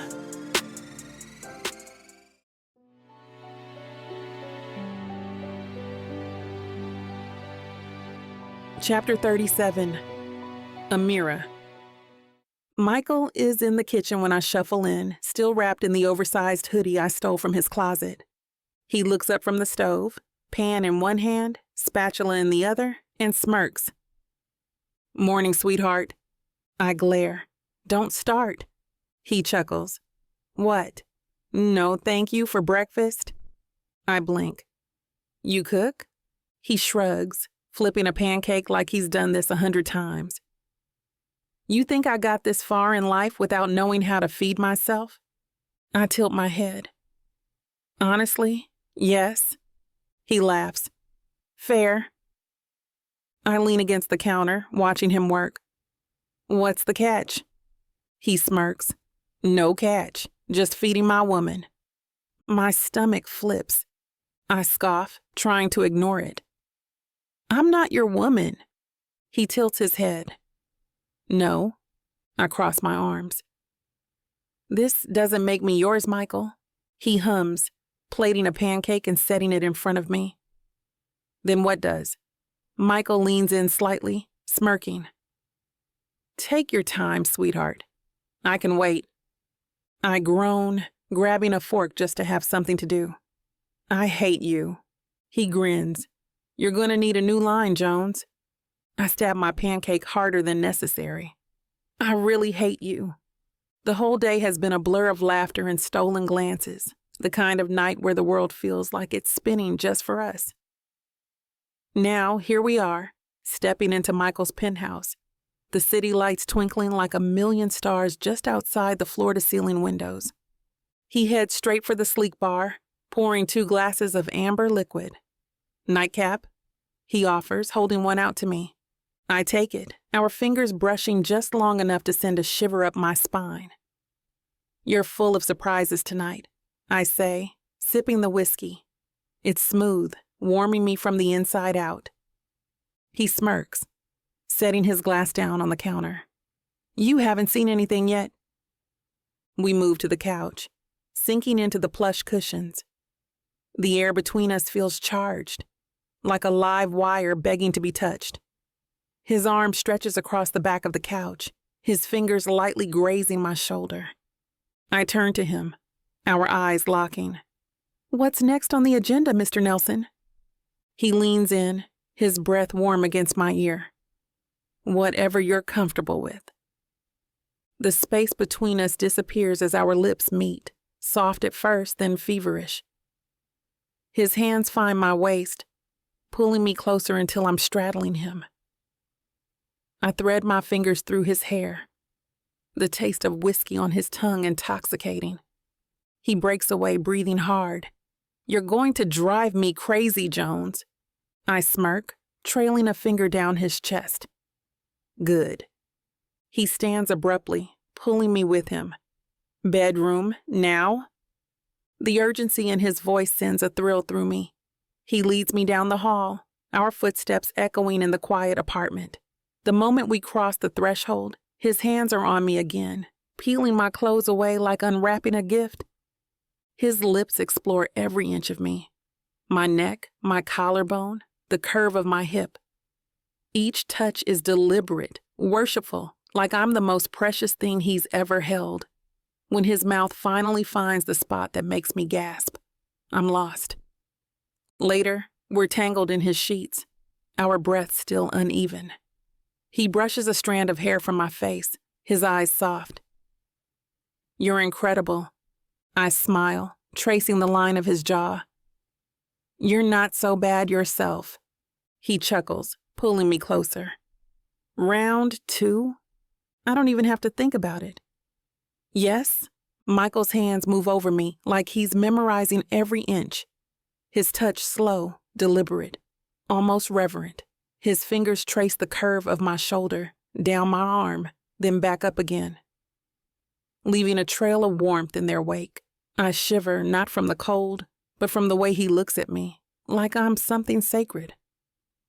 "You're thinking too much," he murmurs, his voice low and teasing, but his eyes are soft, searching mine. "Can you blame me?" I arch an eyebrow, though my voice wavers a little. "You're not exactly predictable, He chuckles, the sound low and warm, and brushes a strand of hair from my face. Maybe I just want to take my time with you. His lips find mine again, but this time, it's not hungry or desperate. It's slow, lingering, like he's savoring the taste of me. His hands slide down my back, pulling me closer, and I melt into him, my fingers tangling in his hair. When he pulls back, his breath is warm against my skin, his lips trailing down my neck across my collarbone. Each kiss feels like a promise, something tender and unspoken. His hands follow, mapping every curve, every ridge, as if he's trying to commit them to memory. "Michael," I whisper, my voice barely audible, as his lips brush over my ribs, his hands sliding down my thighs. He looks up at me, his eyes dark but steady. "Don't rush me, Jones." I laugh, though it comes out more like a gasp. "I'm not, His lips cut me off, and I forget what I was going to say. "You're staying, right?" he murmurs, his fingers absently tracing patterns on my arm. I tilt my head to look at him, a small smile tugging at my lips. "For now." He chuckles, pressing a kiss to my forehead. "Good enough." We fall asleep like that, wrapped up in each other. Chapter 38. Michael, she stays. That's the first thing I register when I wake up the next morning. She's still here, curled up on my couch, blanket wrapped around her, book resting against her stomach. And for the first time in a long time, I feel calm. Like I don't have to chase this. Like maybe she's finally letting herself have this. I sit up, stretching, watching as the sunlight spills through the window, casting a golden glow over her face. She's still asleep, her breathing slow, her lips slightly parted. And I could watch her like this forever, which is dangerous. Because the last time I let myself want something this badly, it got ripped away. I exhale, running a hand the rope through my hair. This is different. She's different. And I'm not letting her slip away. Not now. Not ever. I'm in the kitchen when she finally stirs, muttering something under her breath as she stretches out on the couch. I smirk. "Morning, sweetheart." She groans. "Why are you awake?" I chuckle, setting down my coffee. "Some of us don't sleep until noon, Jones." She scowls, rubbing her eyes. "It is not noon." I glance at the clock. "It's close enough." She flips me off. I grin. Charming. She sits up, blinking sleepily at me. "You're way too smug this early." I tilt my head. "Can you blame me? Woke up and you were still here." Her face flushes, and I love it. She clears her throat. "Yeah, well, don't make a big deal out of it." I arch a brow. "Oh no, wouldn't dream of it." She glares. "Michael?" I smirk, sipping my coffee. "Amira?" She exhales sharply. "You are so..." I set my cup down, stepping closer. "So what?" She mutters something under her breath, shoving the blanket off and standing. I lean against the counter, watching her carefully. "You ready to admit it yet?" She stills. "Admit what?" I smirk. "That you don't actually want to run from me." Then she shakes her head. "Michael, stop." I exhale, crossing my arms. "Why?" She presses her lips together. "Because I need to go slow."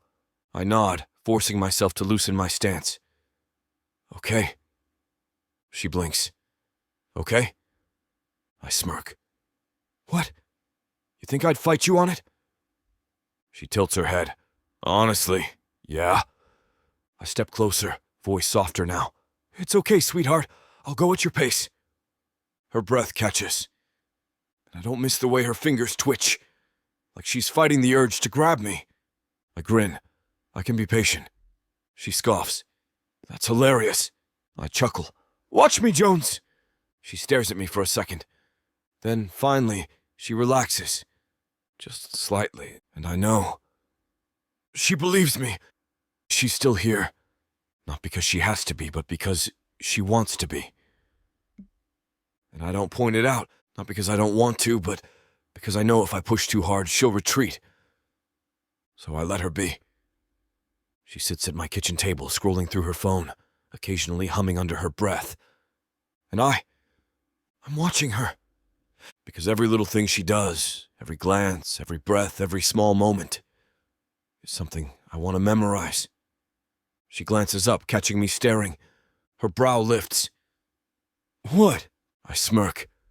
Nothing. She narrows her eyes. You're thinking something. I tilt my head. Maybe. She sighs.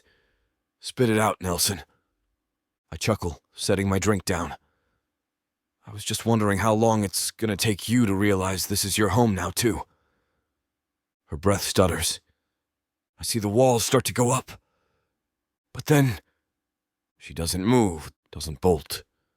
She just looks at me, like she's trying to figure out if I mean it. I lean forward, voice steady. You can have this, Amira.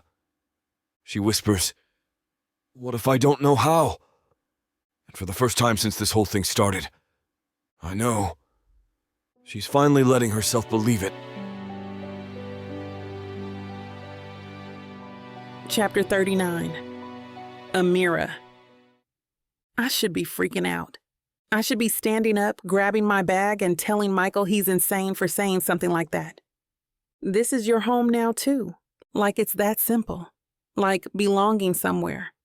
Belonging to someone. Is something I can just have. I should tell him no. I should remind him that we started this whole thing as a deal. That we were supposed to fake it long enough to get what we both wanted. But when I open my mouth, nothing comes out. Because deep down, in the place I've spent my entire life ignoring, I want this. I want him. And that terrifies me more than anything. Michael watches me, his expression steady, his fingers brushing along my jaw like he's memorizing the way I fit into his space. Like he knows what I'm thinking before I can even say it. I swallow hard. Michael. He tilts his head. You don't have to say anything, sweetheart. I exhale shakily. But His fingers slide down my arm, slow and deliberate, until he reaches my hand. Lacing his fingers through mine, his voice is softer now.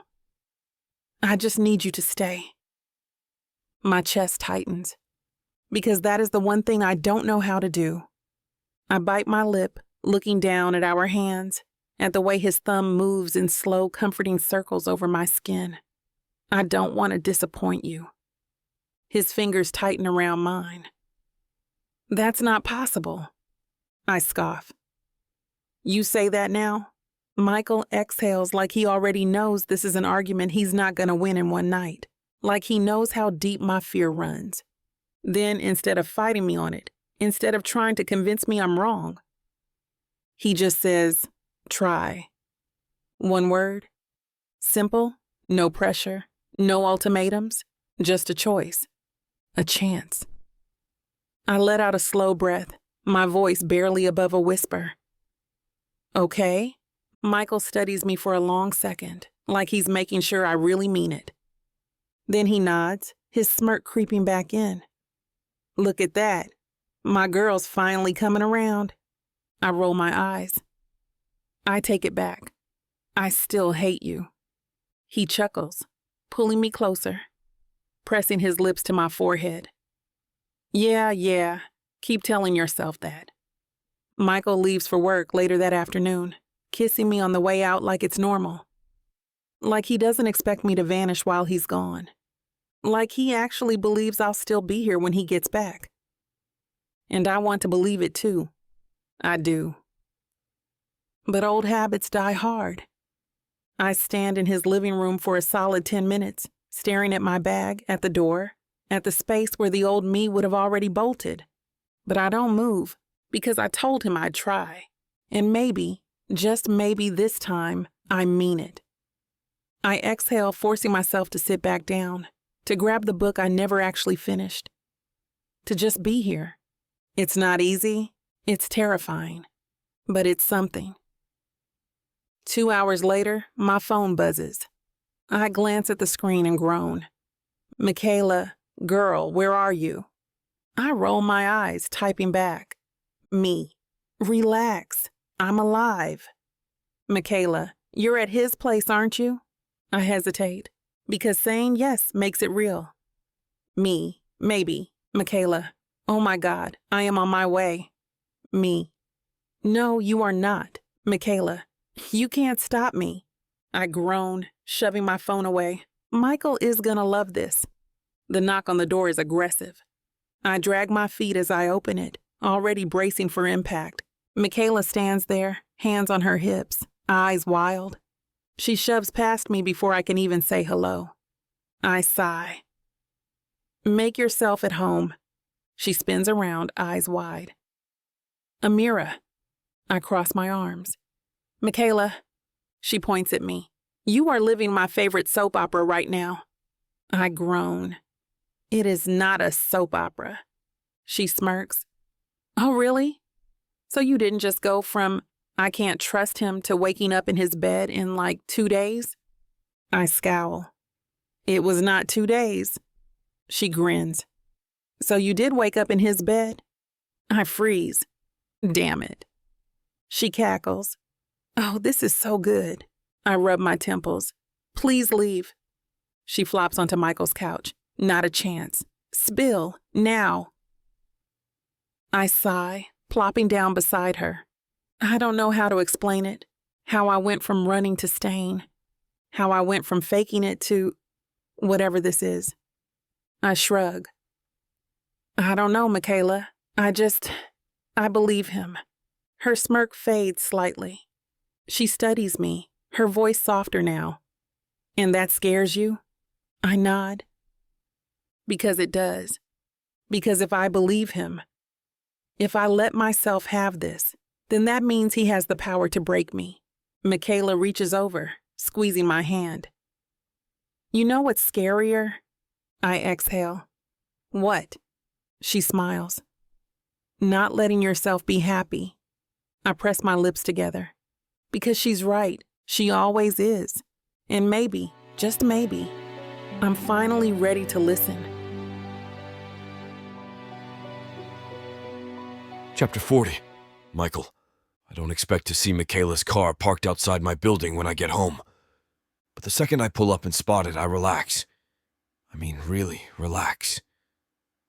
She's inside, running her mouth, probably making Amira rethink every decision she's ever made in her life. I chuckle under my breath, shaking my head as I step into the elevator. Michaela's been waiting for this moment. Hell, I think she saw it coming before we did. The doors slide open, and the second I walk into my place, I hear her voice. Loud, dramatic. What I don't understand is why you didn't tell me sooner. I smirk, leaning against the doorway, probably because she knew you'd react like this. Michaela spins around, her eyes lighting up when she sees me. Michael! I arch a brow.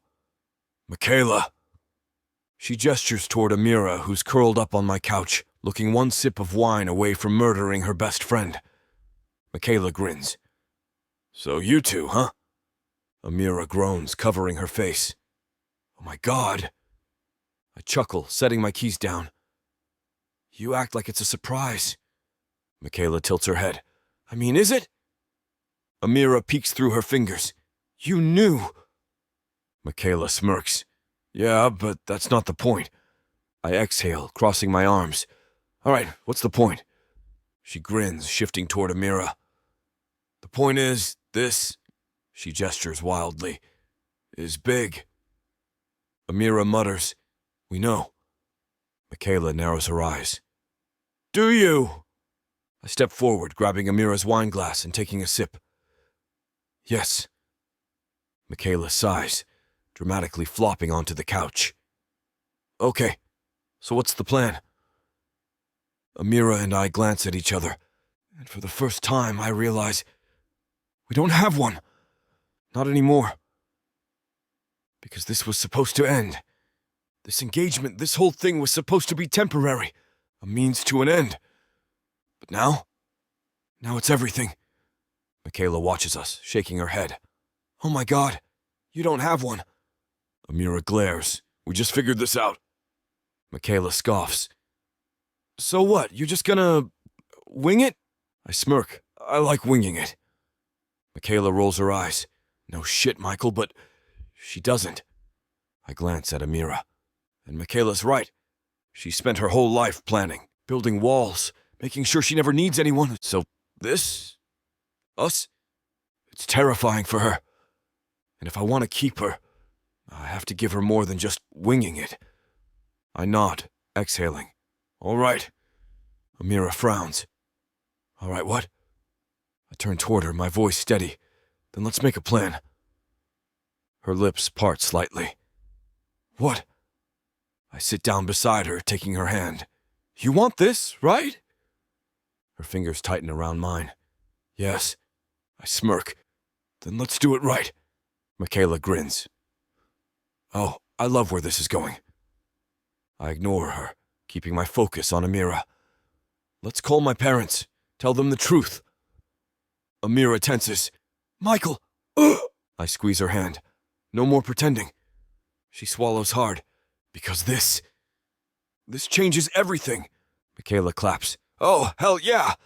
Amira glares at her. Can you not? Michaela smirks. Nope. I chuckle, brushing my thumb over Amira's knuckles. Say yes, sweetheart. She exhales slowly.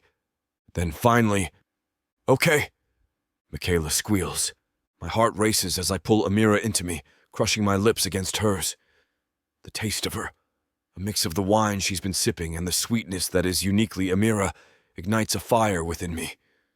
Our tongues dance, a fervent tango that stokes the flames higher, hotter. Her hands tangle in my hair, pulling me closer, as if trying to fuse our bodies together through sheer will. I growl into the kiss, feeling myself harden, straining against the confines of my pants. Amira breaks the kiss, her chest heaving, and I can see the want in her eyes, dark and heavy-lidded. She glances toward Michaela, a smirk playing on her lips. Michaela, get out. Michaela, ever the opportunist, hops up with a wide grin. Yes, ma'am. She scrambles to gather her belongings, giving us a playful wink before disappearing out the door, leaving Amira and me in a cloud of charged silence. I don't waste a moment. My hands find the hem of Amira's shirt, pulling it up and over her head, revealing the soft curves of her body. I lean in, pressing my lips to the hollow of her throat, tasting her skin, salty and warm. She fumbles with my belt, her fingers eager and unsteady. I help her, shedding my clothes with a desperate urgency, our eyes locked in a silent, heated exchange. I hate to put a stop to a good time, but it looks like we've hit this platform's limit for spiciness. This platform's got some rules we have to play by if we want to keep giving you these stories for free. And trust me, this scene isn't something you want to miss. While we can't get into all the details here, you can still dive into the full, uncut version at tylawalker.com. Miss Tyla has an entire collection of unabridged audiobooks and ebooks waiting for you. And the best part? You can treat yourself with 40% off when you use the code SAVE40.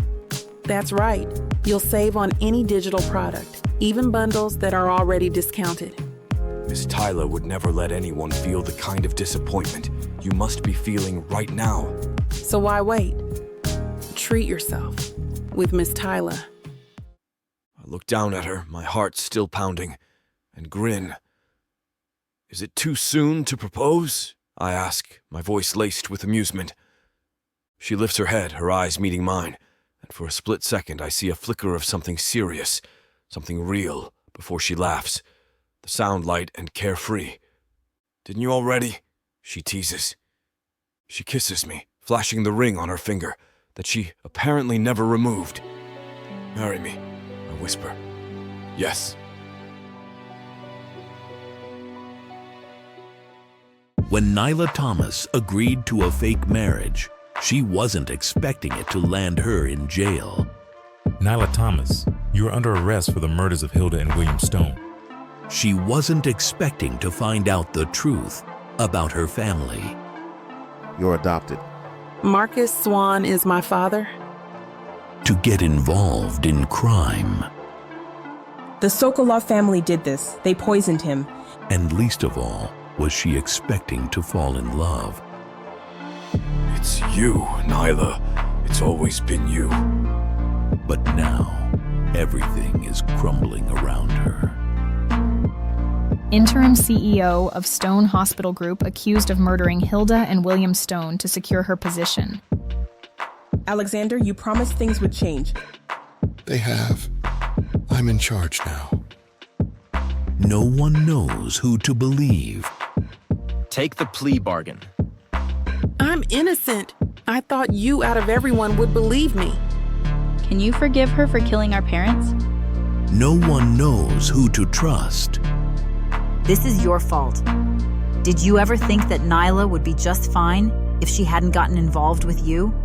I love her. I love her more than life itself. Miss Thomas, the tests came back. There's a perfectly acceptable explanation for your condition. And things are about to get a lot more complicated.